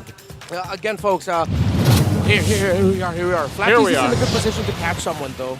He's not there That's anymore. enough yapping. They said, let's jump into the game here as we get a situated Light. Not going to land that one. Few will take it, though. Lord being worked on. And now Lord here at a 5th of its health. Ogwin catches one, circling Eagle. The knockup by the Lord. Marco taken out by Kusei. RSG collapsing onto the Falcons. And down Kusei goes. FlapTZ finds his man. Down goes Light. Lord taken down by Kyle Teasy. And now a full-on fight breaks out into the pit. Demon Kite goes down. Nats goes down, taken out by FlapTZ and Kyle Teasy as well. Nats still up. Gets the wheel spin. Few finishes the job. It's a 4-for-3 trade. A bloody victory for the Falcons. Welcome back to the lower bracket finals. Aqua's the last man remaining, and what a hell of a fight. We thought Few wouldn't go back there. Ogwin used the Guiding Wind alongside the Circling Eagle to tell Few, come back over here, man. Let's get this man down. But Nats, that was insane. He set up that advantage for Falcons APBREN, but we have to credit Flap from getting that 3-man knockup with a Petrify and sending back Kusei to set up a kill rather for Few. Okay, Leo, you were close enough. The base is fully exposed this time around off that Lord. So it's like we painted that beautiful picture and then we just threw paint all over it. Let me tell you, I was right down the middle, right? Yep. Best case scenario, they end. Worst case, they just take 2. They take somewhere down the middle. They take 3. It's everything. Falcons APBREN now looking at the items. Full build for the Claude. Still chasing the Malefic Roar is that Moskov. For the mid lane, already up to a Divine Glaive. Both of them chasing their final items. Most likely going to be, not Immortality actually for Few. He's going to be going for another magic item. Okay. Damage item, rather. Yeah. Go damage item. I mean, even when you look at that, okay, Kosei just gets a Malefic Roar here. But when you look at that last exchange, that last fight, man, FCAP thought in all the right places, in all the right corners and avenues, right? That's what really worked out for them. So, but you look at this, look at the damage still provided from RSG. That is what has to be respected here, especially the fact that some of these last items are being picked up, you know, and dealing with that. So FCAP, even with the advantage they have, again, they have the space advantage, they have a lot of this going for them right now, but they still have to respect the damage being thrown at them. We saw what Nats almost pulled off just briefly there. Yeah. So they're going to hold down these mid lanes and these lanes pushing in, but really, are we just waiting for this next Lord to come up? Yeah, for sure. And one of the problems right now, though, for Falcons APBREN, yes, they have a massive lead. They control the map. We're seeing every time Super Marco enters is that there's always going to be someone waiting for him. Yes, he does have the Purify, but then what if RSGPH chain crowd controls together? That's what happened in the last engagement. Super Marco entry, the Blazing Duet looked good. Nats bursted him for Super Marco back. Then when he went back in again, he just got chained by crowd control. It's just incredibly fortunate that Falcons APBREN actually won that fight with that Claude down. But now we're seeing and we're being reminded as to why Claude matchup into a Paquito. Sometimes it just doesn't go so well for the Claude because of the instant burst and combo that the Paquito can dish out once the Claude entries. And you can't purify damage. You can't purify damage. Like, you can walk away, but when the Paquito has its champ stance on, things go off of cooldown, you get full comboed in, take a nap. Dirt nap. Dirt nap. You like that, huh? That's what it is right 6 now. feet under. Yep. Lord up here, FCAP in position to go ahead and take this. Look at the positioning of RSG. They got to manage the waves as well, pushing on all sides of the base here. So what does this do? What does RSG do here? How do they approach it? I reckon they're going to go ahead and contest partner. Throwing out the Astral Echoes.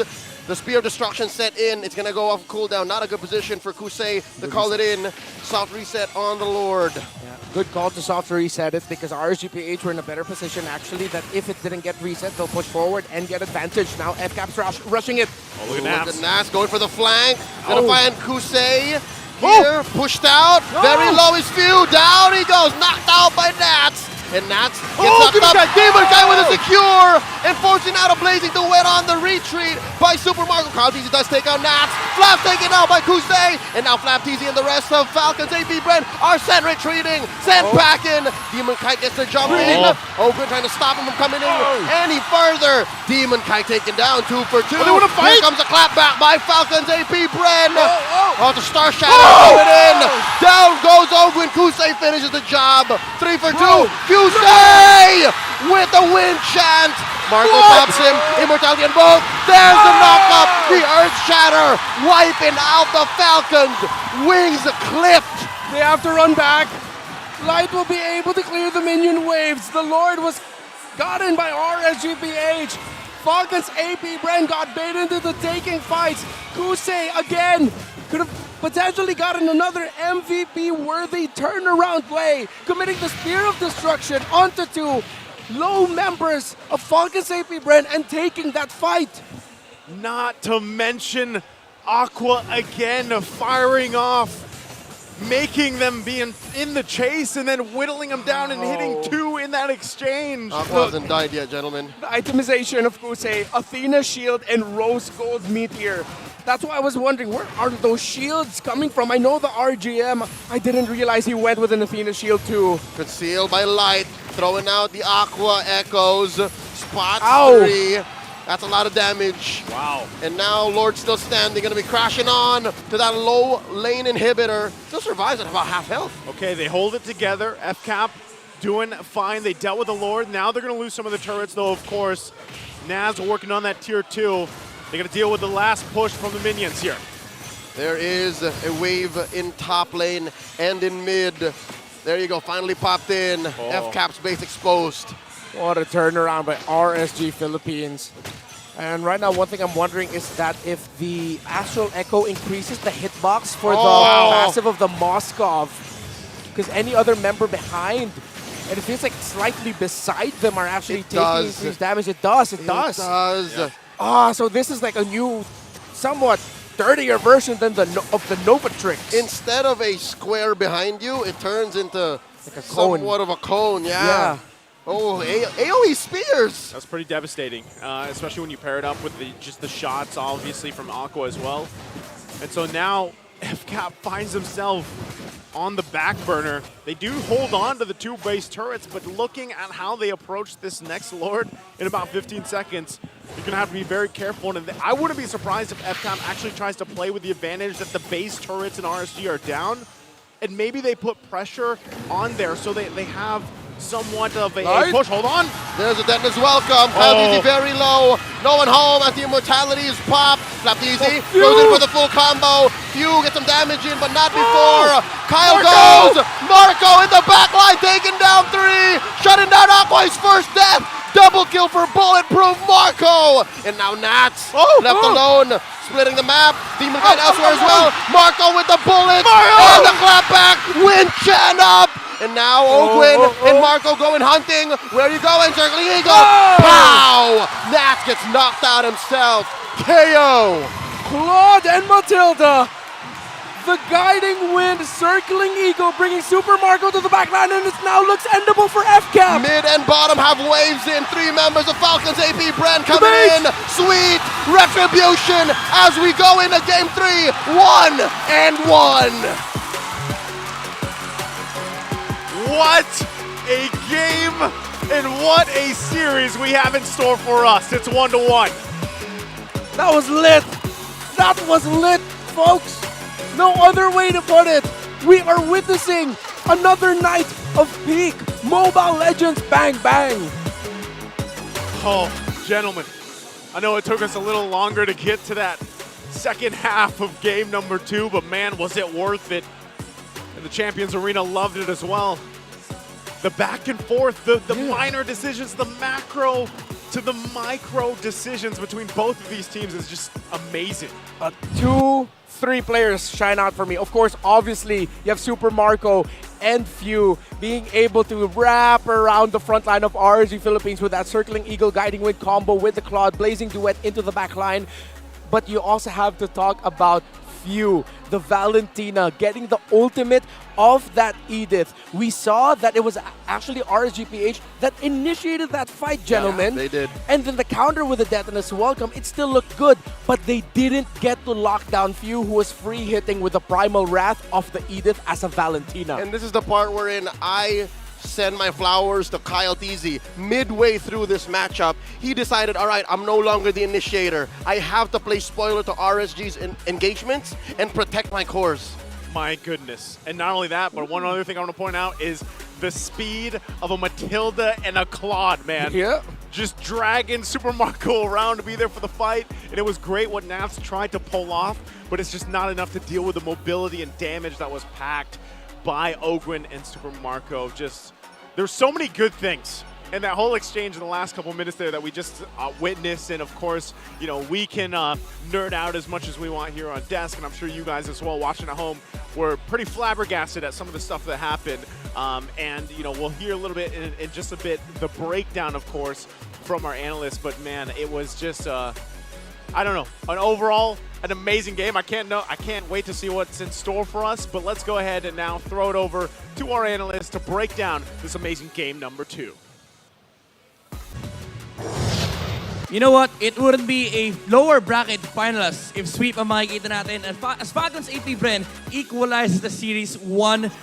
Once again, welcome back dito sa ating Stand Up at Midnight. And papakilala din natin dito ang ating MVP. Walang iba, kundi ang lumilipad na Matilda ni Ogwen. Falcons APBREN really soared high in this game number 2 on the back of the Matilda na binigay din naman ng RSG. Pero kita natin yung effect, yung impact. Bakit nga ba napakalakas ng isang Matilda lalo pat mahawakan ng isang macro-oriented na team as we see yung kill participation niya rito 100%.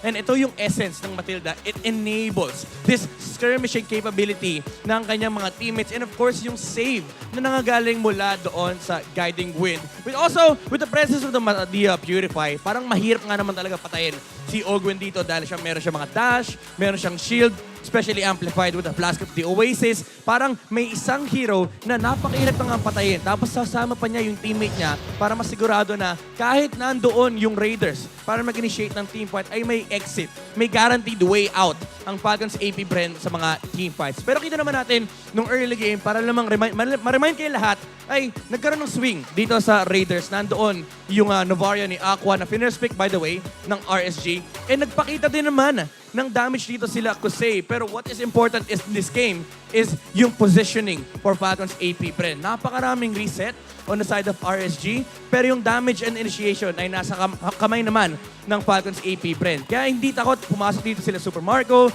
sila Flap TZ kasi nga meron silang guiding wind, meron silang exit out. Pero it will boil down to how you fight here for both sides. Napaka-importante rito na maghintay at maging patient sa mga wasted na skills or mga nababurn na resources. Sa side ng Falcons APBREN, that's a Black Dragon form. And for RSG, yung kanilang mga mobility spells, yung Abyssal Step ni Moscow, pati na rin yung mga dash ni Nats. Pero what's most important here is yung damage distribution for both sides. No? For the side of Falcons APBREN, karamihan ng damage output nila ay nanggagaling kay Super Marco. So, sobrang importante na maprotektahan ng Falcons APBREN dito yung kanilang Claude. And that's where the Matilda comes in. Nandyan yung initiation prowess niya with the Cycling Eagle and of course, yung mga heals na nanggagaling sa Guiding Wind. Although, umabot tayo sa point na yung RSG nakakahanap sila ng way para mapatay yung Claude, makapag-initiate ng teamfight dahil lamang din naman sila sa vision and sa mga long-range pokes dahil nandiyan yung Novaria with the Astral Echo, yung Star Shutter,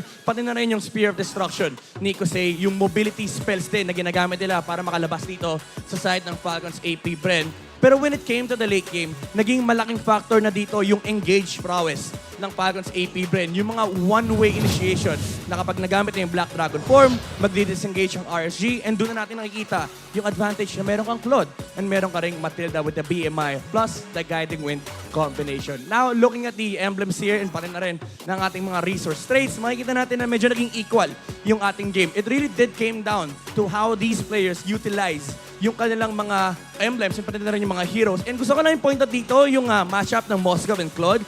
Very important yung tenacity ni Super Marco. Usually nakakakita tayo ng mga Claude na nagiging greedy na kumukuha ng Master Assassin para lang manalo sa lane. Pero with the tenacity, at the very least, na prevent mo yung pagpanalo ng isang Moscow sa gold lane. Kasi kahit sinong tanongin nyo, as of this point, yung meta natin talagang mahirap counterin ang Moscow sa lane. And tulad nga na nabanggit ng ating mga casters, kapag yung Claude ay nakakapag dual lane na, ay essentially tapos na yung laning stage. And Falcons APBREN, hindi sila masyadong na-snowballan ng Moscow dito ng RSG. Kaya nandun pa yung condition nila. Kapag umabot sila ng late game, meron pa rin silang Claude na magagamit para makipag 1v5 dito sa RSG. Actually, nabanggit nga ni Betings kanina, magkausap kami, sabi niya, maganda yung Claude pick, lalo pat pag umabot tayo ng late game. And ilang beses na rin natin nakikita yan, yung ibang regions, sinatry pa rin yung Claude versus Moscow matchup. And kita pa rin naman natin yung effect ni Super Marco rito. Nandyan yung capability mag-split push, yung mobility sa mga team fight, napakataas ng damage output ni Kusei dito. But it didn't really stop the Claude from farming. Mataas din yung GPM ni Super Marco with 787. Pero ang pinaka-importante dito sa lahat is yung pag-assist ni Ogwen. 12 total assists for the Matilda and it allowed, again, the resets and yung heals na factor dito for the side of Falcons APBREN. Ang taas ng damage na tinangke ni Kyle TZ rito on the Barats. Pero again, nandyan yung mga exits with the Guiding Wind, yung shield, plus the Flask of the Oasis. Kaya naman medyo mahirap din para mag-takedown or mag-convert ng kills dito for the side of RSG. And now we see the damage distribution. Of course, yung Moscow, dahil medyo may madaya siyang passive yung kanyang Spear of Puissance, na may spill damage yung may bandang likuran. Kaya minsan maraming tinatamaan dito yung Moscow. Even yung mga backliners on the side of Falcons APBREN ay nadadamay. But then again, you see the presence as well, the Matilda, the Valentina and the Claude. Ang taas ng damage output ni Super Marco dito and ni Pew na namamatch nila. Actually, yung damage output din ni Aqua dito on the Novaria. Even though may mga long-range nukes dito ang RSG, yung kanilang poke with the Star Shotter, again, yung presence lang na meron silang Yuzong, Matilda, na pwede silang pumasok, it enables Super Marco and Pew na ma-dish out nila yung mga damage na kailangan nila para mapatay yung mga members dito ng RSG. Kasi hindi nila kailangan isipin kung paano sila mag-engage or kung paano sila magbaback off. Dahil nga, nandyan yung Dragon, nandyan yung Dinosaur, and nandyan yung Ibon. Neopets basically ang ginamit dito ng Falcons sa APBREN. Dahil ang dami nilang tools. Meron sila pang engage, and meron din silang guaranteed exit with the guiding wind. Nagliparan actually dito yung mga heroes ng Falcons APBREN. And umabot tayo sa point na ang tindi rin talaga nung ginagawang pag-micro ni Claude dito or ni Super Marco against RSG. And yung damage output na hinahanap nila ay nakuha nila doon sa mga last few engagements. Now, we are gonna be looking at the stats here or essentially behind the stats of RSG here and Falcons APBREN. By the way, huge shoutout sa ating MPL Philippines statsman na si Kuya Bok. Makikita natin dito na important yung presence or yung vast history ng Falcons APBREN and RSG. Meron tayong note dito for Falcons APBREN, no? They have never lost kapag nakukuha nila yung 3 turtle sa ating game. Or let's say 100% ng turtle. Kapag nakuha nila ay hindi pa sila natatalo. And counted dito yung previous game natin na nakuha nila, well, 2 turtle lang naman pero still 100%. So 17-0 na dito ang Falcons APBREN and sa RSG. Kapag lumalagpas sila ng total team kills ng 13, hindi pa daw sila natatalo pero it is now 17-1. So na-break na ng Falcons APBREN dito yung historical data ng RSG. And dito natin makikita yung identity actually ng team, no? Na kapag yung RSG, nakakahanap sila ng snowball, specifically with Nats, controlling the tempo, ay tuloy-tuloy yung pag-rate. Kaya naman, sila ay tinaguri ang Task Force RSG. Kapag nakuha na nila yung momentum, doon mo na makikita yung sinasabi ni Coach Panda na tapang lang, aggression lang, and hindi sila nagpapapigil dito sa mga laban. But with Falcons APBREN, again, that presence of the Matilda. Napigilan. Kumbaga nahinto dito yung aggression ng RSG kasi at some point kailangan nilang i-calculate enough pa yung damage sila, sino yung tinatalonan nila, and usually nakikita natin yung RSG and the Falcons APBREN na dinodominate yung mga games nila. Napakataas actually ng average gold lead ng dalawang team na to kapag sila ay nananalo. Pero when it comes down doon sa mga micro-intensive battle at team fights, doon na natin nakikita yung difference ng meron kang pang-save versus pang-reset lamang. Kasi aminin na natin sa side ng RSG kanina, ang dami nilang ways para lumabas. Nandiyan naman yung mga dash sa kanilang mga hero. Pero again, yung Matilda, there's one specific reason bakit lagi nakaban yung hero na yan. Dahil nga yung capability mo na magamit lalo yung mga heroes and of course provide the shield and reset the fights ay namang micro lalo ng Falcons APBREN dito ang kanilang mga kalaban. Yan ang makita natin yung game number 2 kaya wag nyo i-miss yung game number 3. Speaking about, wag nyo ma-miss. Don't miss out on the Snapdragon Pro Series Open Finals dahil after ng MPL mangyayari yan. And of course, nandyan din yung ating mga MPL Philippines teams na Fnatic Onyx PH, Minana Evos, and TNC Pro Team, and of course, Smart Omega. Kaya naman nakaka-excite dito ang ating taon dahil kahit matapos ang ating MPL ay nandyan pa yung mga tournaments like Snapdragon Pro Series Open Finals, and sa July meron din tayong aabangan na MSC. And by the way, 1-1 na yung score natin, 2 game na lang for both sides ay tuloy na ang kanilang kampanya papunta sa Riyadh. Kaya huwag natin patagalin pa, punta na natin ang game number 3 kasama ang ating mga casters.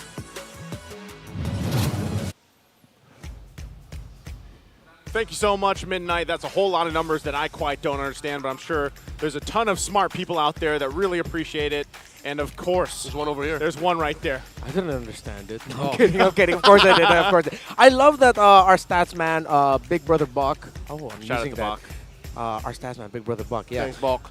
There were also summaries in the lower portion. If ever at any point it comes into effect in the series, we'll call back to it so that you have a little bit more appreciation as well for what Midnight talked about in that analyst segment. That's what I love about it. You know, there is like the really nitty-gritty, the meat of this stats. That's why I like the behind the stats. Then there's like the TLDR for people, you know, like me. They're like, oh, I just need a comprehensive statement.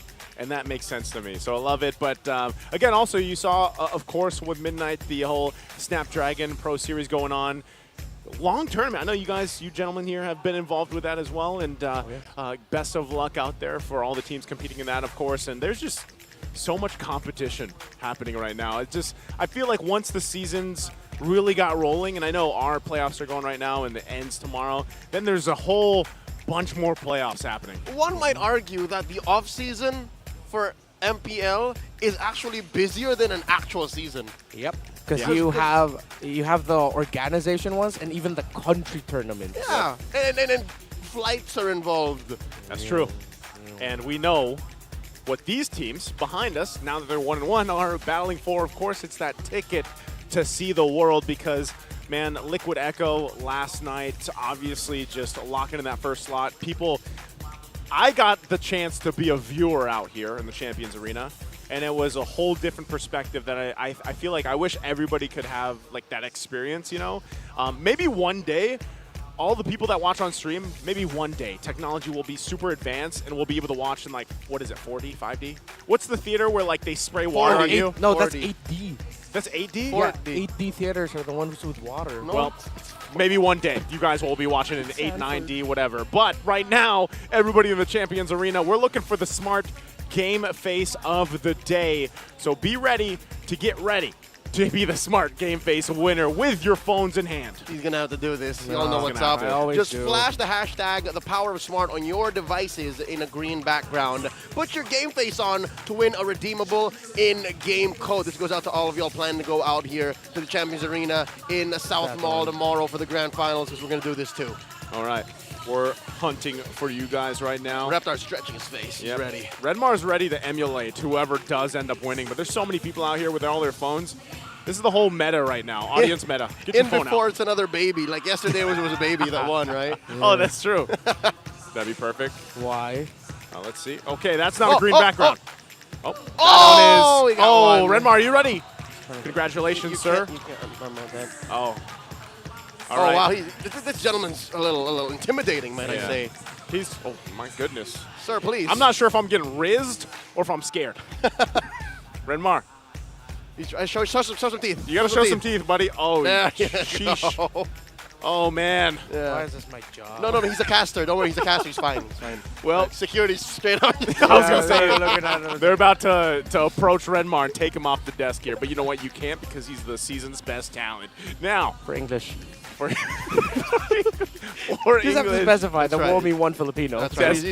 That's true. That's true. All right. Also, you guys can join us by watching the MPL Philippines Season 13 Playoffs live on MPL Philippines official channels for the chance to win skins, diamonds, and promo codes. We'll be giving away prizes for each PCU milestone reach. That's peak concurrent users. Yeah. Join us in making history this season.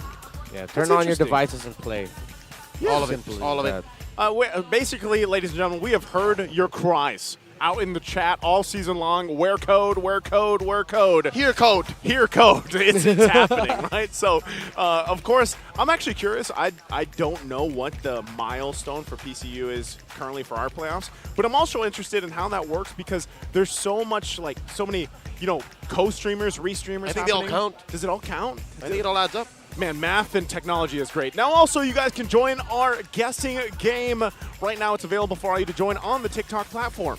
Come and watch the MPL matches on TikTok to join the guessing game, to support your team and win game points. All you have to do is go to TikTok, go to the MPL Philippines TikTok channel at MPL-PH_official, click the official live stream, and click the ongoing guessing game, and support your team and win game points.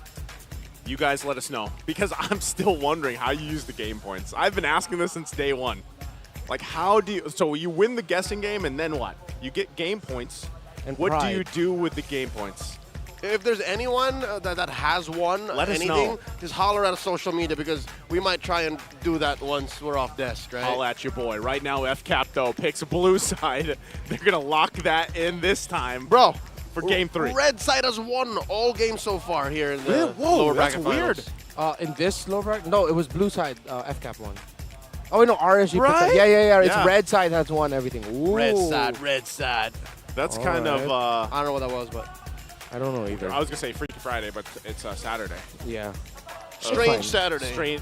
Strange Saturdays right now because red side, it's not typically, the favorable or winning side, but it's working right now. And I think that's why it's so important to point out the way that the draft has really developed over the season. I love always talking about the the way the meta kind of sets in here. And I would say still, at least from my opinion, I think we're in one of the most healthy metas currently in competition, of course. I agree. And it really allows for so many picks that you don't expect. I mean, not only that, but the adaptation of the coaches out there. The resilience. The resilience, the fortitude, whatever you want to throw out there. They've really developed, you know, this kind of strategy of, oh, the flexible picks. We can do this. We can play this strength on the blue side or the red side. Sorry, caster search winner. I saw it. You know, burrito yeah. from 2022 was just looking at us. You know, if we have a burrito, we need a shawarma. We need a shawarma. We need a caster on the next caster search to be shawarma, right? All right, let's jump into the draft here. Game number 3 upon us.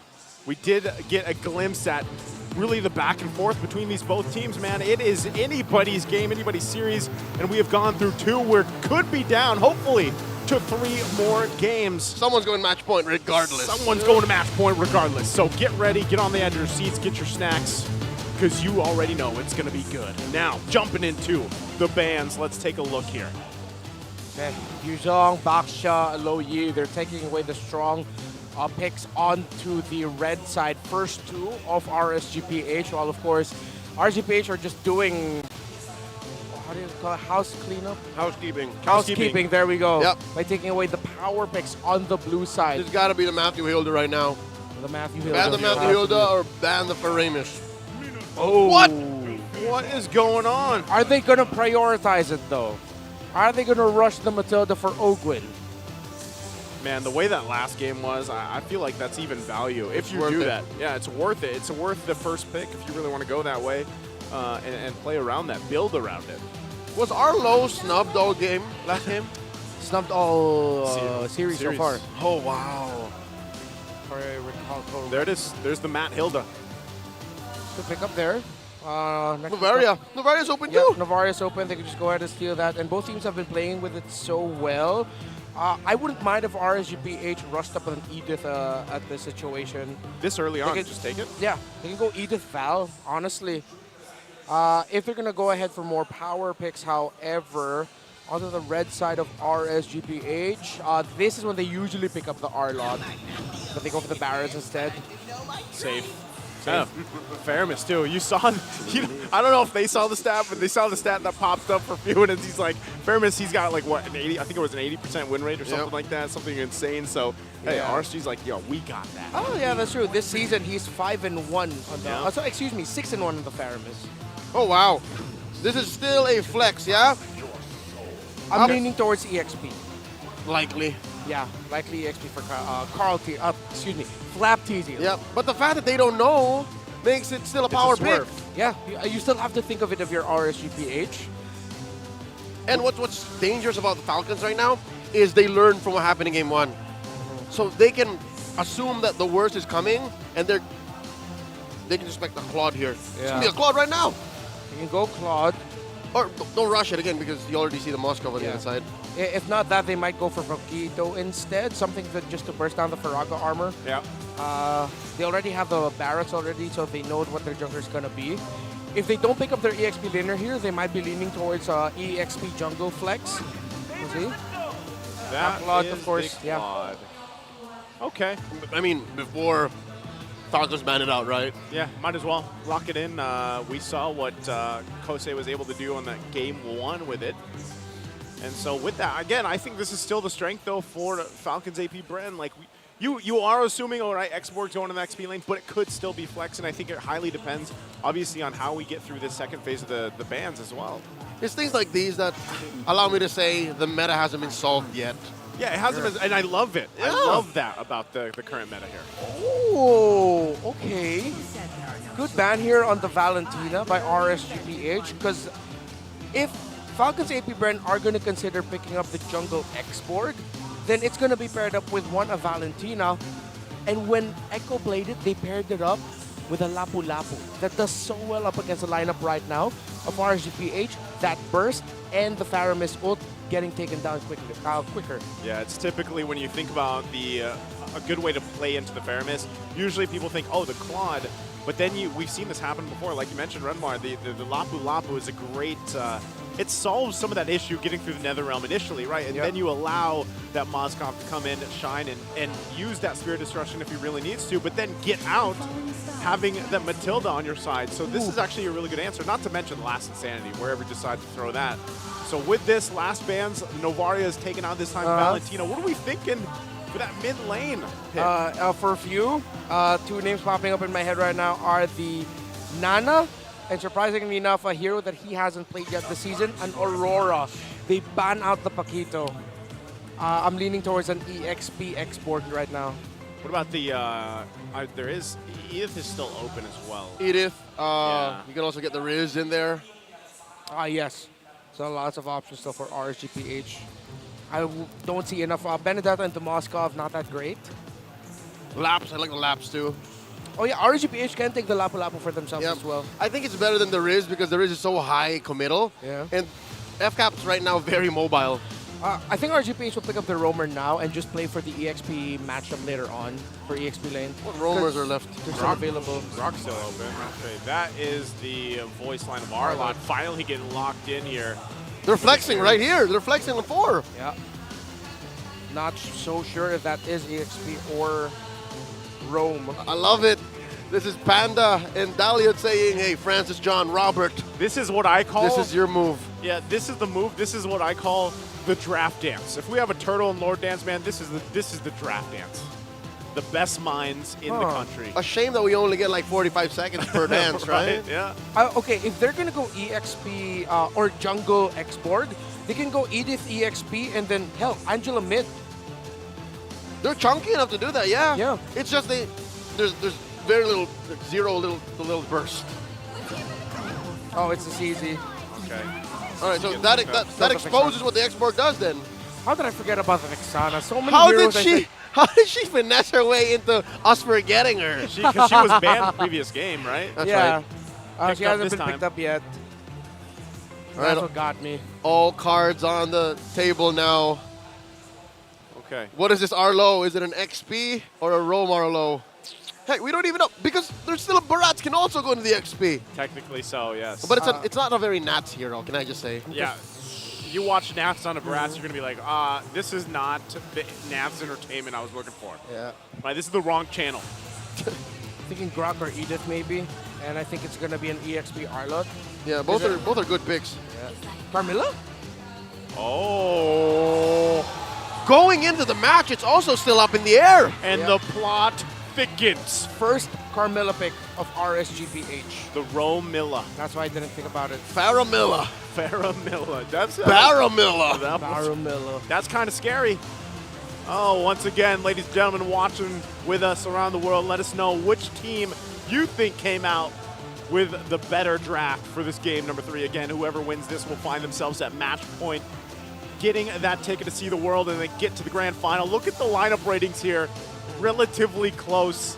Yep. And so far, if you've seen Game 1, Game 2 with us, you know that both the play styles, both the games have been relatively close this whole time. Team coordination rating for RSGPH through the roof right now. Their team, in terms of team fighting, when you think about it, actually pair really well. The Blazing Duet doesn't need to all land, especially if your targets are linked together by the Curse of Blood, and that's good. So RSGPH are going for like splash damage. Welcome to Mobile Legends! Whenever they're members of Falcons APBREN and lots of them trapped by the Curse of Blood of the Carmilla, it's not going to be good for them. Well, we're going to find out here. Both teams getting us situated, getting these rotations going on for that first route. And we'll see how things fall into place. Again, we've seen Oakland on this Matilda really be aggressive, especially early on, bringing members around the map with him. And we'll see exactly how they decide to play it out. Both junglers working on the buffs. Emblems, anything sticking out here, Redmark? The Carmilla is going to be going full tank. It is a roamer. Basic common emblem for the Moskov and for the Claws, so they are just prioritizing the mana that they can have and the adaptive attack. Okay. I'm hybrid wondering regen, too. sorry, hybrid regen. Got the hybrid regen. And with this, I mean, we haven't seen the CC pop up too much.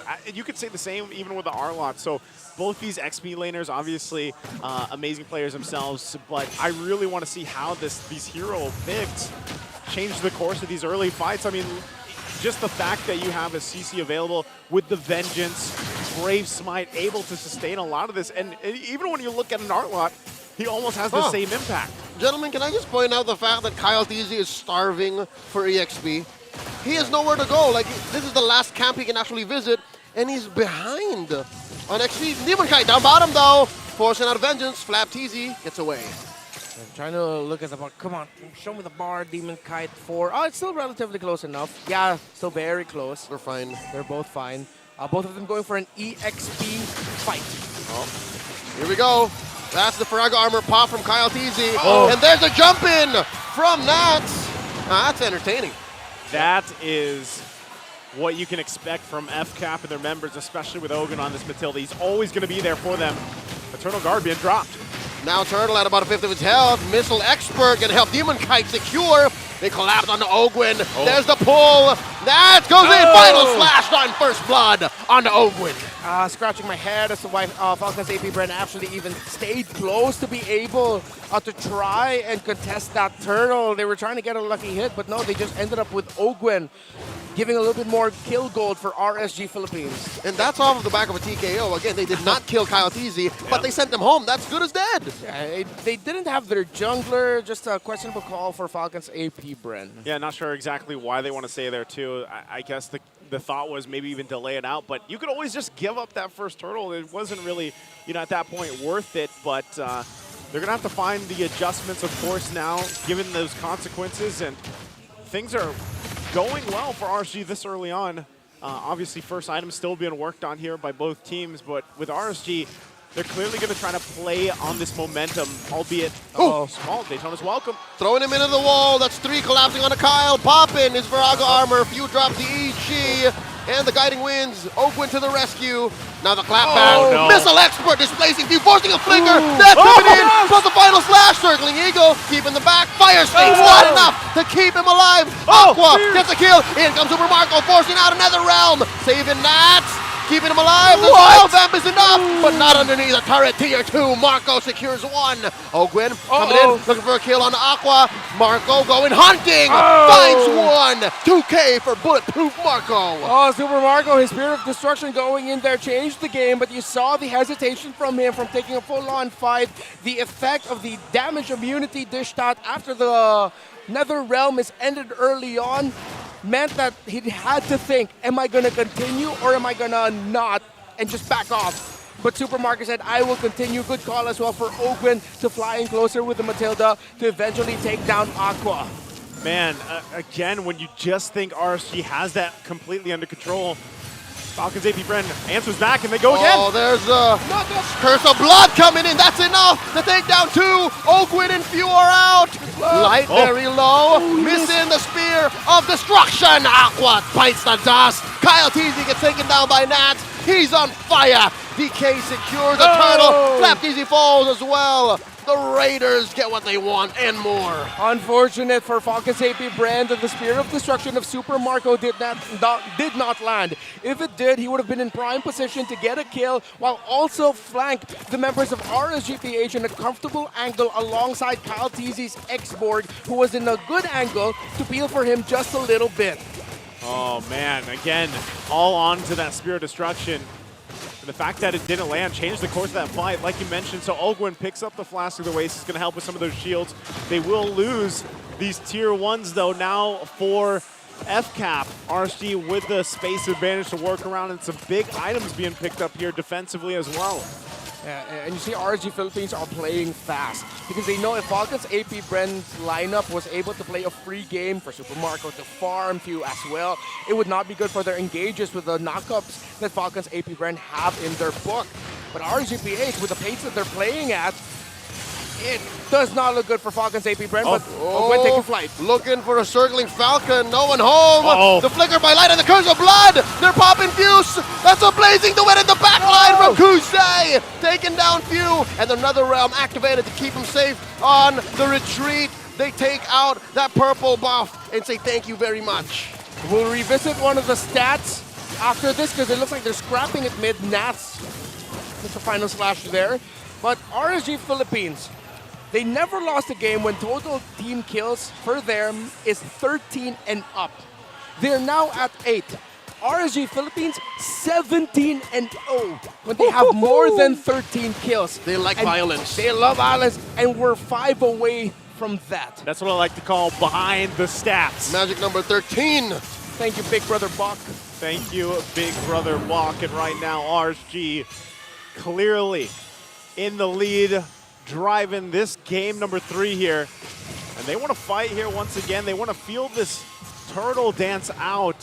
But FCAP, man, they are pretty far behind. And really, you know, at least the most even here is Super Marco, but they just have to give this objective up. Demon Kai able to secure it now for RSG. 3 in their favor. What can FCAP do here? They just have to hold on and get a few more items, because the Carmilla is actually a tremendous response to Ogwen's Matilda. You don't need to stay as close, but if you want to make the most out of getting shields from the Matilda, of course, you want to stay within her range, which is smaller than the range that the Curse of Blood covers. So every time the members of Falcons APBREN are sticking close together, RSG-PH's team fighting is so easy. They just need to hit one, and everyone else will take 50% of the damage being dealt to the target. Oh, right in Stolen. Kyle Teasy's face. Grand Theft Purple, Demon Kai 2 levels ahead. Now maybe even 3. Yeah, you pointed out the gap earlier on, Leo. And this time as the game goes onward, it just gets even further and further. And 3 makes you wonder, you know, again, this export jungle pick, we've seen it before, but this time around it's a little bit, it's not working the way they want it to so far. And really for Falcons APBREN, it's kind of like, all right, we just got to wait for Super Marco to build up more on this Monskov. We know he's got a couple items. He's got 2. But look at this. The play looking to be set up once again. Navs. With that bush, that's a deadly bush. Keep an eye on him. Eyes set on this bottom side tier 2. They want to force FCAP back to their base here before that Lord even comes up in 30 seconds. All right, Nats reveals himself. So no longer is it as deadly a flank. But at this point, when you're 6,000 gold ahead at 8 minutes, 30 seconds. Oh, here we go. Information means nothing. Dennis, welcome into that wall. There's a knockoff. Eternal Guard. Flap Easy going to go down. Final slash. Kusei gets 1.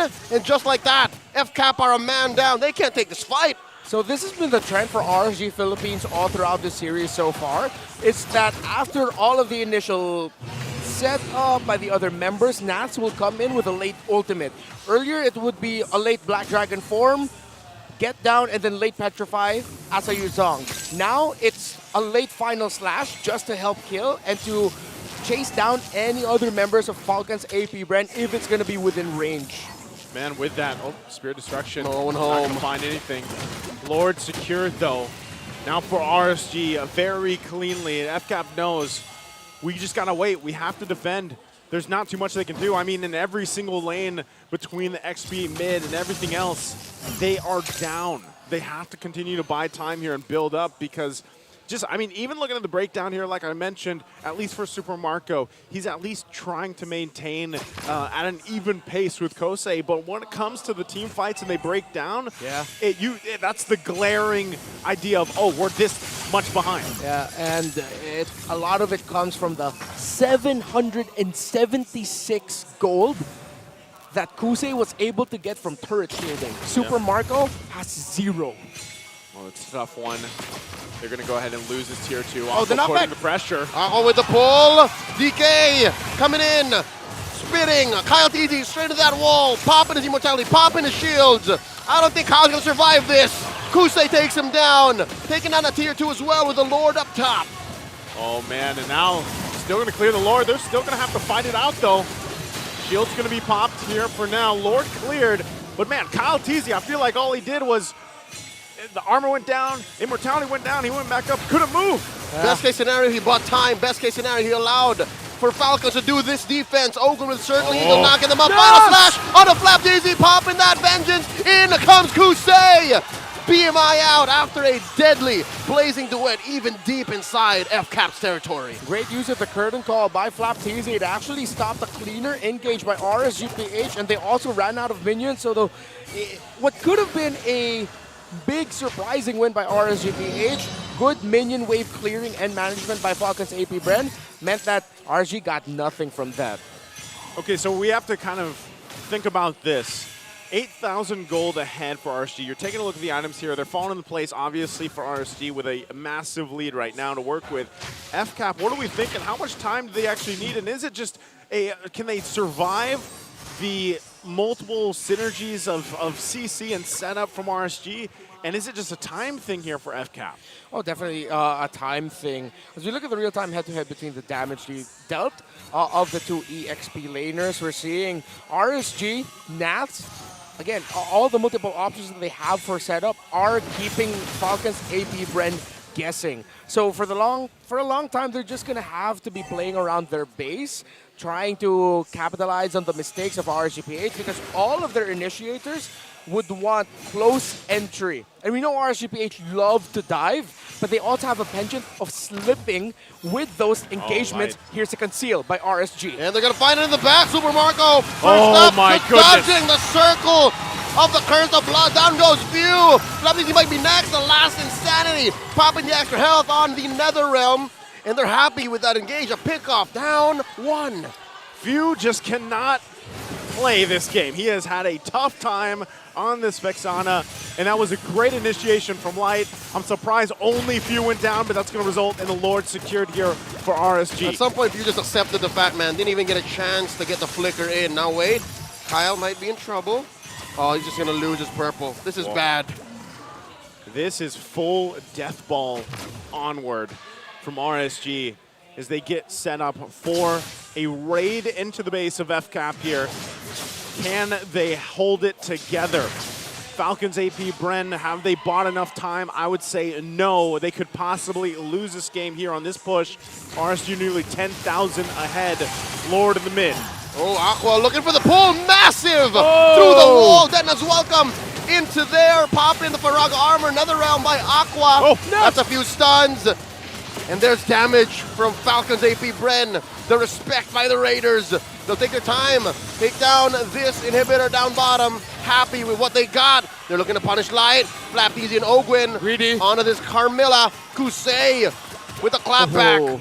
Sent back out. Falcons APBREN lose so much, but they're still here.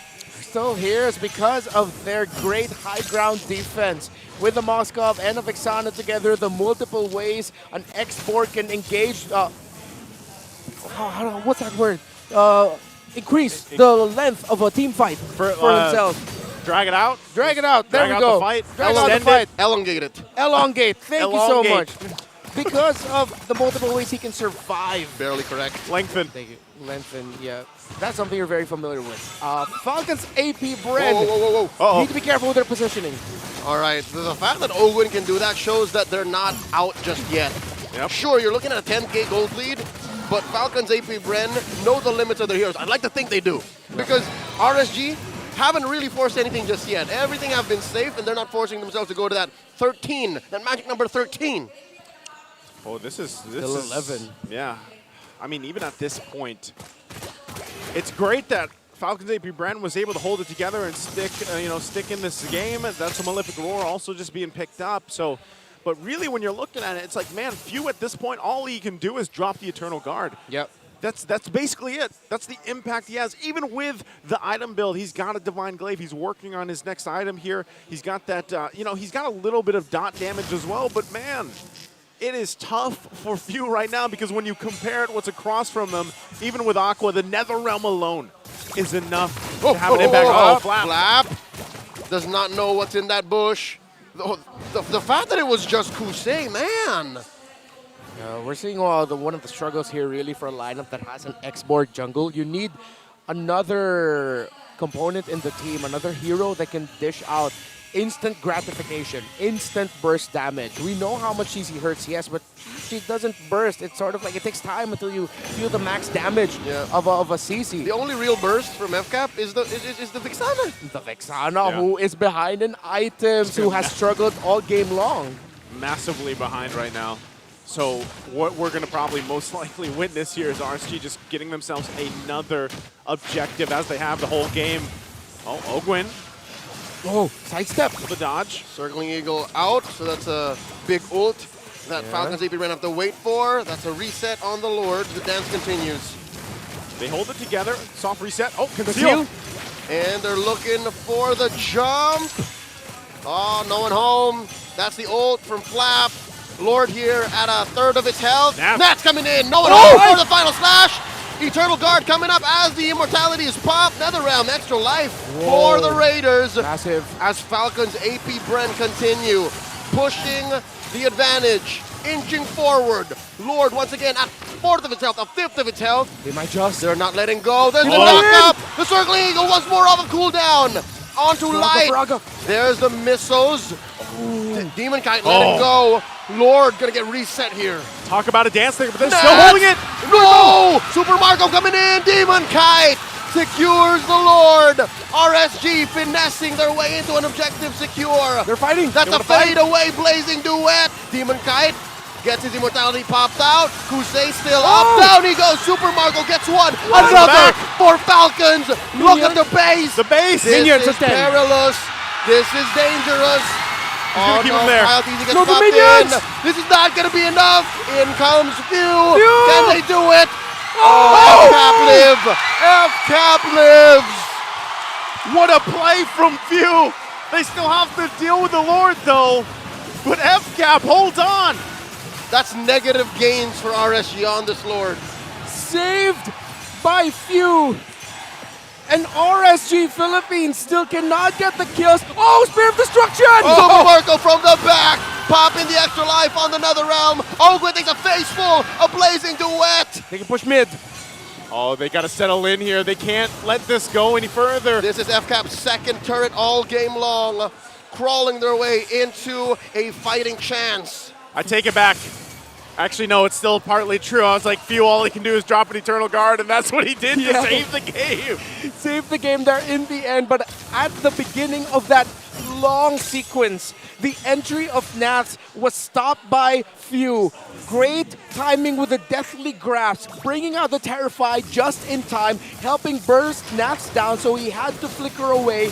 His immortality got popped. That was the advantage FCAP built for themselves, on the back of great timing of crowd control and burst by Few, and of course the rest of Falcons APBREN just continued it with great micro decision making. Can we just point out too, with that micro decision making on how FCAP approached that last fight of getting ultimates out, whether that was the NetherRealm, whether that was the multiple immortalities they had to get through, and the rest of it. That's what it's going to take for them to win this game here. Remember, they only have 2 turrets down. They don't have the advantage in terms of space to work with. They're looking for Light. Spear Destruction. Caught no one. Circling Eagle spent to put Light at half health. Okay, it's 50 to 55,000. The map looks terrible for Falcons APBREN, but they put themselves in a situation where RSG Philippines can lose a fight. Falcons APBREN can be encouraged to move forward, and if they find an opportunity, take that fight. Fortune favors the bold at this point. We're approaching 20-minute mark. It does. And sometimes you just got to make the call. You got to make the call? Yeah, that one too. But the problem with that, like I said, the 2 base turrets down in the base for FCAP is something they have to keep an eye on. We saw how this game almost ended. And so for RSG, they might play around with that advantage. Lord is now up. It's spawned here. FCAP's in a great position to contest it and dance off like we saw them before. They got to manage these waves.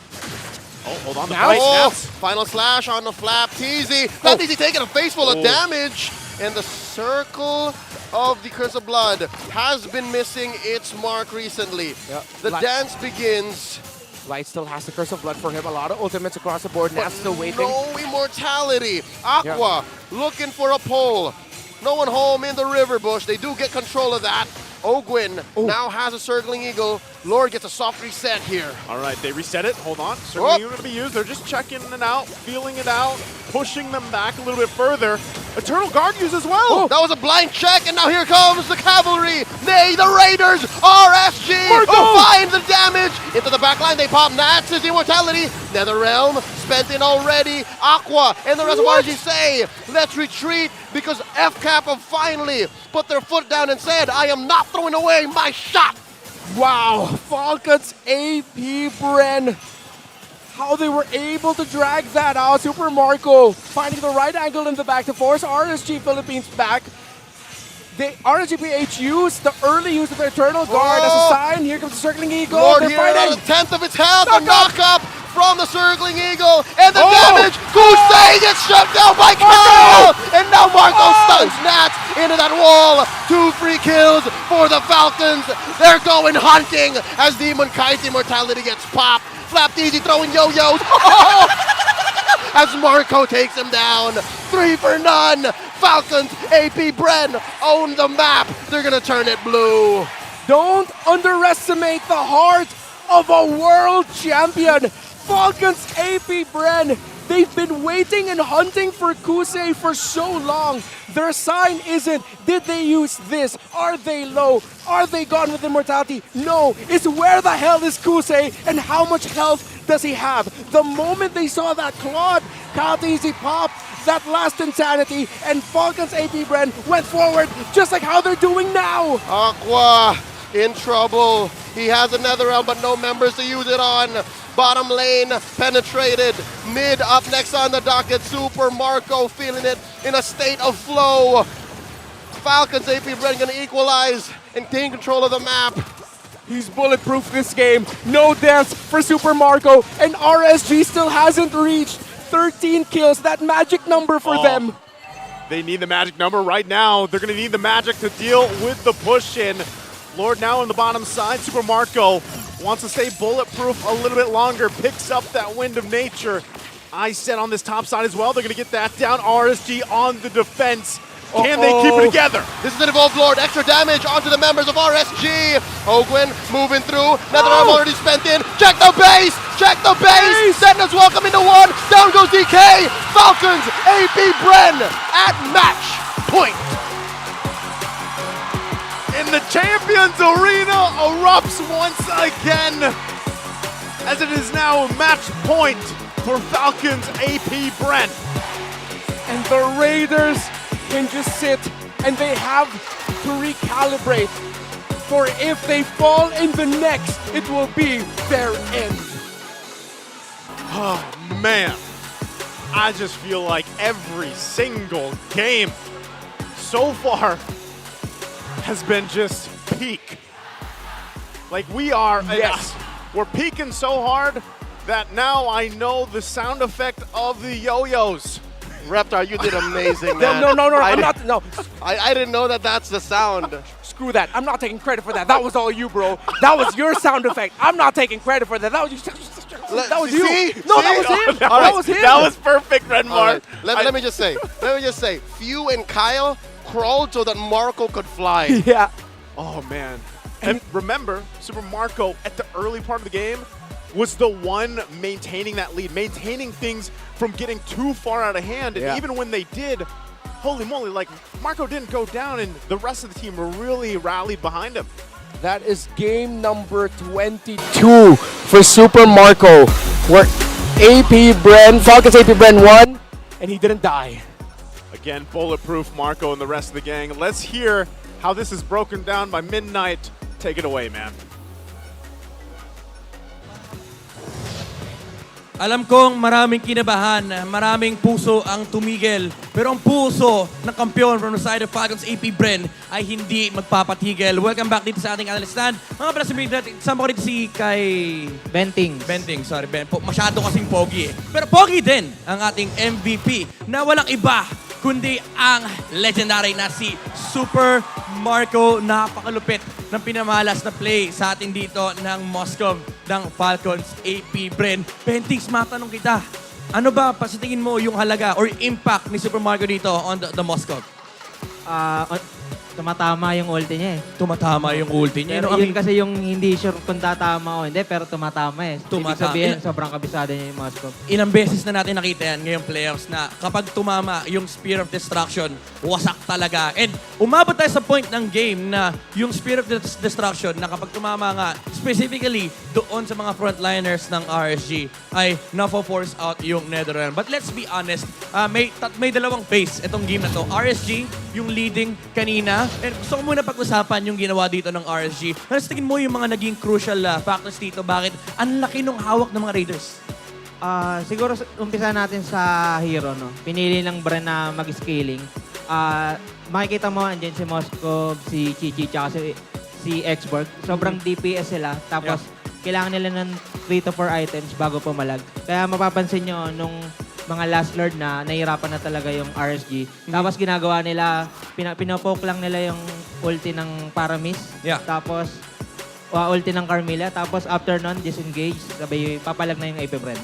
Ganda na sinabi dito ni Ben. Sorry, nalilito pa rin talaga ako kay Kyrie Bendings na late game yung hinahanap dito ng Falcons APBREN. Kumbaga, tiis, pogi, technique yung hanap nila dito. And si Marco, kailangan niya ng 3 to 4 items pa. Pero nung umabot tayo ng late game, doon na nag-matter again dito yung factor na meron kang Matilda, yung mga shields again. And of course, yung Spear of Destruction na dalawang beses niyang napagana yung team pa dito from the side of Falcons APBREN. Yung tinamaan niya si Nats, tapos yung pang sumunod na tinamaan niya rito, si Jose. But then again, RSG, nakakuha sila ng magandang hold dito, no? Dahil napag-usapan natin kanina na yung importance ng Paramis dito sa draft ng RSG. May reset din naman sila with the NetherRealm. But of course, yung late game ay medyo kinulang nga sila. Medyo kinapos sila dito on the side of RSG. Pero matanong kita, Bentings, sa tingin mo ba itong Moskov-Claude matchup? Kasi ilang beses na natin nakikita ito eh. Sino ba talaga lamang dito? Feeling ko sa lang kung paano nila gagamitin yung hero sa side, sa Lord Dance. Kasi lane to lane talaga, siguro magpupuntas tayo ng isa para kay Moskov. Kay Moskov, okay. Pero yun nga, dahil tiis pogi technique siya dito, parang essentially, Claude game din yung nilaro dito ni Super Marco. And crucial din yung sinasabi nating Spirit of Destruction. Once again, pag tumama sa late game, ay napaforce out yung mga spells dito on the side of RSG. Now, looking at the emblems dito, madalas na rin natin nakikita to actually, common emblem kay Moskov. Ano ba masabi mo rito sa common emblem ni Super Marco? Siguro abal niya mana, tsaka yung attack nung yung physical attack. Tsaka regen. Oo. Kumbaga, lane to lane, dito lamang talaga na parang may regen, may bonus attack, tapos di ka rin nauubusan ng mana. Tapos kung mapapansin mo din, kung may mga nagtatanong bakit napasok si Carmilla, yan, isa kasi siya sa combo na maganda sa Barat at sa Claude. Ang kagandahan kasi kay Carmilla ngayon, no, para sa mga hindi aware, no, yung first skill or pag nakakapag-damage ka kay Carmilla, yung passive niya, mababawasan yung magical and physical defense ng kalaban. Para kang may dirot. Oh, okay. Kaya nakikita natin yan na nagiging popular na rin sa, even sa rank games actually, lumalabas din yung Carmilla and dito sa playoffs natin na medyo nagiging meta na rin. And it was utilized perfectly by RSG. Nakita natin yung impact ni Light kanina on the Carmilla. Of course, yung Curse of Blood na hati-hati sila ng damage. Actually, pinag-uusapan natin kanina, medyo kadiri yung combo ng Paramis Carmilla kasi ang sakit eh. Diba? Parang yung damage napakasakit. Ba't ba ang sakit nung Carmilla Paramis? Siguro din na rin sa pag na-ultihan kasi lahat madadamage yan eh. 50% nung damage ng kampi niya papasok. Tapos yung minus ng physical and magical defense ng Carmilla.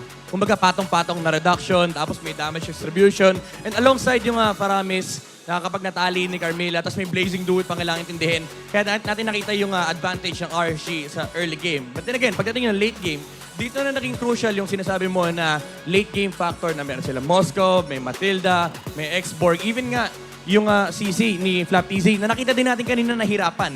And I would say, may malaking factor din yung RSG nakuha nila yung CC Arlot matchup kasi nahirapan din yung Falcons APBREN sa first 3 objectives. Ano nga bang impact nung mawalan ng turtle dito for the side of Falcons APBREN? Sobrang hirap sa scaling lineup na mawalan ka ng turtle. Pero ang ganda nung pag-taste pogi ng Brendan. Hindi ko rin expected na makakambak pa nila yung game. Grabe talaga yung experience ng macro nila. Yeah, poging-pogi eh. Even sa last moment, no, yung CPU nakauwi. And yung presence of mind lang, nalapagan ng Eternal Guard, yung mga minion para lang ma-defend yung base. Literal 2 hits eh. 2 hits na lang, sumisigaw na si Manjin eh. Napapaan nila eh, malalaglag na sa upuan lahat eh. Kaya nga eh, imagine nyo guys, 2 hits na lang. Well, di naman isang 1 hit. Pero pag inad mo yung isa tsaka 1, 2 hits kasi yun. So, sumisigaw na tayo and yung mga tao dito sa venue nararamdaman na parang nakumukhang RSG na yung makakuha ng momentum. But then again, yung heart of a champion dito ng Falcons APBREN, di sila sumuko, nag-taste pogi lang gaya ng kapogian ni Bentix dito. And umabot sila sa late game and doon na nag-matter dito yung MVP performance ni Super Marco which I believe hindi rin namatay. Hindi ko lang po ilan deaths pero... Oo, parang bulletproof talaga si Super Mario dito. 21 games na, by the way, na hindi siya namamatay. And dito sa game number 3, nakita natin ang performance dito ng Falcons APBREN. Makikita natin mamaya sa game number 4 kung makakabawi ba ang Raiders. Pero bago lahat, bumalik muna tayo sa ating mga hosts, si Mara and si Hans.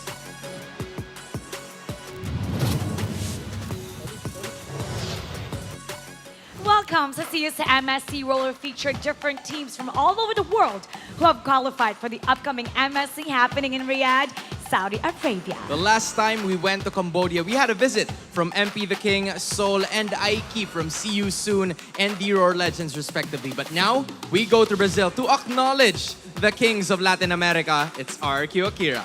That's right, RQ Akira have been the powerhouse of the region. They've represented Brazil in the M Series tournaments. And in addition, the inaugural MPL Latam is where they participated and they won in a grand final, a best-of-7 series with no signs of slowing down against Entity 7 4-2 to reclaim their throne and head to MSC 2024. Now, if you take a look at the stats, it shows that they have very limited hero pool, but that shows their mastery of their heroes and their roles. I mean, you're gonna have to take a look at Sagan at this point. The mastery that you were talking about leans on towards those Novaria and the Valentina heroes or picks that he has been using 5 times each, 100% win rate. You really have to take note of this player heading into the international tournament. And if you take a look at Blink as well, he won every game with Minotaur, Kaja, and Ruby, while Gusta La Gusta has been undefeated with the Harith, the Beatrix, and the Claude. That is massive to think about, knowing that these players have been here for a while and now they're included in the mid-season cup. It's going to be interesting on how they're going to show out. So we're really looking forward to seeing RRQ Akira back in the international series. So for RRQ Akira, MSCU! Suportahan ang ating mga koponan na nag-represent para sa Pilipinas. We have Liquid Echo and we're waiting for one more. Support our grand finalists in the upcoming match that's gonna happen in MSC, that's the Mid-Season Cup, in partnership with Esports World Cup happening this July in Riyadh, Saudi Arabia. This is gonna be massive for whoever will take the victory because the prize pool is at $3 million. A life-changing thing at that to whoever is gonna be the victor of MSC 2024. Pero bago ang lahat, tingnan natin kung sino nga ba ang huling representative ng Pilipinas para sa MSC 2024. Eto na, casters, pasok! Thanks so much, Hans and Mara. And man, I'm just going to comment right now. Hans, you're the only one that can pull that off here. The shining bright like a diamond. Those aren't diamonds. I don't know what they are. Gems. Man's straight up bedazzled. He's bedazzling us. I can't pull that off. I can't either.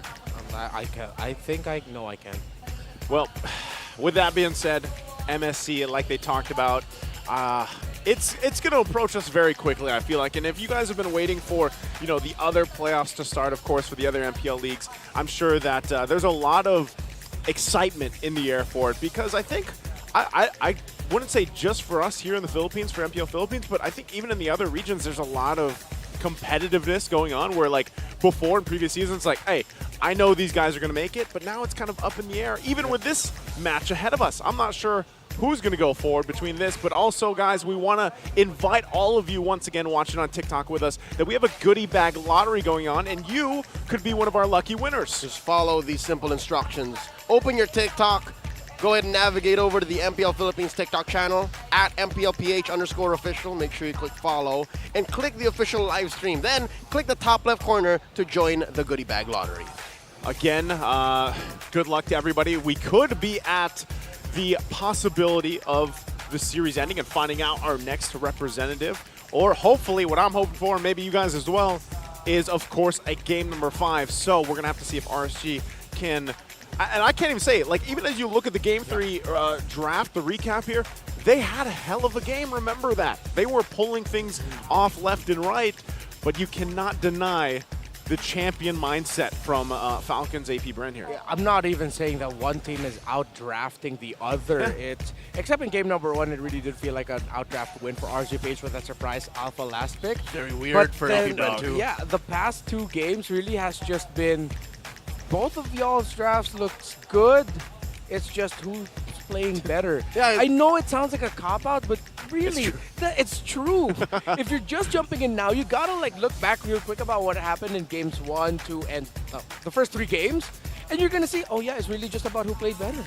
Comes down to an excellence in execution, right? Like you Exactly. just have to be able to make the right calls in the right times, and that's how Game 3 was won. I'll be honest with you, it was a lead for RSG for a majority. For a majority, yeah. Until that was a battle cry if I've ever heard. Sorry, man. Somewhere, somehow, Falcons APBREN said, you know what, this is our window. Yep. It's now or never, do or die. And they took a shot. It was right there. Yeah. And Bob's your uncle. I mean, this is where we are now. Bob is your uncle, you know, and I think as RSG is going to pick blue side here this time around, approaching this, like we said, man, they held that death ball strategy going really well. They had a lead. They had a momentum for the majority game. At one point, nearly, 9,000 gold, I think, at one point. Super Marco, like we said, bulletproof Marco. Just impossible to catch for RSG for some reason, and he really played that perfectly, I feel like, especially towards the end of the game, where he pulled things off left and right. Which is more amazing given the fact that they have very little to no real peel. Their XP laner was a CC. Their roamer was a Matilda. Sure, their jungler was an X-board. See, no one can really front line for them. So this just all the more exacerbates the fact that Marco is so good at protecting himself. This is what you mentioned. Was that day 1? When you're like the best protection for oh, Marco? Yeah. No, that was Doming. Oh, that was Doming. Yeah. I think they're right now, I'll tell you now, they might be equals in protecting themselves or positioning themselves in a way that would benefit their team. But Doming, if you remember, one of the major clips that Rockhart kind of put out was he just spear destruction got popped in 0.3 seconds. Yeah. So we haven't had that kind of moment with Marco yet. I feel like that's everybody that plays in Moscow. Yeah. You know, you gotta that's what's so crucial about it, is actually knowing when to obviously follow up with the Spirit Destruction, but then also being able to count. I think a big part of that is Ogwin, obviously. You know, Ogwin being there constantly. How many times did his timing on being there for with the Matilda to guiding wind out was on point. The shields, of course. Countless. But even like I said, guys, if you missed it, the fact that Few had a hard game for the majority of it and then was able to save the game, mind you, from minions ending it, with the Vexana dropping the Eternal Guard and able to keep things together. Because again, Nafs was hunting for him and everybody to stall them out because they knew that they could have won the game from the minions. So now it's come down to that match point and what's ahead of us as we get ready to jump into the draft here for game number 4. We know what's at stake. We've said it all evening leading into this, and this very well could be the last game. But so far from what we've seen from the series as a whole, ladies and gentlemen, I think we are going to game 5. But let's get through game 4's draft here. Looking at the bans, we have RSG on the blue side. They're already taking out that Chip Louis is not coming through. It's not at all. But the Harith and the Fredrin as well banned out from FCAP. And let's see what these last bans are. Matilda, smart ban. I think they've had enough. Yeah. They've had enough of Ogwin here. And I was thinking too, as we were waiting for the ban, if Falcons APBREN would ban the Matilda. But in my head, RSGPH, yeah, Light plays it, but I think now that's not their priority. They want bruisers. They want someone who can get up close in your face, mess you up. Carmilla, yes, she's a bruiser. Is it Minotaur or Navaria first pick? Yeah. Nova, the gold EXP, nope, not. Don't rush an Arlott Yuzhong now. Yuzhong would they be so bold? Way too bold for my taste. Yeah, usually a first pick on the red side. All right, that's a minnow. Pick a Valen now. Or they steal the Yuzhong here. Yeah. Minnow's been banned out the whole series, right? If I remember right. He's been banned out pretty much the whole series. Definitely was banned the previous 2 games. Yeah. So locked in, Baksha comes out. Excuse me, is this a Baksha? Because for some reason, I might be hearing things. I kind of heard the Barrett's voice line. No, it's that's what it is. And there's the steal. There's the Yuzhong steal. I would say I'm looking behind me here in the Champions Arena, and that is a Baksha standing next to Yuzhong. So I'm just going to assume that we can take that for, what it is. But the answers from RSG on this round out this first phase, it's What's it looking like here? They already got the Minotaur. They can get the Nova. I wouldn't want the late game lineup here for RSG Philippines because it really looks like Falcons APBREN is drafting a lineup that can win the game quickly. They picked up Yu Zhong that has a high chance of winning the EXP lane matchup. If I'm RSG-PH, if they want to play the long game, they pick up the Barretts and consider the idea of flexing it into the EXP to hold. But with an X-Borg show, I think a Valentina steal up. Yeah, we heard it. All right. Stay them there. X-Borg and the Valen. This might... Interesting. That's a Black Dragon form steal. Yeah, it's a BDF steal. I get the Valentina steal. X-Borg not so much. Maybe it's just like thinking of sustaining and then with how well it can duel up against the... Oh, the Yuzhong wins in lane against X-Borg. And the signature blue side flex now. Yeah. Interesting. Okay, and so with the Novaria, you're giving up the Astral Echo for RSG-PH. Now, pick-off actually might pop up here for Falcons APBREN. If it's not going to be the pick-off type of roamer, we might see a Grok picked up later on for Falcons if they want to, again, just play this quickly, invade, disrupt. And RSG-PH are reading into that, taking away the faster scaling marksman. You'll still have a Nathan available. And of course, the signature Brody pickup of Falcons. I was gonna say I like where we're going with the gold lane bans. Yeah. We've seen so much of Moskov and Claude this series. Yeah. It's like, all right, let's change it up. We've seen too much. We've seen too much. So those are out of the picture. I think you are right, though. Of course, Serenwar, you're probably most likely going to see the Nathan pop up, at least be one of the options. And the carry. And the carry, possibly. You also, I'm not sure if either team wants to do this, but the Roger is still there, but I feel like it hasn't been doing as well previously. The carry is taken out, so they're still doubling down on these gold lane options. You're looking at light stats here, by the way, real quick. Minotaur, 75% win rate. This guy has, I feel like, one of the best times in games when he gets to play heroes like this, like what we saw earlier in the series when he had his hands on the Grok. So this is a perfect hero paired up this time around where, hey, you don't have to count on the X-Borg to be that front line all the time anymore because now you got a Minotaur. Oh, good ban here on the Edith. Actually, Falcons APBREN needs another source of magic damage. I think they need to pick up the Nathan here. If they're not gonna, if Novaria is gonna be their only source of magic damage, it has to be someone who can dish true. But right now we don't have that anymore. Are we looking at Nathan Grok? Nathan, yeah, I really want Falcons APBREN to pick up the Nathan now instead of RSG-PH taking it away from them. All right. Do they lock that in now? Gold lane 2 still big question marks here what they want to roll with. Oh, they both ended up wanting to fill gold and Rome. In Rome, yeah. Gold and Rome. Oh, wait, no, the Rome already for RSG is the Minotaur. Oh, yeah, you're right. It's, gold and potentially jungle Golden XP. Flex, yeah, Golden Flex jungle XP. Oh, they go actually for the go with the Rogers. Roger. Oh, they really just want to snowball this somehow and be aggro with it. Let's bring it back to game 1 where Super Marco didn't have a great time on that Roger. Right, yeah, that's true. It was not a good one for him. Then he I was gonna say made Bowie. He made up for it. He made up for it. Made Bowie. Yeah, he made Bowie. Second game with the Claude. In before, I'm a little. This coin might be a roaming Novaria. Novaria in the Rome. I'm not gonna. So if this is a Rome Nova, I'm not gonna deny the fact that maybe Ogwin has it in him. Rome Nova usually paired up with a Faramis. So they, of course, they'll get the Nathan and they get the Benedetta, the dive. Rome Nova up against a Benedetta jungle. Benedetta EXP, yeah, it's dangerous. Yeah, Grok's the only one thing left, huh? Has to be the Grok, Rome. I'm thinking pick off, but then Kaja into the Valentina, X-Borg, Minotaur. It's gonna suck, yeah. If this is Rome Novaria, it has to be a fighter mid. Oh, Angela. So it is no. Yeah, it is Rome Novaria. Yeah. Unless. Unless they decide where are they gonna put this Angela. It's Ogun Rome, Angela. Yep.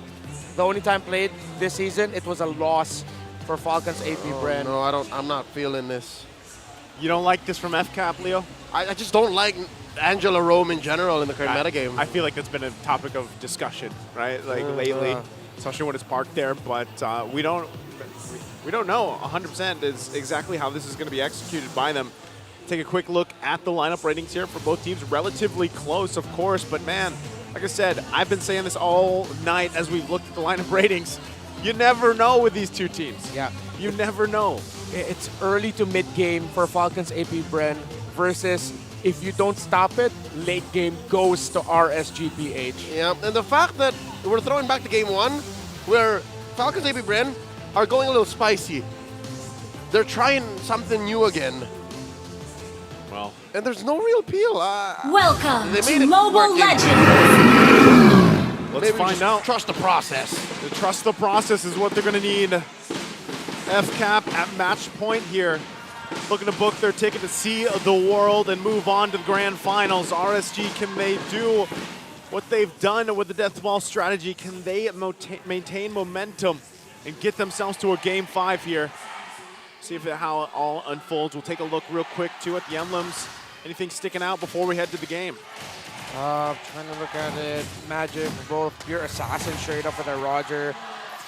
Rupture on the Novaria and the Yu Zhong. So yeah, they're really signaling that they want to play fast here. I'm waiting more for what the first big full 4-man rotation for Falcons APBREN would be in terms of like building an advantage elsewhere. Yeah.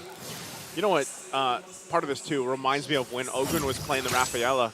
It's again, it can work in theory, but it's not the, I guess, hero or kit that you're expecting from players like Ogren, where of course you're going to have that impact as an Angela, and then you've got the focusing mark as well. That's a nice 6% bonus damage, of course, but still, you know, you're going to have to play around that, and they're actually poking down Light. He actually flickers too. Yeah.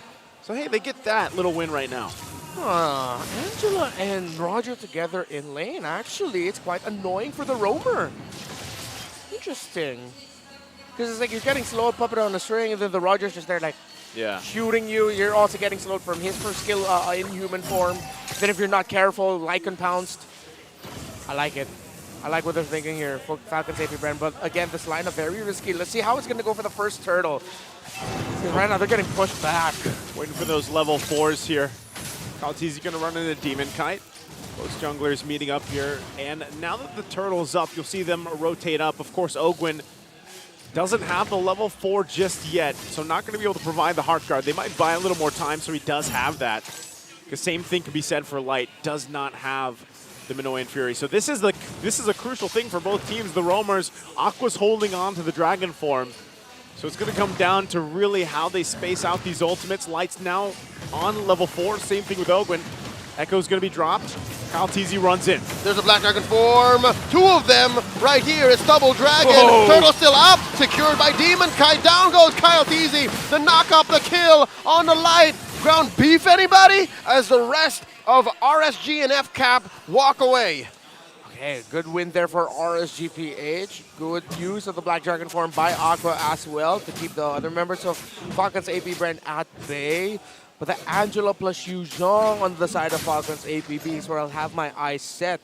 I don't think it's going to be always going to the hands of the ultimate going to Super Marco later as the game goes on. RSGPH need to be careful with that Yu Zhong. Okay. Uh-oh. Top side 2. 2v1. Aqua and Nats have ill intentions for Flap.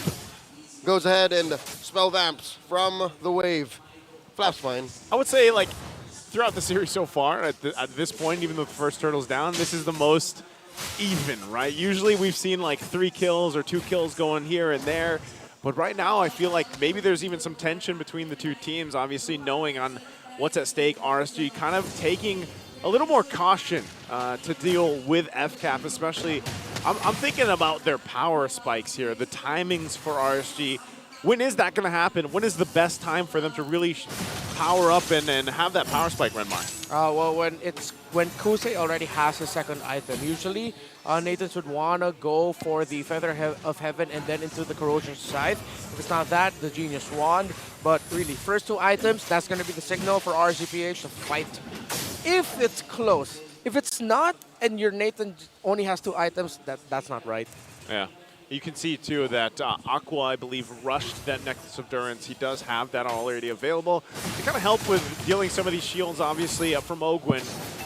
So he's got that. Of course, Demon Kite as well already has the BFB. He has that defense that he wants, because, again, he could be, obviously, dealing with a lot of that front line, especially when it comes to these dances. Turtle's up again. The Turtle dance going to go ahead and start up. Falcons APBREN trying to find their own positioning here. It's going to go ahead and reset for now. Nath's also a part of this. There's Kyle TZ rolling on in, but still not able to really push them out. You actually see the Roger for Falcons APBREN double laning, so there's a little bit more gold. Has no more gold from the shield in the bottom lane. Oh, wow. Turtle very low now. A fifth of its health. Here comes the Black Dragon form. Oh! Demon Guy still secures. And they collapse onto Kyle DZ. A Hearth Guard coming in, keeping the Baksha alive. And now look at the back line. Few very low. Aqua with the forward flicker. Few falls eventually. And now Aqua way deep behind enemy territory. Gets taken down as well. 1 for 1. Well, RSGPH got the turtle, so yeah, they're going to be winning that one there. Light and Aqua, really, how they've been splitting the attention of Falcons APBREN and team fights are so good. So when Falcons APBREN is helping one in another area, you have Light and Aqua there. Now in the bottom lane, Nathan will be able to get out first, but the Roger's been like double laning all the route, so he does have the lead just a little bit. But at some point, Falcons APBREN will have to commit a rotation to take a tower down to equalize. But that might end up becoming a sacrifice where the first tower that Falcons APBREN takes down, RSGPH would trade it and get their second already. I think even with this lineup that Falcon... Oh, hold on, top side Nats. The poke damage is there, but look at this. Eyes set on Flap. Another big rotation. I think he spotted Light. Not sure if Aqua is in here too. Kyle DZ with a bounce to Unite coming in. Popping that ult. The Poissons. Hearth Guard being contemplated. Light down to a fourth of his health. And that's RSG calling the disengage. Yeah. Okay. That was a good set play because they forced out the Minotaur's flicker. Demon Kite, spots Ogwin. Oh! They commit the flicker up top. The fight continues. 3v2. Minoan Fury! Hearth Guard keeping him alive. Light up, but just for a second longer. Kyle TZ gets the kill. Flap gonna go down. Nats gets his kill. Nats traded out. Ogwin gets one. The stolen Black Dragon form. Looking to take down Kyle TZ. Underneath. Tier 1 up top. Kyle TZ retreats. Here comes Demon Kite. Ogwin is gonna go here. The last Insanity pops him. Demon Kite gets a kill. And now here's Marco. Taking down Kusei. But will he get taken down himself? He backs out. RSG sent packing. Bro, Super Marco has been everywhere this game. Level 9, same as the Nathan, has that one kill. RSGPH, I don't blame them for not being able to foresee that Super Marco will be there in Lycantown's range. Great call there by the gold laner Falcons APBREN, and because of that, without the gold laner here, was Light down. After a great engage up top by Falcons APBREN, they will take the third turtle of the game. But when you asked me earlier, again, the condition for the timer, the Nathan already has the second item. RSGPH can now be more aggressive. See if they do that. That was a really good timing from Falcons APBREN to also get that objective. But you're right, Super Marco's been everywhere. It almost feels like there's still a Matilda on this team, and he's rolling around everywhere. But right now, they're going to try to hold on to this tier 1 on the top side. Checking shots from Few. And so with that, like we said, the timing for RSG is actually, it's going to be there. Kosei has the items he needs. And it really, when it comes down to that team fight, I know we're still about a minute and a half away from that Lord, but this is where you're wondering, does RSG, with the lineup they have, the itemization do they have, and you saw also Flask of the Waste is picked up now for Light. It's a battle of really, once again, testing out the sustainability. They look to jump Super Marco. Here comes Hearth Guard, the clapback, Echoes, seeing no one. Ogwin commits it. Demon Kite throwing down the fire missiles. A lot of ult spent, but no one home, Nats. Oh, wow, what a great flank from that Benedetta. I don't think they get the call off. They're fine. Delta split. Talk about an answer, though. Huge. Hold on, Nats. Echoes, Nats. Oh, no, gets jumped on. Goes in, backs out, and that's the essence taking him down. How teasy, Flap teasy. King, Nats, taking him down. And now this is advantage for Falcons APBREN. Let's see. Still want to fight? All right, no Petrify combo there. They disengage both teams, looking to return to their regular programming. Yeah, Flap teasy's Petrify there to help set that kill into Nats was crucial. FCAP, they don't have a gold lead here, but in terms of the flow of battle right now, they are in the lead. But RSG, Aqua and Demon Kite making the right calls. From time to time, you'd want to send that X-Board paired up with someone into the jungle of Falcons APBREN to send them back. Because with the fire missiles from the X-Borg is like right in your face, you're not gonna want to get close to that. Look at the gold lead though for Super Marco. Already 3 core items: Wind Talker, Endless Battle, and Malefic Roar. Again, that's why Falcons APBREN, they are in the lead. Yeah, he's been farming his mind out at this point. Everywhere. And, he's everywhere. Ogwin and Light both doing pretty much the same amount of healing, and that's why I was saying it really comes down to that, where playing around the sustainability, both teams have those kind of anti-heal and shield items as well equally. It's just who's able to pull things off, and I think Flap is a big component to this because of when you pair the Dragon Form. Okay, he's fine. The Dragon Form alongside the Heart Guard. The threat is pretty big with the Petrify, whereas Navs, also, he has to find his own angle with the Electro Final Blow and that Petrify combination. Big Echo. Massive Big Echo. spot here. Gonna drive them back. RSG compromised. Look at the positioning still for Super Marco. Waiting to see exactly how to approach this fight. It's going to go ahead and have a full reset, though, for now. Nav still has to be taken care of as well. They can't just let him push up freely into that tier 2. Yeah. The clapback from the Raiders might be worse because Aqua has the Echoes himself, and now the dance continues. Lord here approaching half health, and Kyle TZ and Flap the only ones in the vicinity. Throwing out their version of the Echo. Here comes the Black Dragon form. Aqua secures the Lord. Heartguard committed onto Flap TZ. Another Echoes from Falcons APBREN. Light moving through with the motivation and the false Minoan Fury. They're going to continue and collapse underneath tier 2 down bottom. Marco looking to go hunting. No one home.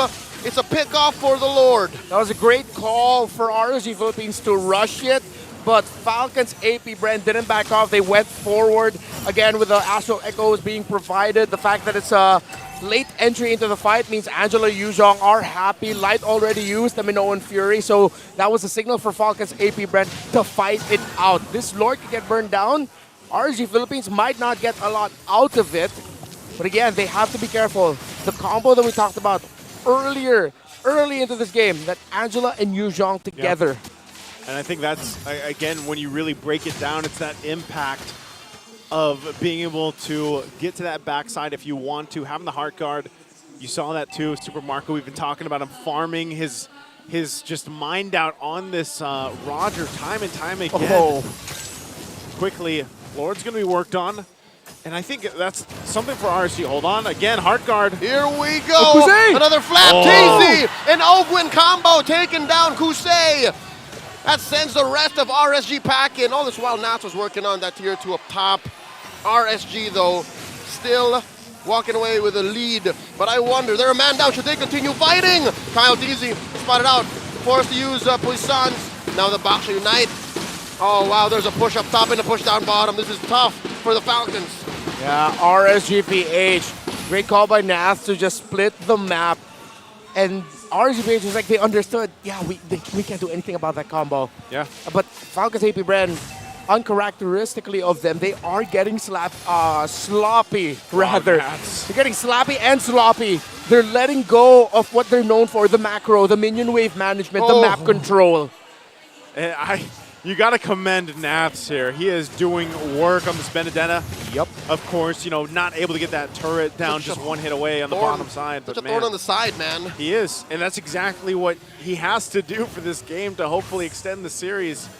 Because right now, every single time we see that interaction, the Heart Guard into Flap TZ's Dragon Form, RSG doesn't really have a choice but to move back. And earlier, Kosei didn't have the Purify available to him. So real quick, let's take a look at how the items are falling into place. Already 3 core for Kusei's Nathan, the Holy Crystal. But look, great Dragon Spear already for the Roger. No wonder he's crazy with the chase. But look at the insane gold gap between Demon Kite and Kyle TZ. Almost 4,000 is the lead of the X-Borg. Interesting too, of course, this real-time win rate for RSG. They're in a good position because, again, going back to the work that Navs was able to pull off, space-wise, they can work around it. Falcons APBREN on the hunt. Oh no, down bottom, Nats about to get solo kill by Marco. Gets it, the Heart Guard topping him up.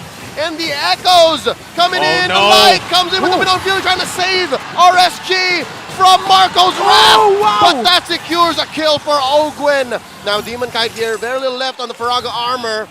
He will keep it up. Flap DZ pops it, and the knockoff, the immortality still intact.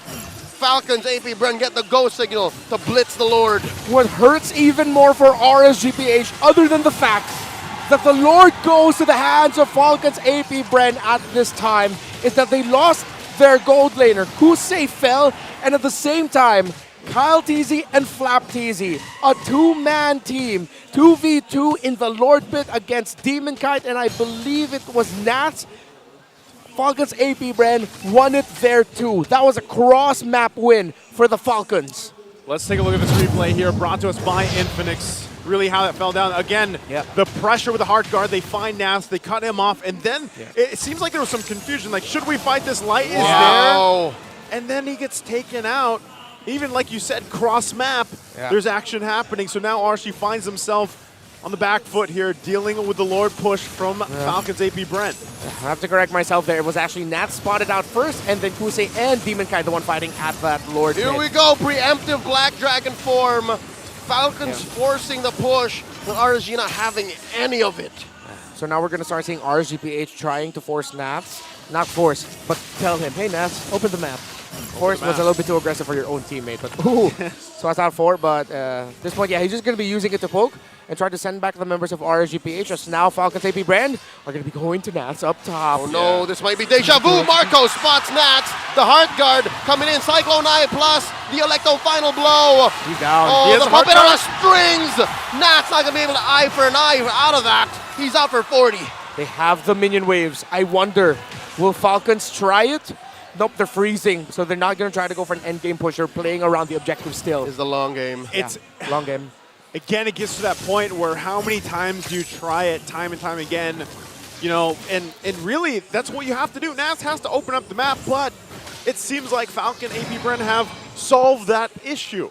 Unless something amazing happens from RSG, if they're able to get a fight going, or maybe Nats needs to join this next fight coming up. A minute away from that Lord here. But so far, he's tried, twice now and not able to get anything to work for him. Yeah, what sucks is still no immortality. Well, for both roamers, it's fleeting time and Flash of the Oasis. Ice Queen Wand, extra magic damage, and all the slows coming out for that Angela means Angela Roger, Angela Yuzhong, they have their combo locked down already. That's as good as double mage, man. Yes, sir. Demon Kite just built up the anti-Cuirass, so should help with the skill-based damage, physical damage being dished out by the Roger. Yes, he still has that Lycan Bounce, counts as a skill. And the Yuzhong. The Yuzhong as well. Okay. No Winter Soldier for Kyle TZ. Interesting.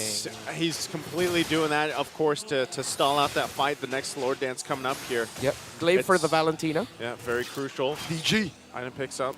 Nat's still trying to, find a way to move around the map. And it's up to Falcon APBREN to deal with it, and that's what you're going to see here. And honestly, that could just be put Ogwin in the lane, and he can Heart Guard in if he needs to. So Lord's now spawning. RSG trying to get in position themselves, set up for it. Lord's going to evolve as well, but look at this Super Marco. Look at the angle that he's going to be going from. And this could simply be Marco gets the Heart Guard, finds his own angle on the backside, and throws RSG aloof here. So keep an eye on him as he makes his way down as well. Ogwin still dealing with that top side. That top turret is down, so they got those pushing in. Whoa. Holy Crystal being picked up as well from Ogun. Dear Lord, a roamer picking up an HC. This is tough to deal with. RSG, you gotta be careful on how they get to the approach. This is the point of no return approaching. The dance has started. In comes Flap TZ with the Black Dragon form. Lord here at a third of his health. And the collapse on the Demon Kite. And there's the Heart Guard from Marco. And the knock-up, the whip, the tail. Down goes Light. Forcing out a last insanity from Demon Kite. They retreat. Marco coming in, taking down Demon Kite. 2 down. Kusei still alive. Down he goes. 3 for none. Aqua the only one left. Nats underneath down bottom. RSG suffer losses. Are they just going to run it down mid? They will try. 34 on Demon Kai, 26 Sunlight, 35 on Kusei. This doesn't look good for RSGPH. Oh, can Aqua defend? Nats kept busy by Few. All in comes Few. Into the base. Falcons are here, and the Hive is going to Riyadh and the Grand Finals. And there you have it. Falcons APBREN will take the series and go in for the rematch. The Kingslayers will fall today to the kings of the Philippines, the kings of the world who will get their shot at defending their crown. This is part 2, my guy. Part 2. This is part 2 of the upper bracket finals and part 2 of the World Tour. And remember, it's 2 world champions in their own right that'll be facing off again tomorrow. Ladies and gentlemen, you better be ready. Stock up on your snacks now, but man, as an RSG Raider fan myself, it's hard to see them come to an end, of course, for the season. This is just the nature of competition. So, of course, sportsmanship here. And a round of applause for the Raiders, of course. But they got this far. Yeah. And they were so close to getting back to MSC. An incredibly valiant effort for the Raiders. For RSG Philippines, they made the world think twice about saying Falcons APBREN will be the ones going to Riyadh. A hell of a fight. Even Falcons APBREN, I'm pretty sure their wings were quivering. But now their wings will take flight as we see the members of RSG Philippines in a somber embrace. If you'll remember, when RSG fell in the Season 12 playoffs, they were in tears. Here, I'm happy to see that they stand tall together in solidarity with Coach Panda embracing all his players. It's just a shame that we're never going to see them get that 10 out of 10. Yeah. Again, the ratings, of course, from Coach Panda, but we're going to have to throw it over on stage to hear from our teams and, of course, from Mara and Hans. Go ahead and take it away. Everybody, join me in giving a big round of applause to RSG Philippines.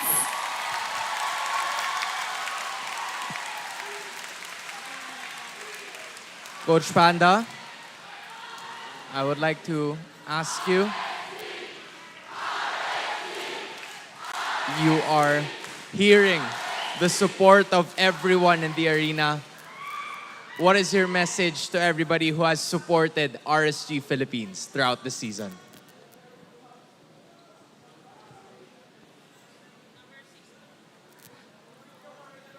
Andun na eh. 1% lang kulang. Andun talaga eh. Sayang. We were more ready than ever. Last season, when I was here before the M5, sabi ko, talunin nyo Indo. And Bren Esports got the championship. Our goal and dream this season is that we will go to MSC and we will represent Philippines. Sana, but sayang.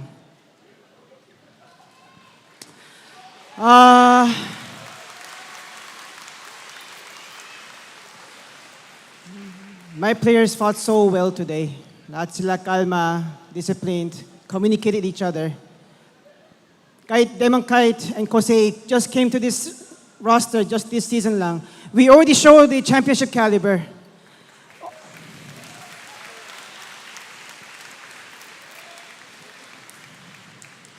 I really don't know what kind of expression I'm feeling right now, but it was a magandang laban. But again, sayang talaga. All I can say is, Bren, tsaka Echo, kayong dalawa yung sa Grand Finals, please. Thank you. RSG Philippines, we thank you. And regardless of today's result, we have the utmost respect for RSG Philippines. Unfortunately, your journey ends here, and you may now take your bow.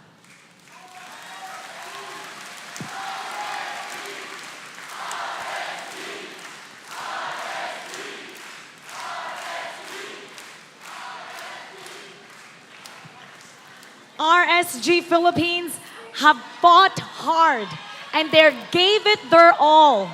And we're still proud of what they've showed. Gaya nga ng binanggit ni Coach Panda, it was a remarkable fight, a remarkable series. And you're hearing the applauses from everybody in the crowd. And now, Introducing our second team to represent Philippines in MSC 2024, Falcons, APBREN. Congratulations! Congratulations! Marco, asan yung MVP? Super Marco. Marco, congratulations. Naririnig mo ang sigaw ng inyong mga supporters. It's back to MSC para sa inyo. How does it feel na after being in the upper bracket, now lower bracket, and you got the final spot in just in time? Kamusta yung pakiramdam na nakuha niyo yung MSC? Ano po, sobrang saya kasi tuloy-tuloy yung ano namin, yung world tour namin. Ang dami mong achievements ha. How about yung award mo kanina? Nagulat ka ba? Anong pakiramdam doon kanina? Ano po, ginawa ko pong motivation yung award ko kanina para sa match namin ngayon. And how do you feel?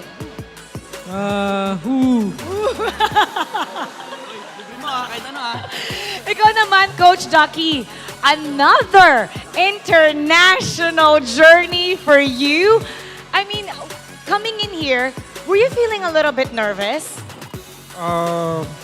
Honestly, hindi.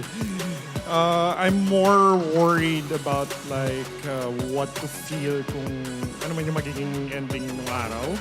Kasi either we win or we lose. I'm really still proud of my boys. This has been the hardest MPL so far. Oh yeah? Honestly, What made it really hard? The competition is really high. I think the standards just went up by a notch. Okay, speaking of going up a notch, I hear that you're gonna go up a notch with your Muay Thai coach. Okay, so Saw ano the ba? story. Makikita na ba natin na magsasparring ka? Ano Coach, mangyayari doon, Coach? Si Coach Chilo, nanonood ka man, go easy on me. Go easy on. Parang Layla yun ah. Paano yung fighting form ba sa Muay Thai? Hindi ako marunong talaga. Ay, hindi Joke ka lang marunong. yun. Naniwala kami. Kala ko fighter ka talaga, Coach. I want to give special shoutouts pala dun sa coach ko. I think he's watching. Kung nasan ka man, Coach Chilo.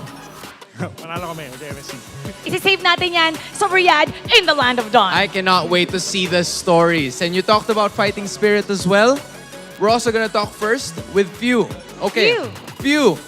This time around, ang dami mo nang sinalihan na international tournaments. You've been part of so many. Anong pinagkaiba ng MSC na to para sa'yo? Piling ko sobrang laki ng pinagkaiba niya eh. Ang pinakapinagkaiba talaga yung prize pool eh. Ayun yung... Kaya sobrang laki talaga ng pinagkaiba. Parang ang laki din ng ngiti mo eh. How does it feel every time you represent the Philippines? Does it ever change? May nagbabago ba o mas lalo ka lang na-excite to represent the country knowing na you're gonna do it again now? Ayun, sobrang nakaka-excite tsaka sobrang saya na laging i-representa yung Pilipinas kasi alam namin na na buong Pilipinas nakasuporta sa amin. Oo nga, ang dami mong achievements papunta sa wedding mo with IC. Ha? At ito na para kay Ogwen. Ogwen, what makes this MSC tour more meaningful than anything that you've ever done before? Sobrang meaningful po ng MSC ngayon kasi may upcoming baby po ako. Pangalan niya po si Matilda Chip Inigo. Ano ulit? Pero Matilda Chip. Ano pa lang. Pag pumayag. Pag pumayag. Ipag-vote tayo, mag-poll tayo ng vote. Papayag ba? Papayag. Ayan. Yan, dedicate ko po sa incoming baby boy. Congratulations. Congratulations, and we're so happy that you're achieving your personal goals with your achievement here in MLBB. Hindi ko na ilalayo kasi nandito rin naman si Flap TZ. Flap, you're gonna go up in a rematch against Liquid Echo. Personally, ano sa tingin mo yung posibleng mangyayari dun sa matchup na yun? And how are you feeling as a team going into the Grand Finals? Nung after namin matalo kahapon, parang boying-boy yung mga teammates ko, pati ako. Tapos, ayun, gusto na namin maglaro kahit ngayon na. Sa ko. Kahit ngayon na daw. Hindi na daw magpapahinga. But, we'll see them tomorrow, I guess. Ngayon na din natin i-announce ang ating MVP, Super Marco! Super Marco, O, imbitahan naman natin lahat ng mga fans na supportahan kayo para bukas. Shoutout sa mga pumunta na fans dito, yung mga nag-effort pumunta rito, tsaka bukas balik kayo, nood kayo ng championship. And I also think Coach Ducky has something to say and give appreciation to as well. First of all, I would like to show my appreciation sa lahat ng fans who showed up. Kayo ang bida dito, maraming salamat sa pagpunta. I know yung iba dyan galing pa sa malayo. We really appreciate you guys showing up. And I want to give special shout-outs as well to our counterparts in Saudi Arabia. You guys are instrumental for this success as well. And special shout-outs din kay Jeff. Pangarap talaga kasi namin mag-MSC. Kay Boss AJ na umuwi pa galing Japan. Just to watch the game. So, yun, maraming salamat. And we really appreciate you guys showing up today. Maraming salamat. All your hard work has paid off. Your dream is coming true. You are the representative for MSC 2024. You may now take your bow and take your walk of victory. Congratulations, Falcons APBREN. Isa na namang malakas na representative para sa Mid-Season Cup happening in Riyadh this July. The defending champions, Falcons APBREN, will have a chance to not only go to MSC, but to also defend their championship title para bukas. We're gonna break that game down for you, so we're gonna go to our analyst, Midnight Pasok. Siyempre, una sa lahat, congratulations muna sa Falcons APBREN for booking the Riyadh ticket for MSC. And finally, magkakaroon ng chance na si GOAT na ipagtanggol ng kanyang MSC title. Pero MVP for that game is none other than Super Marco, a man of few words. Literal na woo lang yung nasabi niya. And yun lang din naman yung sinisigaw ni Roger kapag hinahabol niya yung Benedetta rito ng RSG. A fantastic performance. Bulletproof talaga yung goal laner dito ng Falcons APBREN. 6-0-3 untouched by any on the side of RSG. Literal na hindi nila nakawakan dito yung Roger ng Falcons APBREN. And it really went well for the side of the Beast. Kasi early game, nakita na natin na medyo nagkaka-farm si Super Mario dito. No? Pero RSG, they did fight around their EXP na may chance namang talagang kayang kumontrol ng momentum dito. But pagdating ng mid-game, doon na natin nakita yung prowess or yung strength na meron kang Baksha Angela. And the thing about the Baksha Angela combo dito is bago pa pumasok yung Baksha, ginagamit na rito yung hard guard. Pang tutok lang, pinantatakot ng ni Ogwen, yung kanyang ultimate para tumakbo yung RSG. And the thing about the hard guard in the current patch is, remember, na-nerf yung Dominance Ice. And even though may mga necklace of Durance naman sa side ng RSG, as long as wala pang tinatamaan dito, yung any members ng Falcons APBREN, full shield and full heal yung makukuha ng mga members ng Falcons APBREN dito mula kay Angela. And ito yung play na talagang nagselyado ng game para sa side ng Falcons APBREN with Ogwen jumping in to provide the shield and yung dodge ni Super Mario with the Lycan Pounce. Talagang napakalupit ng micro dito ng mga members ng Falcons APBREN. And not just that, going back to the keys of the victory, sabi natin na kailangan i-entertain ng Falcons APBREN dito yung entertainer on the side of RSG. And pigil na pigil talaga yung Benedetta ni Nats dito. Hindi siya makapag-split push ng tama dahil nandoon lagi yung Roger. May back siya na naghahabol with the Angela as backup na nag-i-split push lang and nagpaprovide ng utility dito para sa side ng Falcons APBREN. Again, very well-deserved. Nakahinga na yung mga members dito ng Falcons APBREN dahil nga secured na ang slot nila for tomorrow ng Grand Finals and of course sa MSC. Bago natin mag-usapan yung mga emblems dito, gusto ko lang i-highlight na since last year, this is the first time na yung #1 team natin sa regular season ay makakapag-international. Kaya naman napakalaki dito ng effect ng yung celebration dito ng Falcons APBREN. Now, looking at the emblems here, again, very classic tayo dito. Assassin emblem for the Roger and of course, nandyan yung damage with the thrill, Master Assassin, and Quantum Charge. Completos regards dito yung Roger ni Super Marco. Nandyan yung damage, nandyan yung chasing potential, and even yung kanilang composition with the Roger, the Baksha, the Angela, and pati na rin yung Yuzong. Actually, once nung lumabas yung Yuzong plus Roger dito, parang essentially na-check na yung composition ng RSG kasi ang daming hahabol sa Nathan ni Jose and medyo mahirap nga naman laruin yung Nathan dito for the side of RSG dahil nga naka-purify lang siya. Kapag tinamaan siya nung stun ni Baksha or kapag na-petrify siya rito, ang out niya lang is yung purify pati na rin yung entropy out. Pero nandoon yung paghahabol, yung mobility na meron ka with the Baksha, the Roger, and of course the slows coming off from Pew. Kaya naman, medyo nahirapan din talaga yung RSG sa pag-teamfight kasi essentially, kailangan nilang protektahan yung kanilang gold laner. And it came to a point na yung late game ay dinadaanan nila sa split push pero check na check talaga sila ng Falcons APBREN with Super Marco. Instead of farming, he decided to control the map. And at some point, na hindi na nga siya sumasali sa Lord,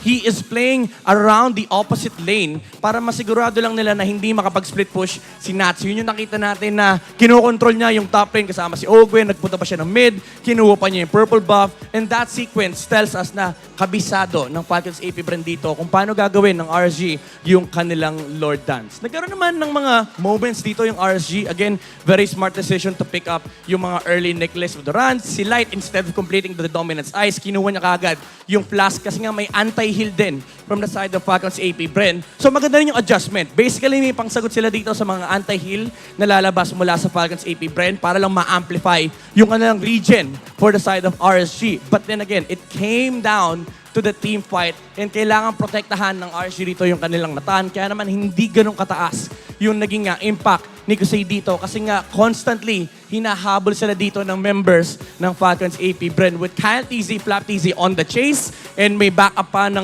talon ni Ogun with the heart guard and of course Super Marco playing the Roger and executing this comp very, very well. Dito natin makikita na medyo ipit din talaga sa mapa ang RSG as the Nathan, usually nakikita natin napakabilis mag-scale, napakabilis mag-farm up, nandoon yung kanyang capability to snowball. Unfortunately, medyo sinara kagad ng Falcons APBREN yung mapa dito ng RSG with the constant aggressive plays mula kay Super Marco and Flap TZ. Check talaga yung mga gagawing macro plays dito ng RSG. And it's very typical of Falcons APBREN na alamin kung ano yung mga sagot na pwedeng lumabas dito with that opposite Lord play na ginagawa ni Nats. Nandoon yung counter, binabantayan siya ni Super Marco. And of course, nandoon din yung Lord Dance. Yung matagal na natin kilala dito sa Pilipinas na Lord Dance, sine-check din yan ng Falcons APBREN. Laging nandyan yung Yuzong, yung Black Dragon Form, and yung Petrify para takutin si Jose on the backline. Talagang hindi sila nagpapabaya dito. Yung team fight, yung hinahabol nila. Pero willing silang i-reset yung Lord actually para lang mahanap nila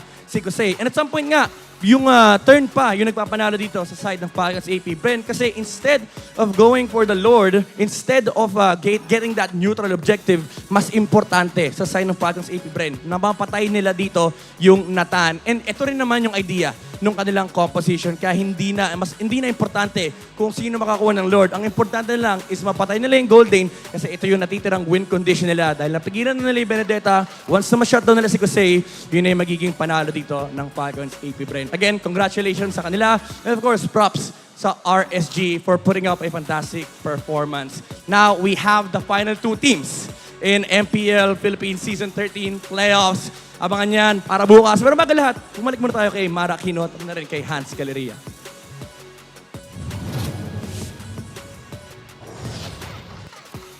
Today's celebration of victories ended with the completion of the Philippines MSC 2024 representatives and the MPL Philippines Season 13 Grand Finalists. The final spot for MSC 2024 to represent the Philippines went on the hands of Falcons APBREN after dealing with RSG Philippines 3-1 in a best-of-5 series. Tomorrow will finally crown the champion of MPL Philippines Season 13 as Falcons APBREN and Liquid Echo duke it out in a best-of-7 finale. The question is, will the Bees, Falcons APBREN, defend their championship throne or will there be a new wave in Liquid Echo to take it once and for all? Malalaman natin yan bukas.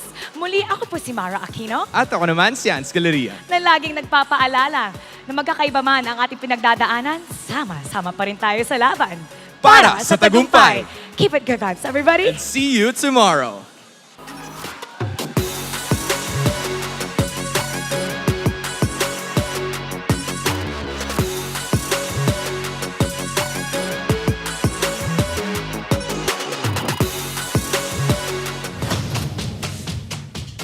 Ay, mid ko, di ko na gawin ko. Tara, si Mike. Go, score mo na, ano. Sige, ano muna, uwi mo na. Tara. Tap ito. Dito na rin, power lock. Hiro mo na, Hiro. Tumingin natin. Power lock. Power mo.